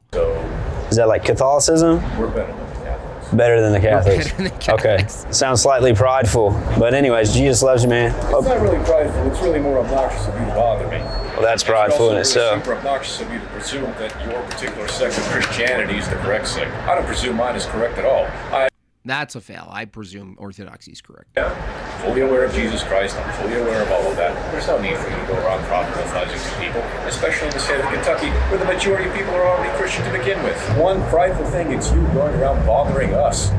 That's true. Interfering in our daily affairs. Hey man, does Jesus love you? We know he does. America is a Judeo-Christian society. It's already axiomatic. Go read other books and go read a logical book. Understand that? Please leave me the alone. What did Jesus tell his disciples to do? What did he tell them to do? Well, he said to go out and teach the gospel and then carry forth the teachings and protect and maintain his church. But that's pretty funny, though, you know, honestly. I mean, there's kind of a, you know, it's not an even fight by any means, but this guy's just fed up, right? Totally fed up. But he did misstep. He said, I don't presume my church is the true church. That's a misstep. Of course you do. Is it fake? That's what I thought too, actually, for a second. And honestly, I don't put it in this day and age, okay?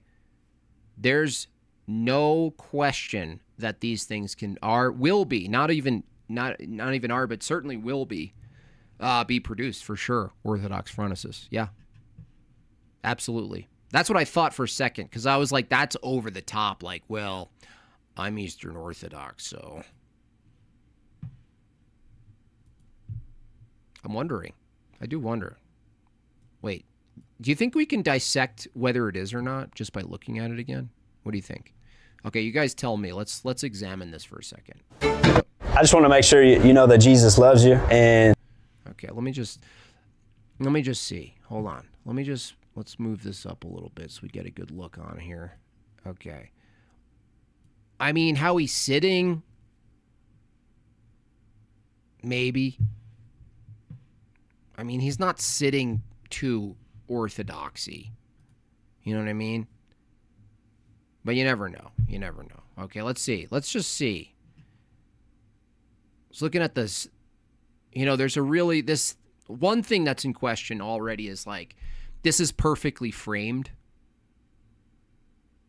But maybe that's just a good videographer who's just practiced enough. Because this guy has a big channel, right? Bowling. So that's maybe not a good critique. I'm trying to find some of the things that would tell us whether it's scripted. One thing is there's nobody in the shot. That's probably at least one indicator. It's not definitive, but it's one indicator that it's produced because there's no one else in the shot.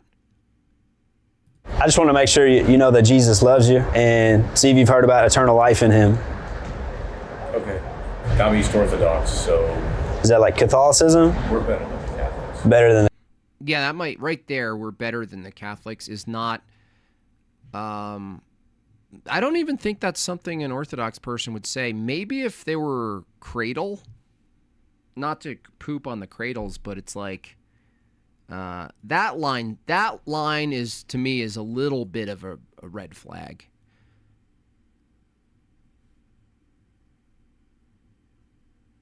You know what I mean? We're better than them.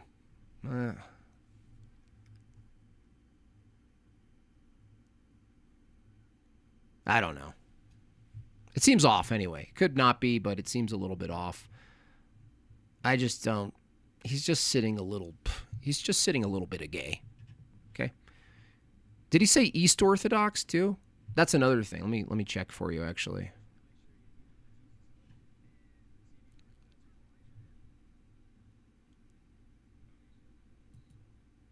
It's hard to tell if he said East Orthodox or Eastern. If he said East, that would also be a red flag, wouldn't it?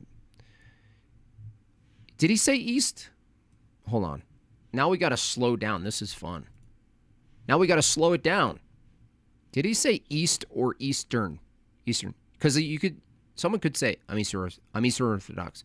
I'm Eastern Orthodox. I want to make sure you know that Jesus loves you and see if you've heard about eternal life in him. Okay. I'm East Orthodox. It's hard. It's too hard to tell. He could have said it. Tough one. That's a tough one, you guys. I'm Eastern Orthodox. Yeah, it's too hard because I could say that and it sounds like just East too.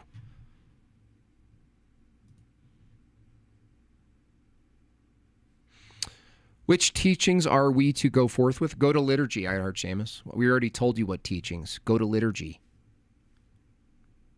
I already told you the rules here for you, I heard Seamus. You go to liturgy. You don't get any other attention than that. If you keep asking about East Orthodoxy, we're going to keep sending you to East Orthodoxy because you're not going to get it from here, okay? We're not obligated to teach you anything. Go to divine liturgy at your nearest East Orthodox church. He said Eastern. Yeah, I think he did. Maybe. Possibly. I don't know. It's debatable. Hell no, we could take a Talmudic approach about it. I think it's an autist convert just trying to be too hard to be. It could be. But I really, we're in a strange technological era. I almost called it an era here, where it's like any of this stuff can be produced at this point. Any of it. And honestly, you'll get trolled, Online East Orthodox can be trolled easy because we're thirsty. Let's face it. That's the one criticism that's probably accurate about convert zeal, new Orthodox online people who are loud, which is not the majority by any means of Eastern Orthodox people. Most of them are not online. Most of them don't even see why you would do any of this online. But one thing that would be true is that we are thirsty for a win. We're like, oh, we'll take that win. And so it is a kind of an effective trolling technique to produce something that's over the top, ultimately satirical, and watch as people bite into the bait and run with it as if it's real. You just got to watch it because it can make you look foolish. It can make you definitely look foolish. Probably not Prot team trying to discredit orthodoxy. Axiomatic, yeah, that's another thing that's a red flag, Jordan. Axiomatic. That doesn't make sense either. Subversion, forgive me, God forgive me if I'm wrong. Yeah, I'm halfway there, Jordan. I'm half and half. That was the other red flag. I was like, axiomatic? What? Axiomatic? It's just everything he said is a little bit weird. This is why it's weird. If you're arrogant enough to go, oh, I'm Eastern Orthodox. Okay? If you're arrogant enough, that means that you're under the assumption you have enough knowledge to roll your eyes at a street preacher. Okay. If you have enough knowledge of orthodoxy to be kind of like flustered and roll your eyes at a street preacher, then you have enough knowledge to know what you would be saying in defense of it. Okay? And what he said in defense of it is not consistent with someone who is well acclimated into the church. It doesn't make sense. I'm calling fake. I'm calling that this, like, a week later, when nobody cares about it anymore, someone discovers, like, that was like, well, it was a bit. Austin Roberts, another generous donation from Australia. I was going to say either convert zeal or scripted. I think the latter. It could be, like he said, the other guy, forgive me if I'm wrong. Try to be charitable, but it's like, something off about this. Sitting alone, beardless, totally beardless, not even an inkling of hair on his face. Not even a little bit. I'm calling fake. I'm going with fake. What do you got? Let's do a poll. Let's do it the old way. You know what I mean? Let's do it the old-fashioned way. Fake? Yes or no? Was it fake? Is it a bit? Is it contrived? Is it subversion? I say yes. I voted yes.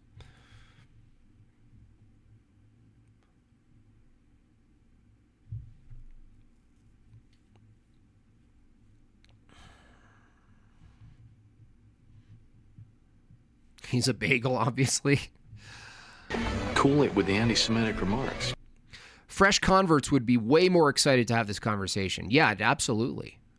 Absolutely. They would actually pull their ears out, put the thing down, be like, I don't know. Yeah, sit down. I'll talk to you. He's like, stop, please. Oh. That's what I'm saying is like, if you're a new convert, you're actually more excited about it, but you're not scoffing yet. You're actually into it. You're like, cool, let's do this. I'm a debater now. I saw a Jay Dyer video. I'm a debater now. That's what you'd see with a newly converted, and maybe the newly converted would make sense that he would say things like, well, we don't say we're the true only church. Well, no, you would say that. So if you're in the church long enough to scoff at a street preacher, you're in the church long enough to know that you actually do hold that you think your church is correct. What? Looks like Jack Kerouac. He does. He looks like a poet. Looks like some sort of poet for sure. I think it's fake. 70% yes. So, I don't know. There's some intuition there. More of a conspiracy, fresh convert doing a bit. Could be that too. It could be an actual Orthodox making fun of online orthodoxy. Could be that. What do the comments say? Hold on, let me check the comments for you guys.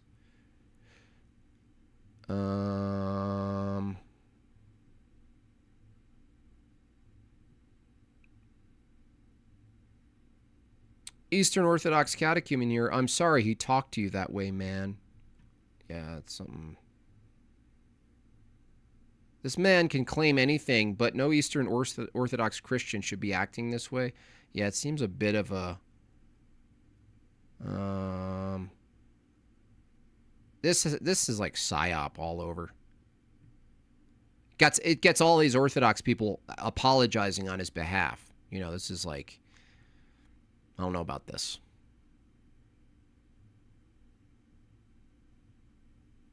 Yeah. I think the PSYOP. Shame on... Look. I know I'm assuming things now, but if this is fake, Nicholas Bowling, shame on you, sir. Shame on you.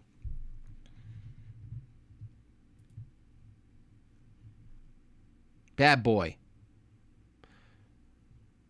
You know what would do it if we found that guy somewhere else back in the videos, like on Nick Bowling's channel, like somewhere.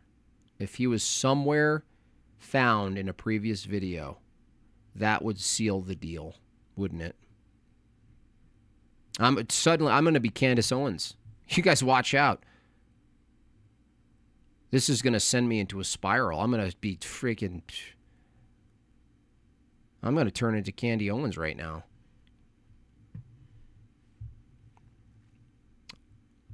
Shino says, I don't think it's fake. I think the man was fake. What? Nicholas is not fake. He's genuine 100%. I don't know. I don't know about that. I want to know someone who knows that guy. Okay? I want to track it all down. I want to know who that guy is. I want to know his parish, and I want it by Tuesday. Orthodox says an orthobro type wouldn't have said he doesn't assume he has the true church. That's the thing. That's what's so inconsistent. However, there is some level of ecumenism, rampant, perhaps, in some, especially, what would it be? OCA, primarily? Then GoArch would be the next target. And so it could be the case that, you know, he's being even taught that. That's possible. You got to look at every angle here. You got to look at every angle. Can we raid Cotel? Yeah, is he live or is it a premiere? You know, I've been watching lately a little bit. I think he's a Lutheran or a Calvinist. He's got a pipe and a mustache. This new style of reviewing where it's like, you know, woman propaganda thing. That guy, that little midget guy. This sort of aggressive style where it's like, I'm a masculine man with a pipe and everything. I've been watching him. And he's very charismatic, but his theology is so bad. But he's exposing really terrible, like, liberal crap. And so I'm, like, torn. Like, I don't want to, like, start a tiff with him just by calling him out. But also, I feel, like, obligated to be like, dude, you can't argue against all this liberal bullshit if you're, like, in Doug Wilson's camp, dude. You can't do that. You guys ever see this guy? I forgot his name, actually. There's always these new ones coming out every day. I'm going to break my phone.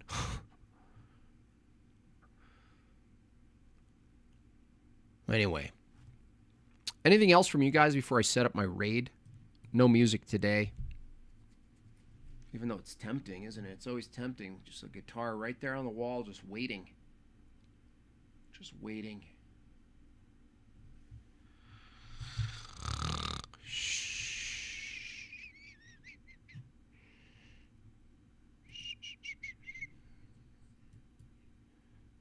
Nick Bowling. Let me see what this guy's up to, though, because this is interesting right here. I love nothing like a good speaking in tongues. Confess Jesus as your Lord, and do you believe that in your heart? I mean, if you want, I can do it on camera and now for you. It's not for me, it's between you and God. It says if you confess with your mouth that Jesus is Lord and believe in your heart that God raised him from the dead, then you... Is he gonna rap?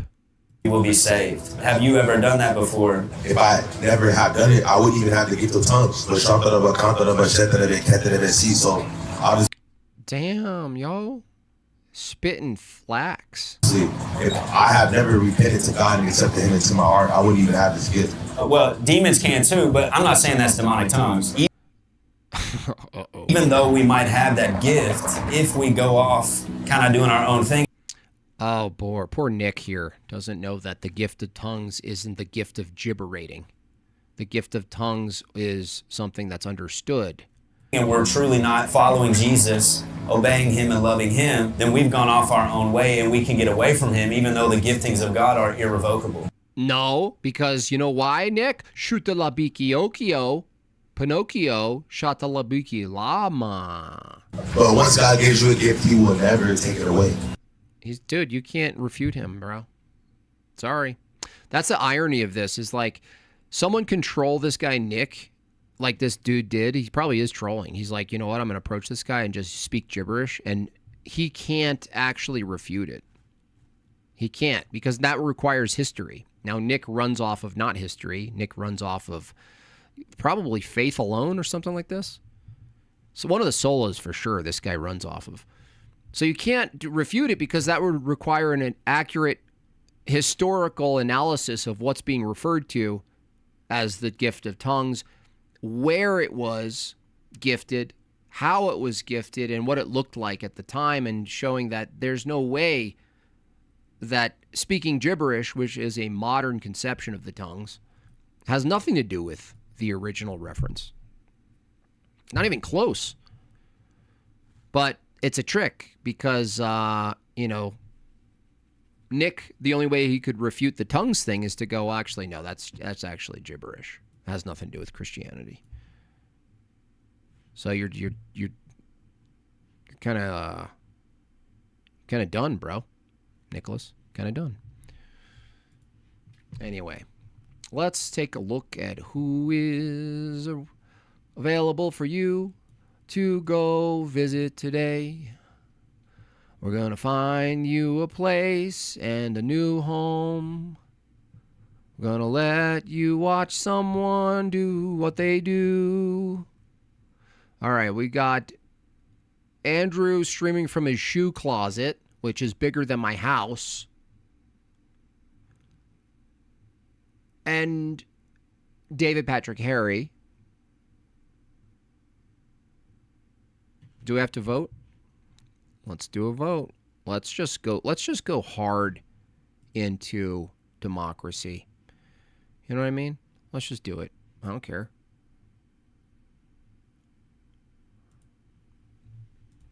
Where? Andrew.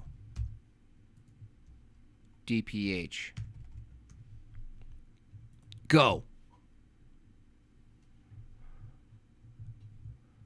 NJ, John Hours. I'm not trying to be mean. All right, this is Dom.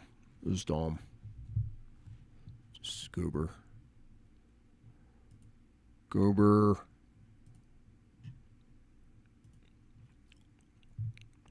Depends on the topic. Depends what they're talking about. Oh, we got Thorpe TV. We got Light of Tabor. We got Church of the Eternal Logos. We got Jay Dyer. We got Benjamin Boyce. We got Andrew. We got Breakfast Tacos.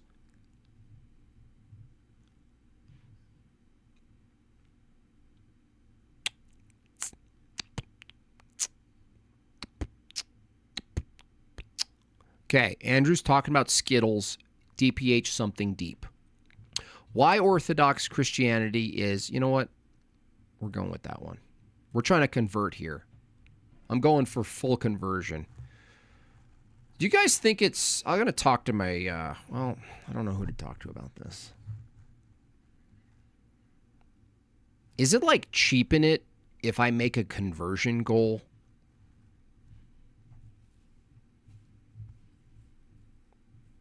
Probably is, because then people you don't want someone to convert just because they wanted to meet a goal. Okay, I answered my own question. It's tempting though, because it would be, you know why it would be fun? It'd be a fun thing to do. I would deeply enjoy it. But I answered it myself. It's not a good idea. It's cheap. It's cheap.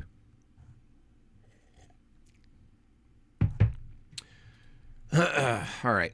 Well, it's still my goal. So, I think that's it. Anything else? Thank you for everyone who bought a book. Again, a great way to support if you're watching this after the fact or now. Really good way to support my channel is to buy my books. And there is a deal at madebyjimbob.com for all three of them. They're all signed. They're all limited edition because I don't reprint my books. I print them once. I do a low count of items, and when they're sold out, they're sold out. Anyone who has volume 1 and 2, or I should say who doesn't have volume 1 and 2, knows this. So get them at madebyjimbob.com. Get all three for a super deal, and Megan and I will package them, sign them, get them out to you. And we're trying to get these all in before it's a rush time during the holidays. So get them now. Go. Now. Now.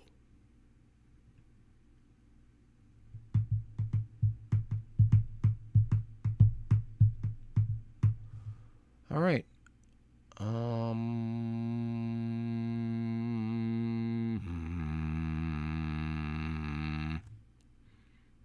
think that's it.